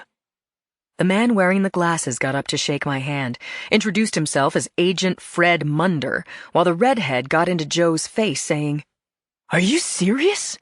It's not just about you. Our butts are on the line, too." "It's done, Gary," Joe snapped. "Let's get on with it." I used the bathroom, and when I came back, Agent Munder was saying to the others, "There's been no activity for 3 hours. Muller is still at the house. Looks like she's in for the night." "She was always a little too sure of herself," said Knightley. "Smart, yes, I'll give her that, but she's arrogant and, I'm gonna say twisted. She just loves all the attention she gets from men. Did you ever ask yourself, Joe, why she's so eager to climb into bed with the enemy?" It was a dig at Joe, and if he was meant to answer this question, he didn't get a chance. Knightley's phone chirped. He grabbed it from his shirt pocket and said, "Yeah?" He listened for a second or two, then said, "Got it. Stay with her." He clicked off and announced, "Muller's on the move. Something's gone wrong. She's in one of 3 cars heading north. Was she tipped off? Who did she get to this time?" Knightley was looking at Joe, and because I was standing next to Joe, he was also staring at me. Chapter 90. There was a quick shorthand discussion between Joe and the other men in the team. Routes and a timetable were roughed out. Then the motel room emptied. Knightley and a partner drove out of the lot first. Munder and his wingman took the second car, and Joe and I took the third position out to the sea-to-sky highway. I could imagine that this roadway must be gorgeous in daylight, but the empty 2-lane highway was unlit, and the impenetrable woods to the left and the steep, treed cliffs rising 100 feet straight up on our right seemed menacing. Joe's phone was in a holder attached to the vents in the dash, and he was in ongoing communication with Knightley. Knightley was also on the phone with the 2 CIA cars ahead of us, the truck and the sedan that had been following Muller's convoy from the moment they left her safe house. Word came down the line that Muller's 3 cars had split up. Knightley's voice crackled over the speaker. "They made us, goddammit! We don't know which goddamn car she's in!" New plans were hatched, and Knightley reported to Joe that our team had now also been split, assigned different routes with hopes that someone would locate Allison Muller's car. Joe punched coordinates into the GPS and stepped on the gas. The car leaped forward, and Joe drove fearlessly, hugging curves and speeding at 80 through blackness and dark shades of gray. I was frankly scared out of my mind, watching the needle bounce around the dial as we shot through the wilderness. Joe was gunning it over 90 when our headlights flashed on a sign for Whistler Resort. Joe spoke over the phone to Knightley. We're passing Whistler now, on track to that airfield in Pemberton. More conversation ensued, Knightley saying, I've notified the Royal Canadian Mounted Police. If we don't catch up with her shortly, we'll see you at the airfield.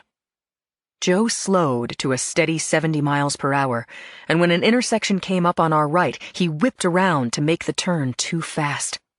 The car fishtailed on the empty roadway, then regained traction, and we headed east and picked up speed. Starlight and a sliver of a crescent moon revealed the ghostly shapes of trees looming alongside the road, and a glimpse of the Lillooet River. Joe glanced at the GPS map, said to me, Hold on, and took the turnoff to Airport Road at near 60. I was holding on, but the Audi's wheels hit a rut. The steering wheel bucked under Joe's hands, and the car slewed hard to one side, then the other. I may have screamed. Knightley was on speaker, and he was saying, We've lost her. The word her was just out of his mouth when the connection shattered into squawks and static hissing. Joe yelled, Knightley! Knightley! Can you hear me? No, he couldn't. We had lost our connection with our lead car and had no idea where in the world Allison Muller was. Well, this is just perfect, said Joe. And then, just ahead of us, another turn branched out under overhead lines. Joe took the turn at way too fast, and our tires slid on gravel. The car rocked onto two wheels. Then, as before, the tires grabbed and we shot on ahead under an endless, gunmetal gray sky. Chapter 91. As we turned onto the airport road, the coast mountains, which had formed a forested and impenetrable wall off to our right, were now dead ahead. In front of us and as far as we could see was flat meadowland, rectangular in shape, like 5 football fields placed side by side and divided by a 10-foot-wide rut of a road. As we took that dirt road, our headlights hit a cluster of lightweight aluminum sailplane trailers parked haphazardly up ahead and to our left. Peering into the dark, I could just see a small airplane hangar at the far end of the road and off to the right. I could make out several cars to the right side of that hangar, their headlights illuminating a pair of small, stationary airplanes on a landing strip. The runway appeared to be at an angle to the hangar, heading east-west and parallel to the mountains. Joe doused our lights, eased his foot off the gas, and slowed the car to a crawl. That's gotta be her, he said. See if you can raise Knightley. I reached over to the phone and pressed the redial button, but as before, there was only static. I clicked off, then tried again. I heard bursts of Knightley's voice and I shouted, We're at the airfield! They're here! Only crackling came over the speaker. You're breaking up! Please repeat! I said, but the connection failed again. Joe muttered, It wasn't supposed to go down like this. As I understood it, the original plan was to surround Muller's safe house, call her out, and bring her in. This situation had no boundaries. Not even the sky was the limit. Joe slowed the Audi, and a handful of people exited the cars parked by the hangar. For a moment, they were frozen in our high beams. 4 Asian men, a hulking white man, and the woman who had to be Allison Muller. She and the Hulk ran toward one of the planes, which looked to be a de Havilland Beaver. I knew it to be a sturdy bush plane. At the same time, the Asians, now positioned behind their vehicles, opened fire. Joe wrenched the wheel hard to the left and stepped on the brakes, and the Audi skidded in the grass before coming to a stop in the midst of the small trailers. I had my 9mm Glock in my hand, a solid and dependable service gun, but no match for the automatic weapon fire ripping across the meadow, pinging like a hailstorm into the trailer's aluminum hulls. It was riskier to turn and run than it was to stand our ground and fight. I'm a good shot, even under pressure. I was ready. Chapter 92. I felt unreasonably invincible. Even then, I knew that what felt like courage was an adrenaline surge fueled by present danger and all of the fear, confusion, and rage I'd repressed over the last weeks. Joe yelled at me, "Stay in the car!" Too late for that. My loaded gun was in my hand and my feet were on the ground. I crouched behind a trailer, which was all that stood between me and the people who were strafing us with automatic weapon fire. I didn't have a death wish. I just didn't expect to die. I was rationalizing. We were 30 yards from the shooters. Everyone was firing into the dark. Joe said, "I don't like our odds." Then he bounded out of his side of the car and took a position at the butt end of the trailer I was using as a barrier at the front. We aimed and fired on the shooters and reloaded. When there was a momentary break in the gunfire, Joe yelled, "Allison, give it up! The cops are on the way. No one needs to die. Put down your gun." Muller laughed. It was a lovely laugh, both throaty and merry. "You're too funny," she called back. I saw the flash of Muller's blonde hair as she sprang out from behind a car in a crouch. Her bodyguard followed, the two of them running for the open hatch of the closest plane. My attention was on Muller, but there was something about that bodyguard that rang a tinny bell. I knew him, but I couldn't place him at all. And I didn't have time to think about it. We had to stop Muller from boarding that plane. Joe fired into the narrowing space between Muller and the aircraft, and her bodyguard pulled her back into cover behind a car. Joe yelled, "This is a mistake, Allison!" And then the leading character in this long-running nightmare leaned over the top of her vehicle and fired a long burst of bullets, spraying left, then right across the trailers. There was a split-second pause in the gunfire, and Muller and the big man made another dash toward the plane. Sighting her, I took aim, followed her with my muzzle, and fired. Muller jerked and flailed before she fell to the ground. Her bodyguard called her name and went to her, frantically trying to help her up. But she got to her knees and shook him off as she struggled to her feet. My shot had gotten her in the back. She could only be alive if she was wearing a vest, and even then, given the angle of my shot, she was lucky to have survived. Part of me was relieved that I hadn't killed her. I wanted to talk to her, and I wanted to throw her in jail. But at the moment, Muller was armed and at large, and bullets were flying at us again from her direction.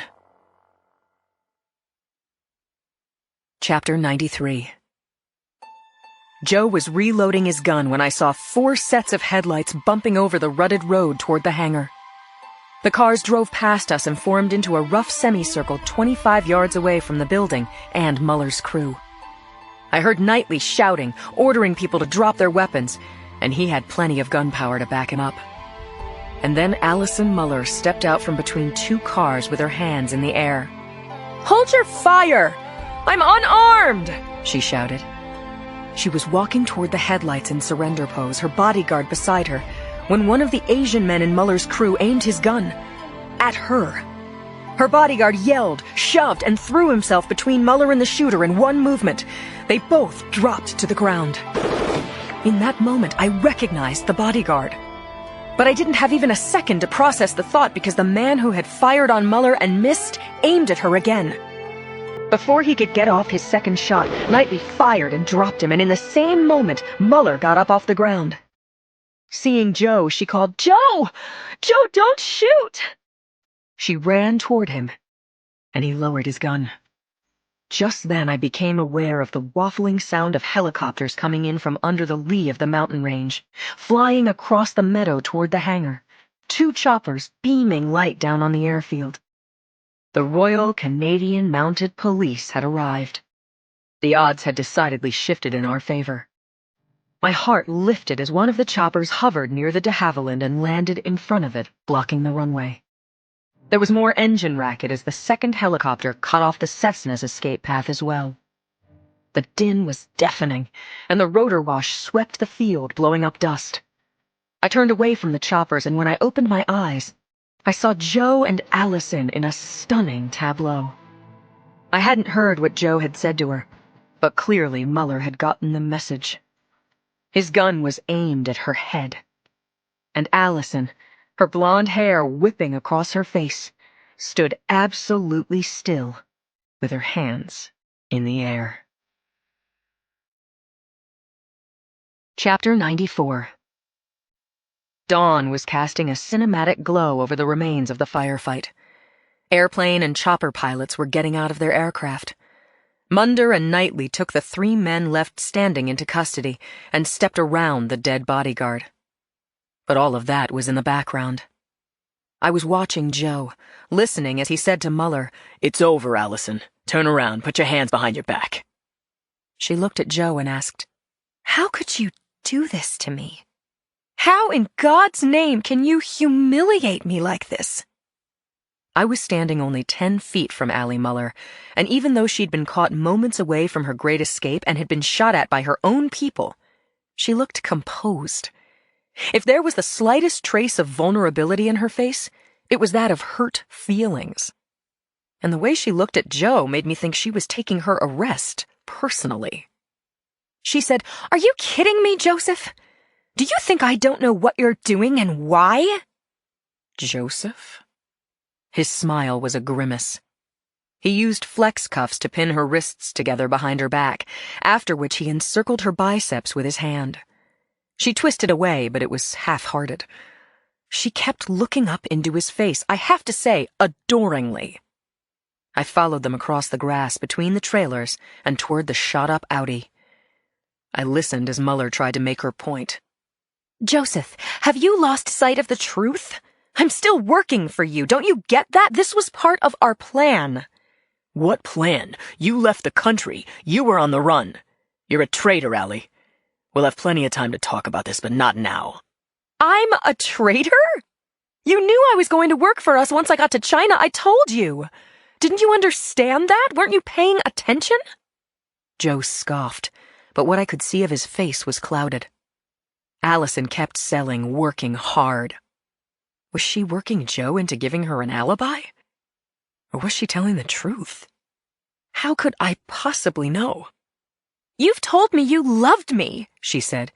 "And now what? You don't love me anymore?" Joe loved her? Hearing that hurt worse than the beating I'd taken on Lake Street. Far worse. The left rear door of the Audi creaked as Joe opened it. He put one hand on Muller's head and angled her into the back seat. He closed the door hard and opened the driver's side door for me, and I got in. "I have to talk to Knightley," he said through the open window. "I'll only be about 10 minutes. Watch her, Lindsay, and don't believe anything she says. She has an advanced degree in making shit up." Muller called out, "Joseph! Joseph, don't leave me with her. She shot at me." She almost sounded panicky. "She'll kill me. Is that what you want?" Joe reached into the car and threw the door locks. He said, "Lindsay, don't shoot her unless you have to, but if you have to, do it. Do not let her leave." Copy that. Did he want me to shoot her? Would that solve a lot of problems for Joe? Well, I had my own agenda. Out on the rosy airfield, Knightley was speaking with the helicopter pilots from the RCMP. Joe said a few words, then headed over to the hangar, joining the agents who were loading the survivors of the shootout into vehicles. I was alone with Allison Muller, the modern-day Mata Hari who had just sucker-punched my heart, then jumped on it and set it on fire. Oh yeah, I was throbbing from the pain of that, but I had to push it all aside. If the city of San Francisco was ever to have the chance to prosecute Muller for the Four Seasons murders, I had to get her to talk to me. I couldn't let my injured feelings compromise a case against her. This meeting with Muller was why I was here. I sat with my legs across the length of the front seat, my feet under the steering wheel, my face turned toward the honey trap beauty. I showed her my gun. "I'm Lindsay," I said. "Joe is my husband." Chapter 95. Muller slid down in the back seat, catty-corner from me. She stuck the soles of her boots up against the back of the driver's seat and got as comfortable as I imagined she could with her wrists bound behind her back. I reached up to where Joe's phone was still clamped in its holder, below Allie's line of sight. I pressed the on button. and I pressed record. Then I turned around to face her. I took a good, long look at Muller's strong, almost mesmerizing features, her gorgeous skin, the shimmering blonde hair with the signature bangs, her large eyes, which were almost all pupils at the moment. No matter the bravado she was exuding with her feet cocked up on the back seat, she'd been through a shitstorm, and she was feeling the effects of it. She spoke. So, you're his wife, huh? That's right. I'm also a cop, SFPD. Just so you know, you don't have to say anything, but anything you do say can be used against you in court. Do you understand? Her merry laughter filled the car. Then she said, You can't touch me, babe. I'm in federal custody, and that trumps the SFPD any day, every day. Do you have any idea who I am? Do you have any idea who your husband is? Don't bother to answer. You don't know Jack. You don't know Joe. You may be right, I said, channeling the benign manner and patience of Rich Conklin. So fill me in, why don't you? What do you want to know? She said. You've got questions about Joe, I suppose. Like, how close are we, exactly? How often do we see each other? How tight are we after knowing each other for 25 years? How good we are together in bed? Yeah, I bet you'd like to know all that, but Why don't you go ask your husband? And good luck getting the truth out of him, Lindsay.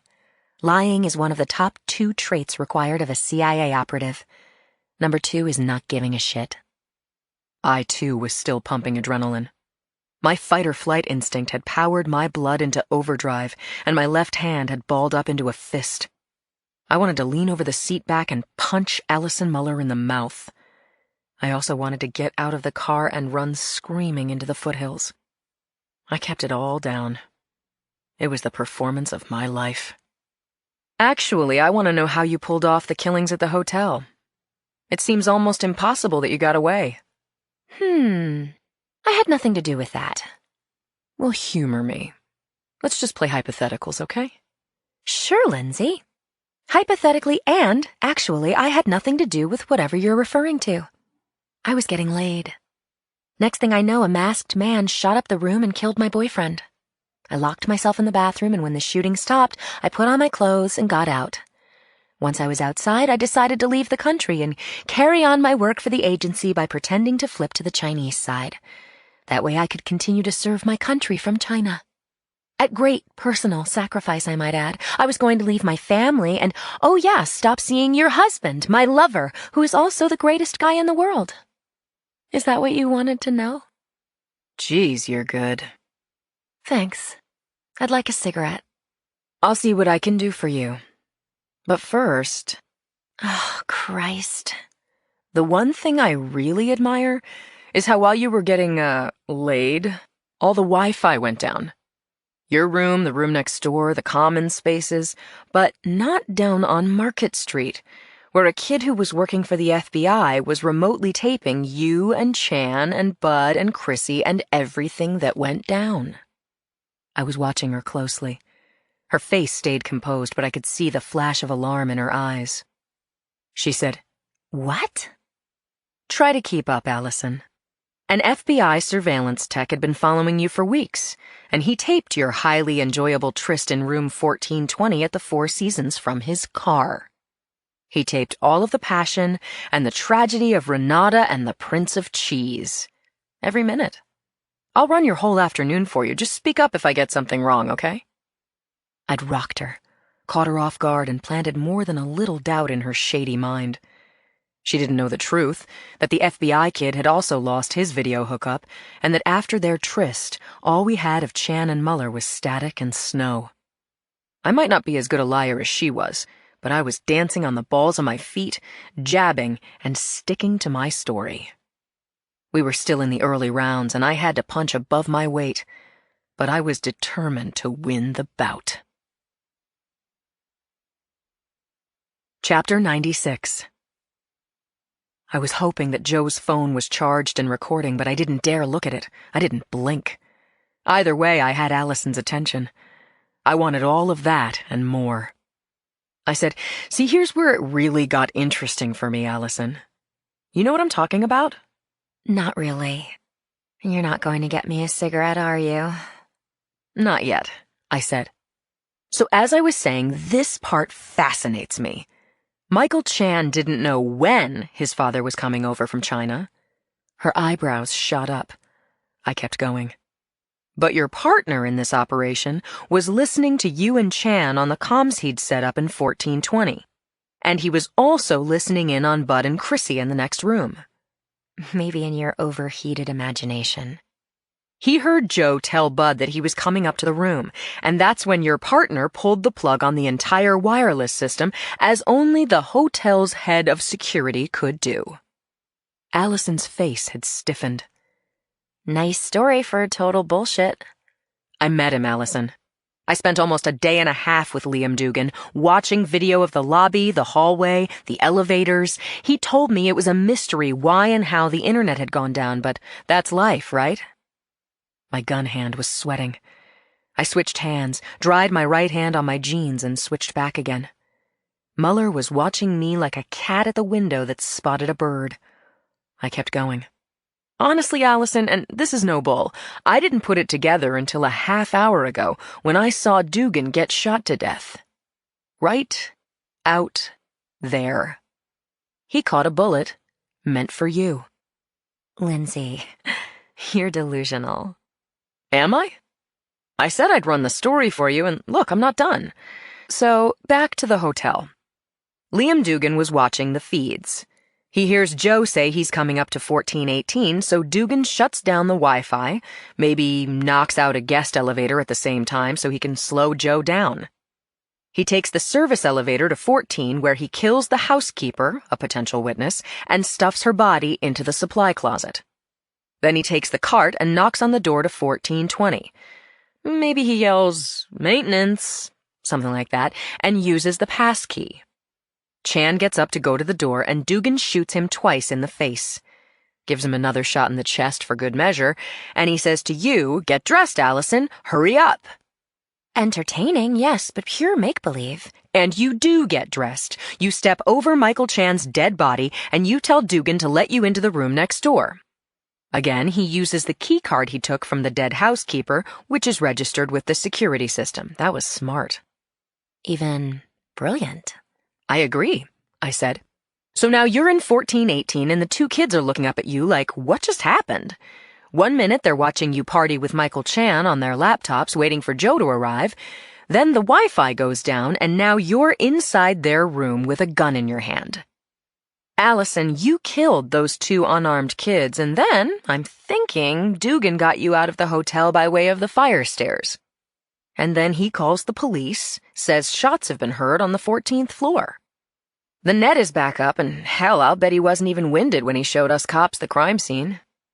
Very cool guy. I can see why you liked him. So here's a question, Allison. She said, "Where the hell is Joseph?" "Oh, you remember I said I'm a federal employee, don't you?" Of course. I can't touch you, right? So here's my question. Why would Dugan do that for you? Why would he kill for you? And why would he die for you? "This is your story, not mine," said Allison Muller, exhaling like her breath was smoke. Well, here's my theory. He did it because he knew you. And as a world-class femme fatale to his former cop-turned-security chief, I think he would have been an easy score for you. You were beyond his wildest dreams. And, I'll admit, this part is hypothetical. I think you told Dugan that you'd run away with him to the People's Republic of China and start a new and exciting life together. Am I warm, Allison? She was staring past me through the windshield, considering her options. I knew it. I wasn't just warm. I was red, smoking hot. "Look," she said, "I'm going to get disappeared for a while. I want you to tell my daughters that I'm okay, that I love them. There are a few things I want them to have, and there are some things I have to tell Khalid." I understood what she was saying. She didn't know when she'd see them again. Or if. Happy to help. Tell me you killed Shirley Chan and it's a deal. Allison sighed, shook her head, and said, "What a bitch." She was referring to me. Then she said, Okay. I didn't know if or what Michael had told her about me. She was smart, and she could have turned people against me. I went into her house, and I put her down. Okay? I killed her. Now shut the hell up. I can't stand the sound of your voice. Back at you, babe. You kind of make me sick. I took the phone out of the holder, showed Allison the big icon of a microphone on the faceplate, rewound it a touch, and played back, You kind of make me sick. Then I said, We're still rolling. Let's have the message for your family.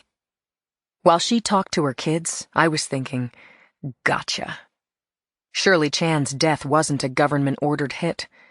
Killing a mother of 2 small children was Mueller's own personal cover-up to protect herself. If the CIA spat Mueller out, we could charge her for Shirley Chan's murder and do our best to build a case. I thought I could do it starting with her confession.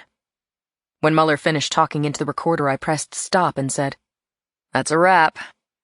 She smiled, a hat tip to me for making the deal. And then she started to laugh. Man, it was catching. I laughed too. This hilarity was more about relief and hysteria than it was about humor, but we were both into it, chortling and giggling like high school girls. Technically, I laughed last. And, of course, best. Chapter 97. Chris Knightley's big face filled the open car window. You girls having fun? He said. I didn't like the guy, but screw him. I had what I wanted on the record.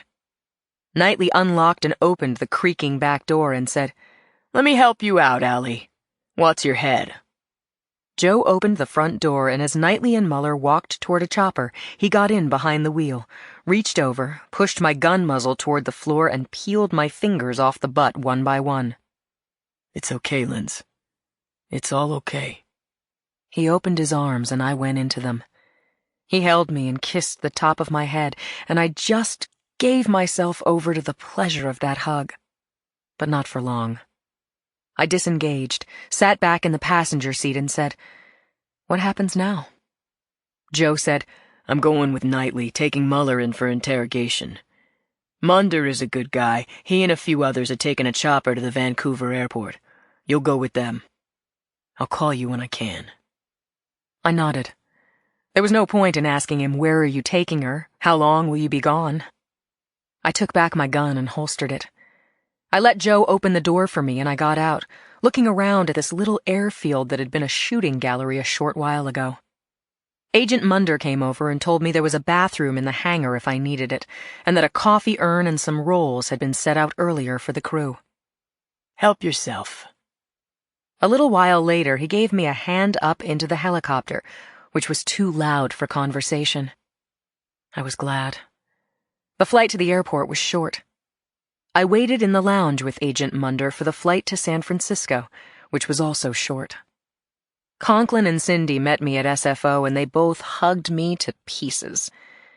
I sat in the back seat on the drive into the city, leaning toward them over the seat back so I could tell them about my 15 hours with the CIA. I fell asleep while I was talking. Cindy walked with me upstairs to the apartment and sat with Mrs. Rose and Julie until I'd finished taking the best shower of my entire life. And then everyone left us alone. I sat in Joe's chair holding our child, and then I sobbed deeply until she started crying too. Poor Martha was dumbfounded. She barked and yipped and circled until I was all cried out. We napped. Then we went to the park, my girls and me. We sat by the lake and watched ducks and people. I made small talk with Martha and Julie, but my mind was working hard. As usual, I still had questions. Chapter 98. The phone rang at 7 the next morning while I was brushing my teeth. It was Brady. Hello? I said. Are you all right? I spat and rinsed. Good as new. Fine. There's a car downstairs for you. Go to Mission and Cortland. 2 officers are at the scene. They'll fill you in. Conklin's on the way. Brady hung up. I sang to my reflection, "It's gonna be another bright, bright, sunshiny day." I finished my morning ablutions and welcomed Mrs. Rose, who asked, "How are you?" Everyone wanted to know how I was. I must look like I'd been dragged up and down Filbert Street behind a garbage truck. "I'm fine," I said. "How are you?" "A little tense. My daughter's due any time. She's packed to go to the hospital." "Do you think you'll be home after work?" "I'll be home by 6, or call me and I will relieve you as speedily as the law allows." "That's good enough for me," she said. I kissed Julie, ruffled Martha's ears, tossed her a tennis ball, and grabbed a bottle of tea from the fridge. Then I ran down the stairs. There was a fire engine red Camaro in front of my apartment building with gold hubcaps and matching chains around the plate guards. The envelope taped to the window had my name on it, and there was a set of keys inside along with a note written in Brady's block letter handwriting. "Merry Christmas from the motor pool." It was not Christmas, and this car's previous owner had clearly been convicted of possession of narcotics with intent to sell.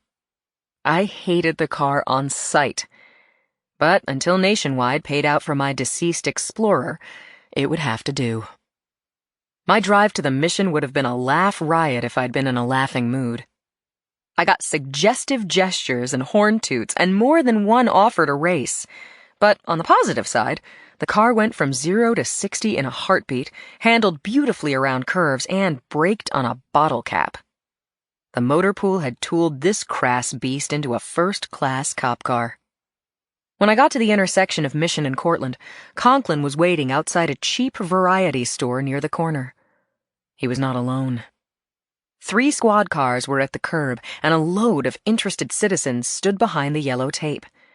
Broken glass glittered on the sidewalk.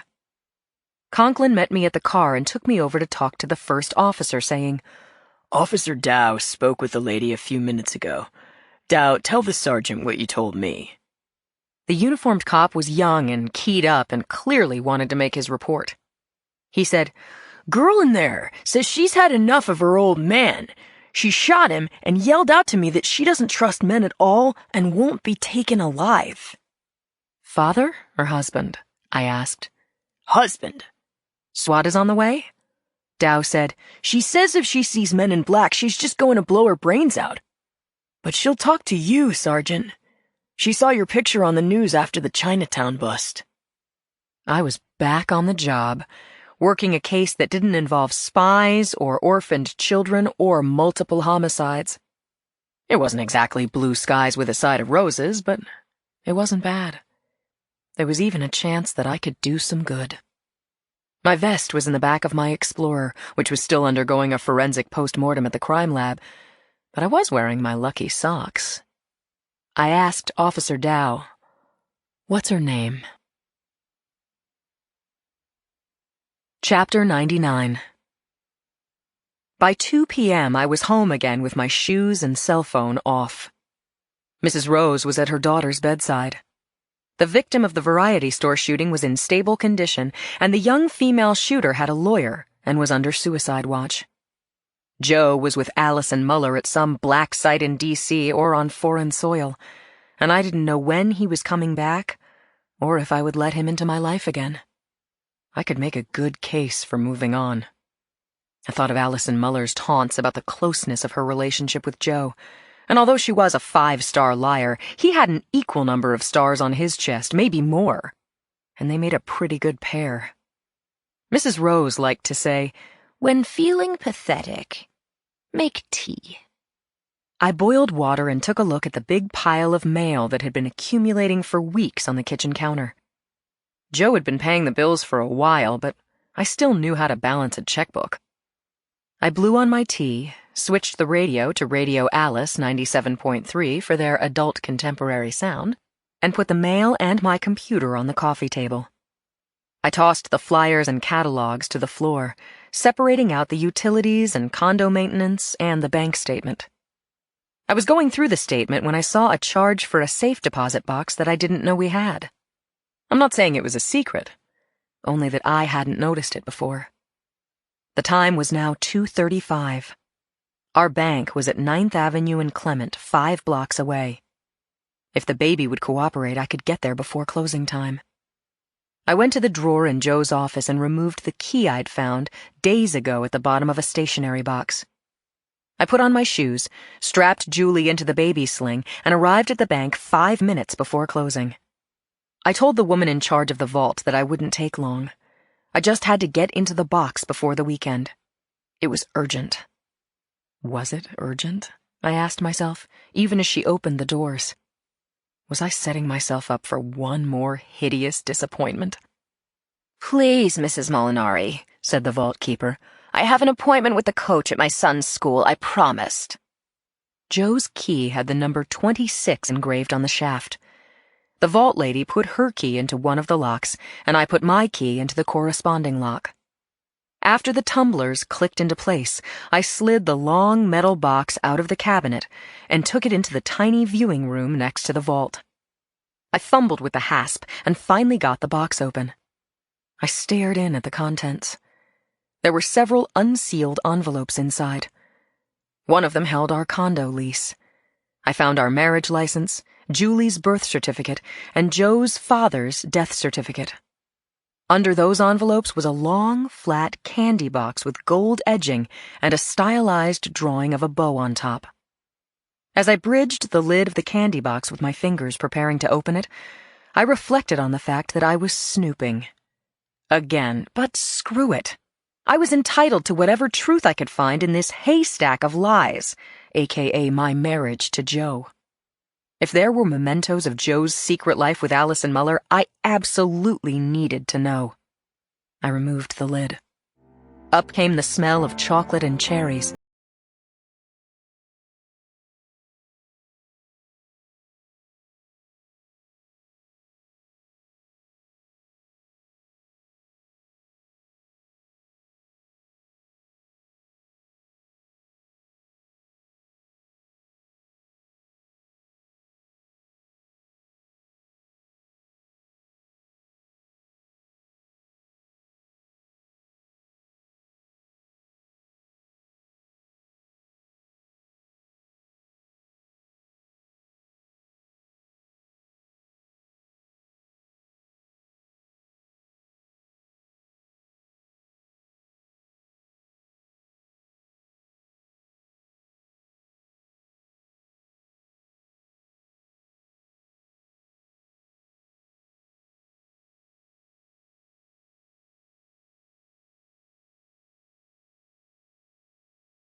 Epilogue.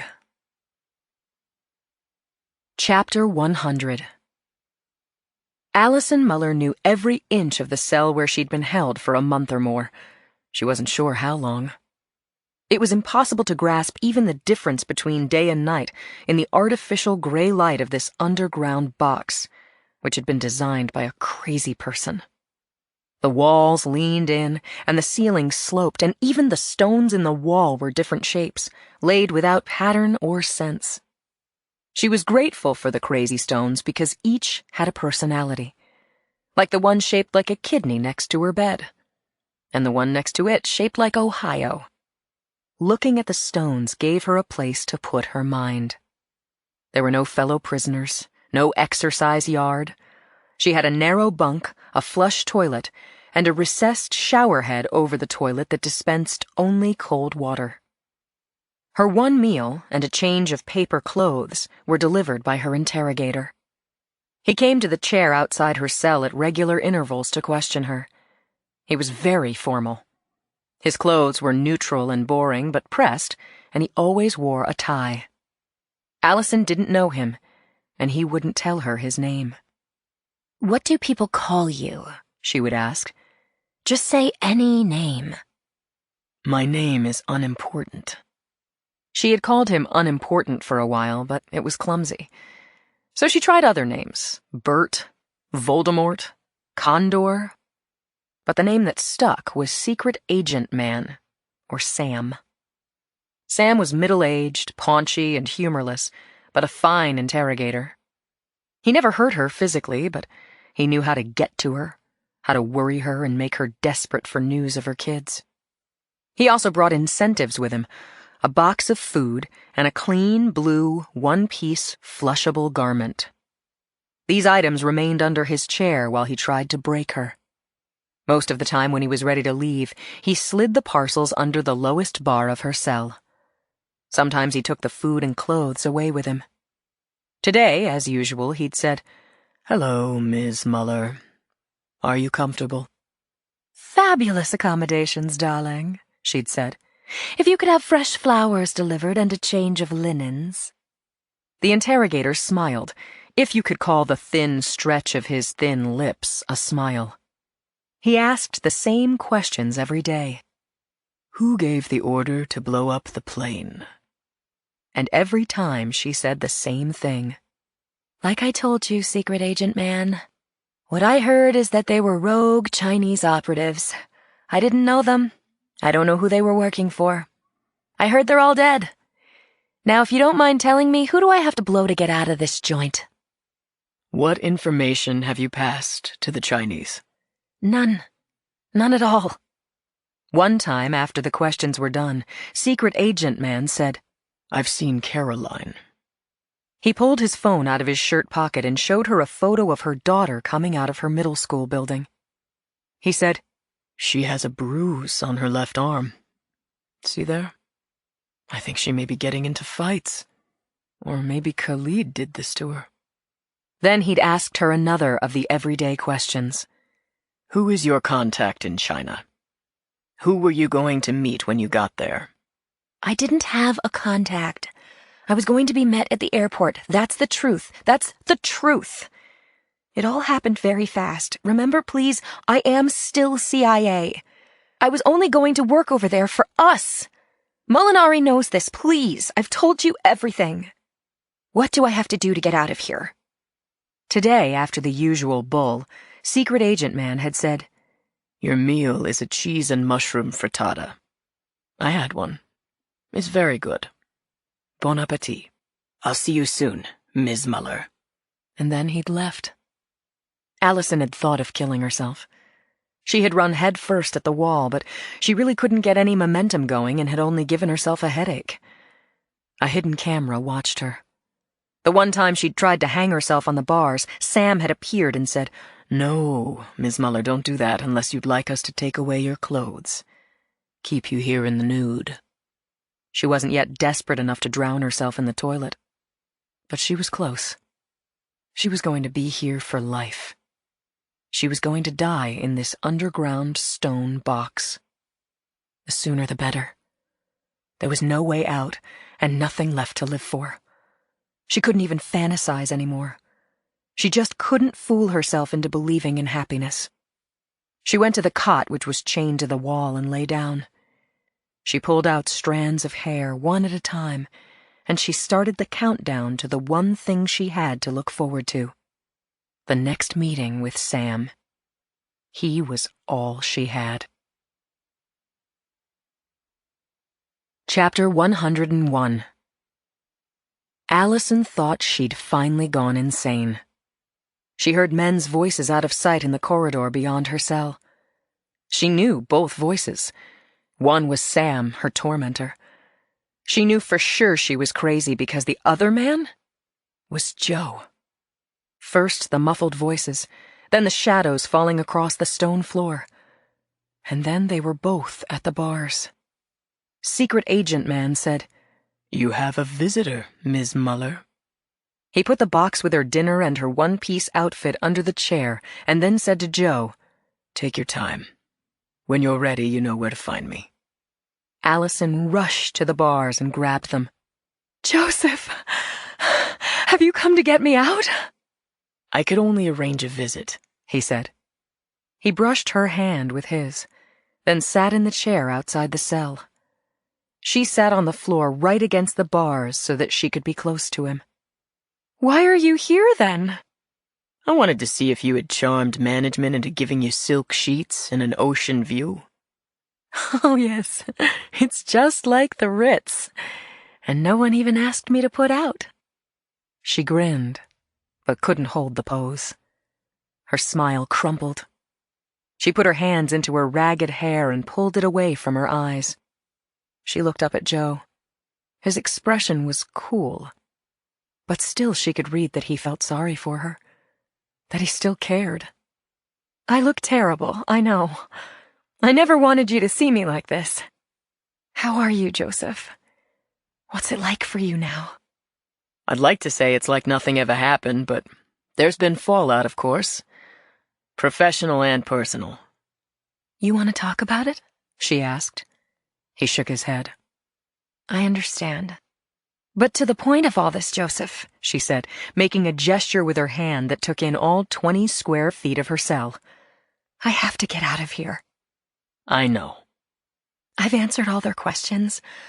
I've been tortured, Joe. I'm not holding anything back.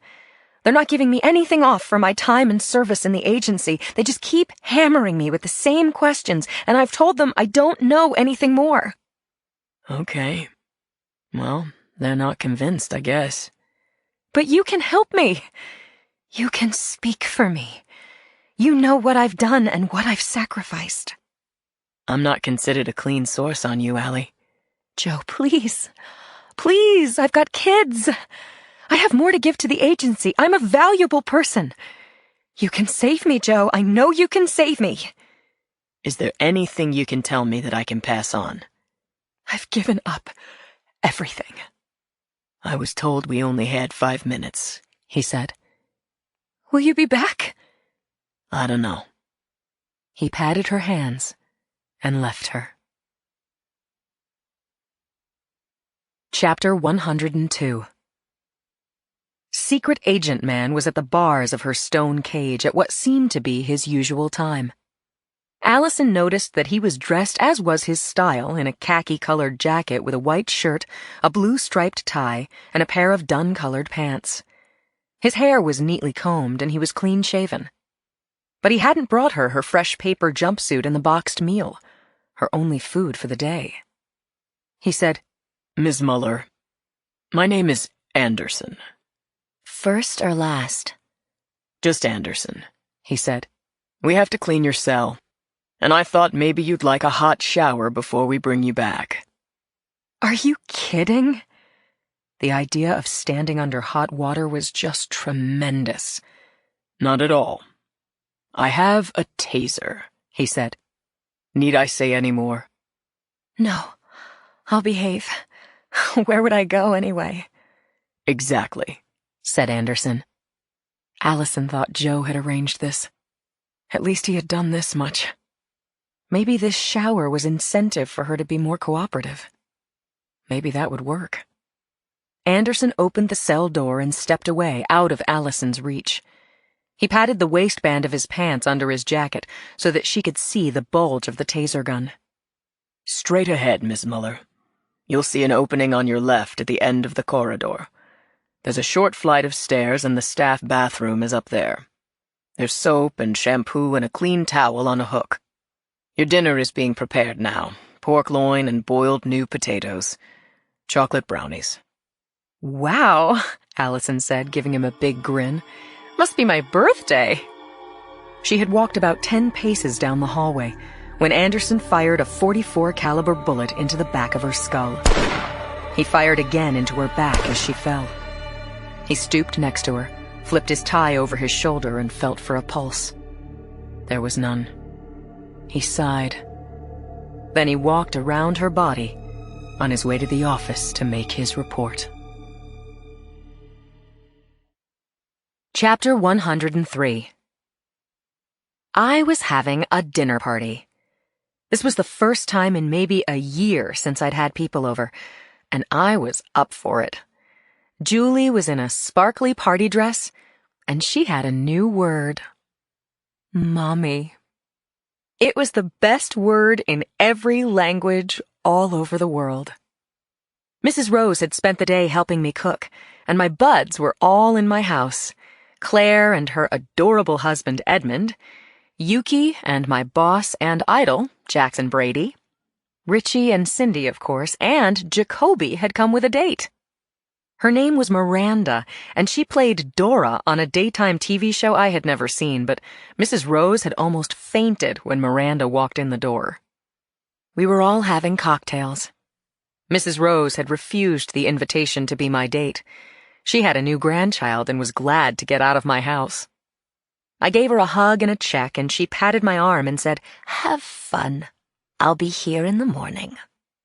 Brady came into the open kitchen looking for the corkscrew. He opened a bottle of wine and said, "Whatever is cooking is making me slobber." I laughed. 10 more minutes, that's all. Just 10. Yuki followed Brady in, put her arms around his waist and kissed his back. God, it had been a long time coming, but these two were just made for each other. "Do you need help with the salad dressing?" she asked me. "Of course I do," I said. Out in the living room, Edmund was roaring with laughter. Claire was, too, at something Miranda had said, and Jacoby was flushed in a very good way. Cindy was in the big chair, holding Julie on her lap. If or when to have babies had been the big logjam in her otherwise wonderful relationship with Richie, and I think every time she comes to my house, she's trying Julie on to see if she can imagine herself as a mom. I saw Richie standing behind the sofa, looking at Cindy holding Julie. Wow, he was in love. As for me, I ached more than a little. Joe had been over a few times to see Julie, and it was a meltingly beautiful thing to see them together. But I had never let him stay the night or even for a meal. I just wasn't ready, and I didn't know how I would ever be ready. He had lied. He was mysterious. I didn't know where he was living, what he was doing, or how I could ever fit in with a man I no longer trusted. It was Brady, of all people, who helped me take the roast out of the oven. Claire got the vegetables onto the table, and Edmund poured the wine. Richie was clinking his glass with a spoon, saying, "Lindsay, it's wonderful to be here. I'm personally so glad you help with the cooking, since we all know you can't even make coffee." Everyone laughed, even Julie and me. The buzzer rang from downstairs. Claire said, "That's the dessert. I'm not telling you from where. Just get away from the door so I can still make it a surprise." Claire is a chocoholic, and I say that's a good thing. I said, "Okay, surprise me." I went back to the table and Claire pressed the buzzer. A minute later, I heard the door latch open and Claire say, "You're not the cake." So what was this? I got half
Please continue listening to hear an excerpt from James Patterson and Mark Sullivan's The Games.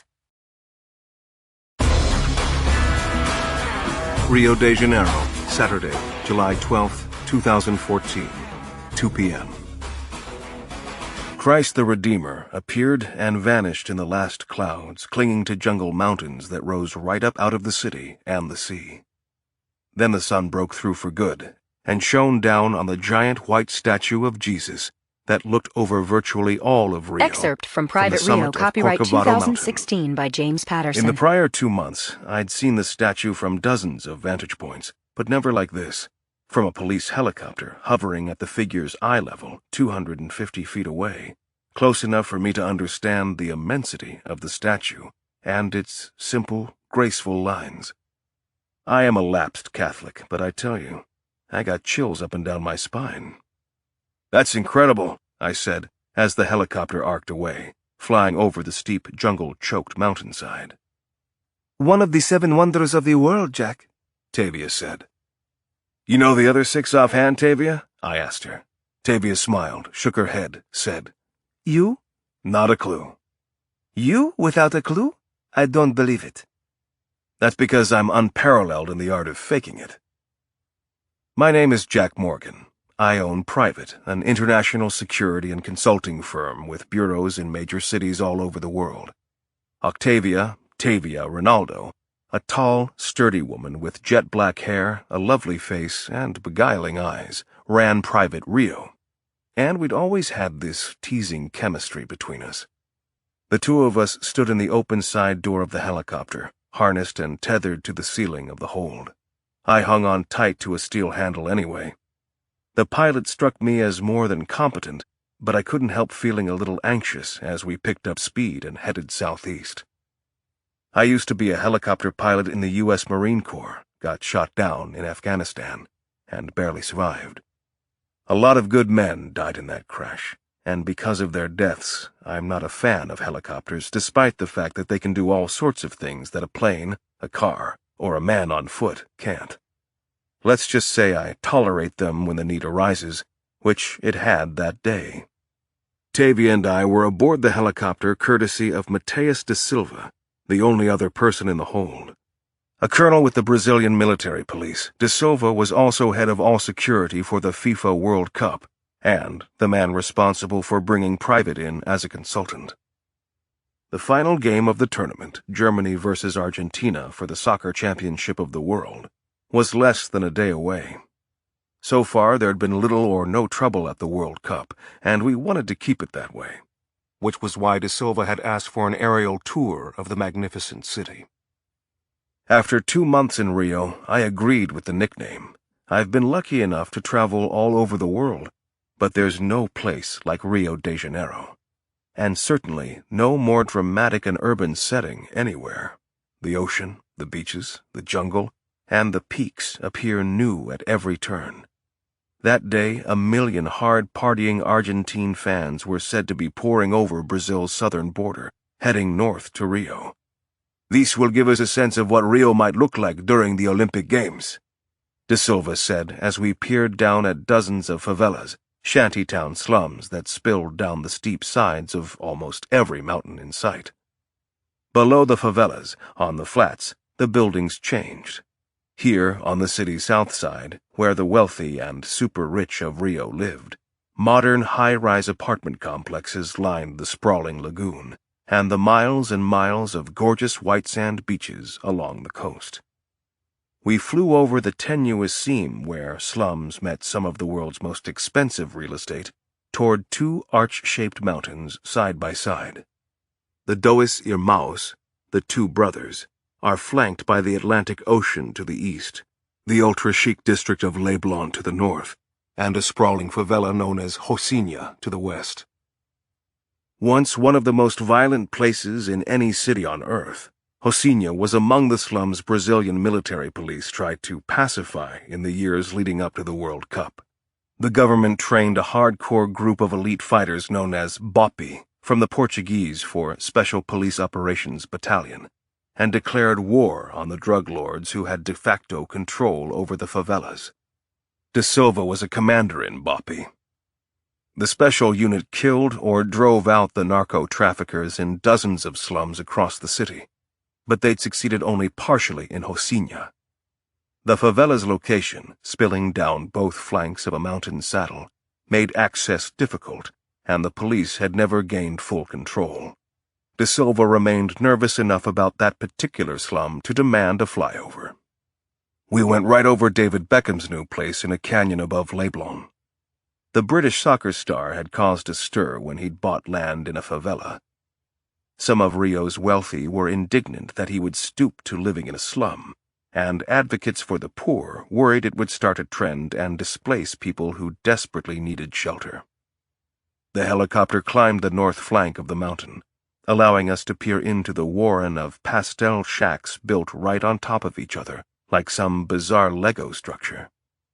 You might want to stand back from the door, Jack, Tavia said. They've been known to shoot at police helicopters like this.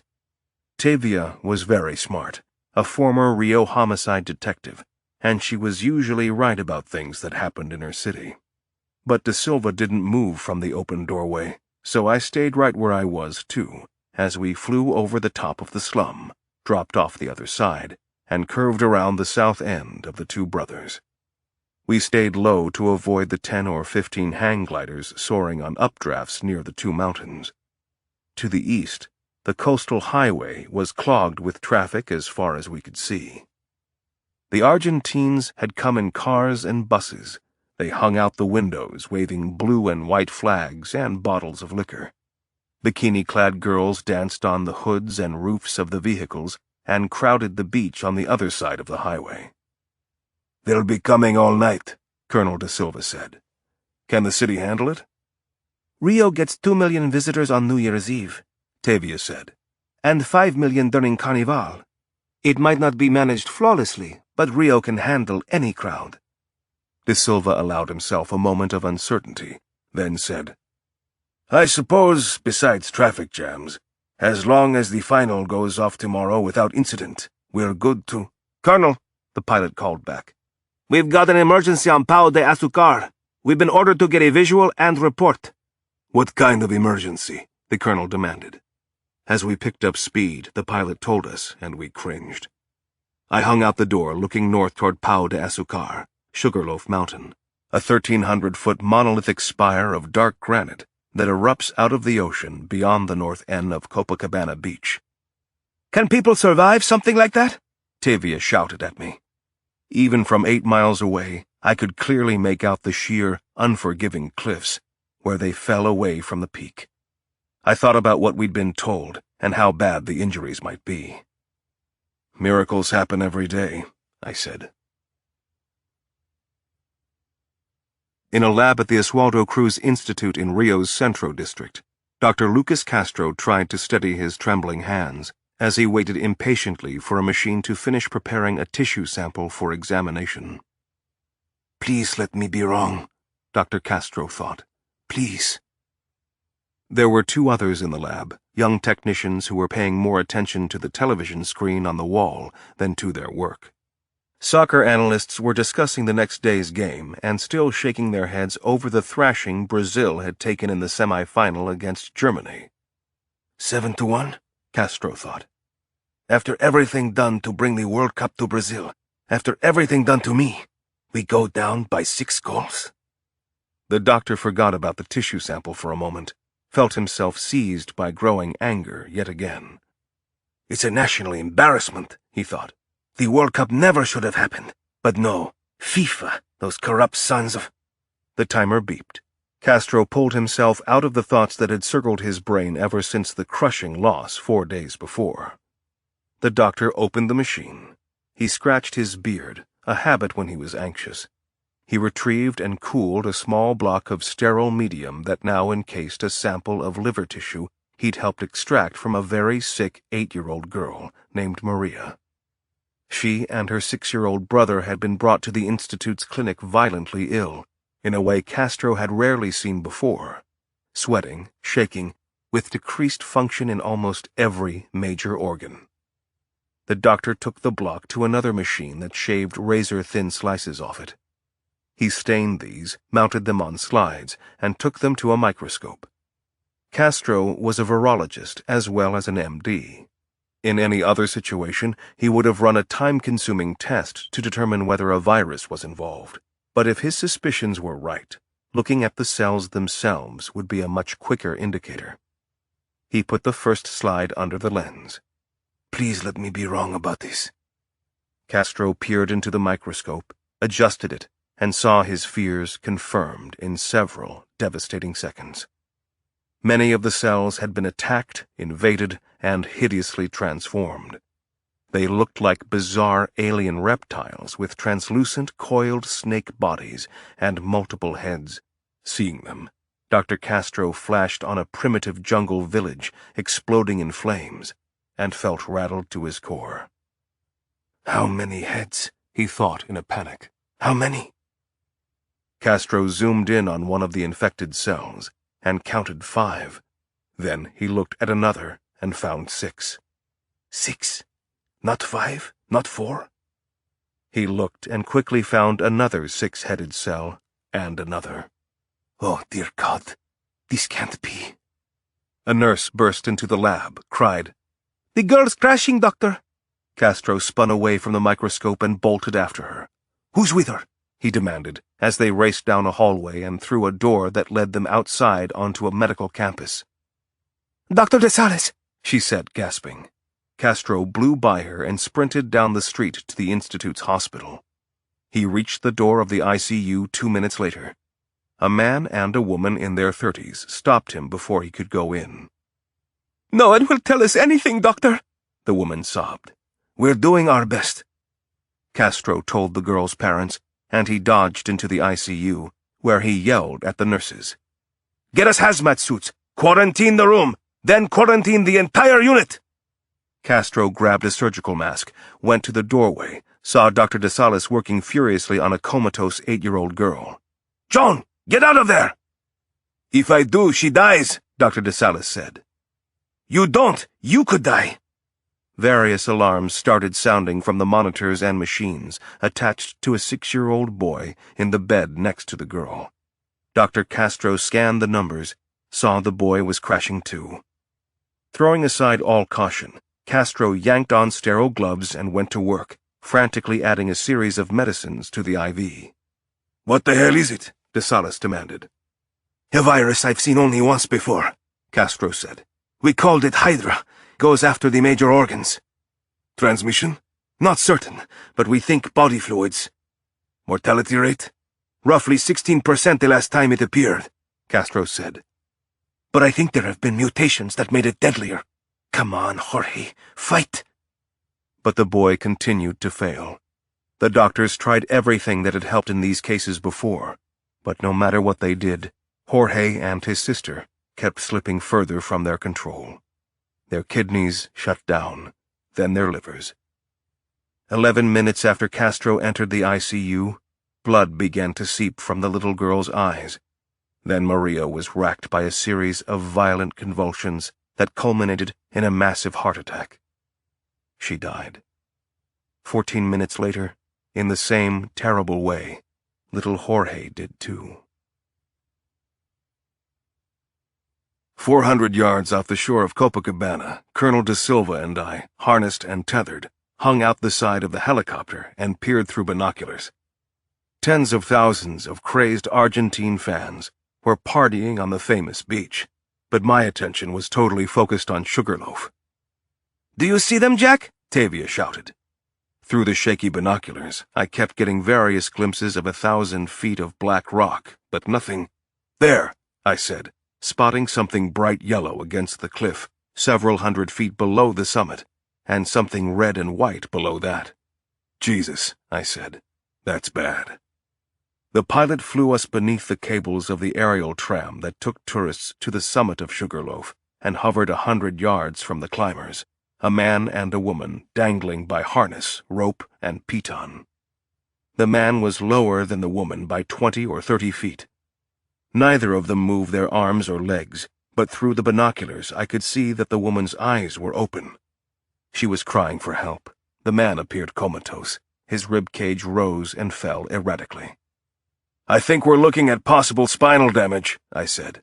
"Does Rio have a search and rescue team?" "For something like this?" Tavia replied dubiously. "No," De Silva answered. "Not for something like this."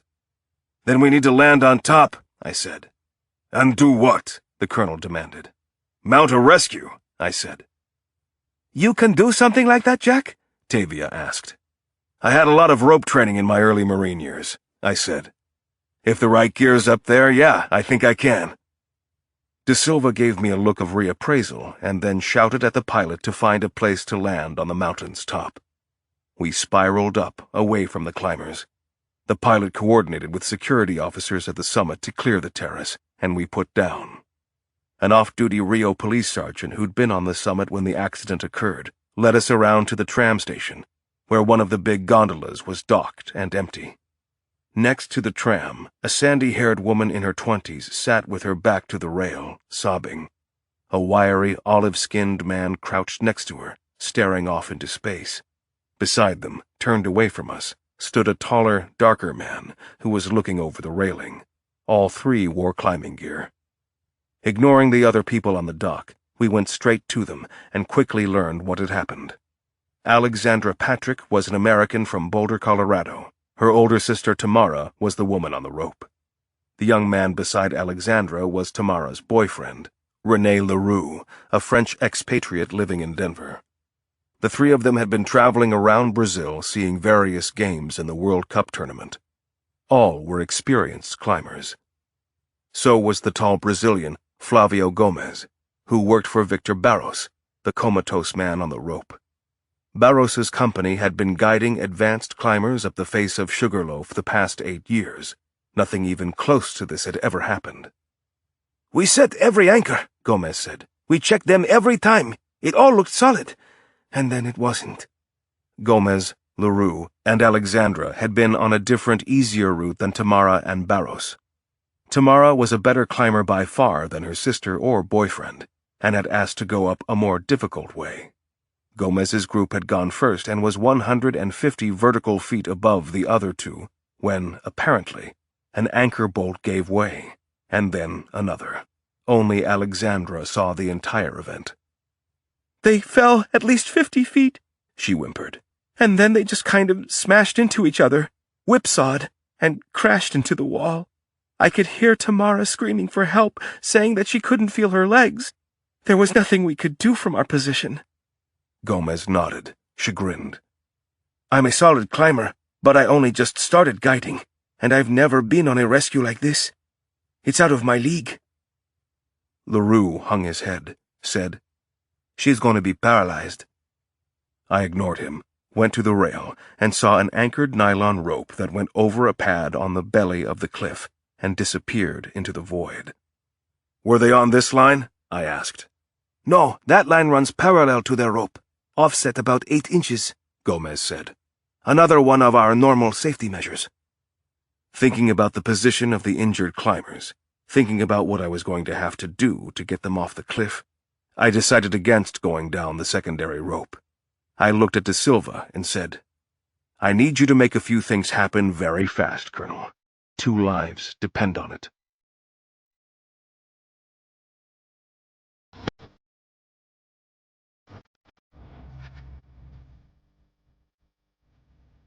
This has been an Hachette Audio production of 15th Affair. Written by James Patterson and Maxine Petro. Read by January Lavoie. Produced and directed by Kevin Thompson. Recorded by Maddie Argyropoulos. Post-production by Paul Goodrich, Merlin Music, New York City. 15th Affair is also available in print and digital formats from Little Brown and Company, a division of Hachette Book Group. For more Hachette Audio productions, visit us at hachetteaudio.com. Thank you for listening. Text copyright 2016 by James Patterson. Excerpt from The Games, copyright 2016 by James Patterson. Audio production copyright 2016 Hachette Audio, all rights reserved. Hachette Book Group supports the right to free expression and the value of copyright. The purpose of copyright is to encourage writers and artists to produce the creative works that enrich our culture. The duplicating, uploading, and distribution of this book without permission is theft of the author's intellectual property. If you would like permission to use material from the book, other than for review purposes, please contact permissions@hbgusa.com. Thank you for your support of the author's rights. This audiobook is a work of fiction. Names, characters, places, and incidents are either the product of the author's imagination or are used fictitiously, and any resemblance to actual persons, living or dead, events or locales, is entirely coincidental.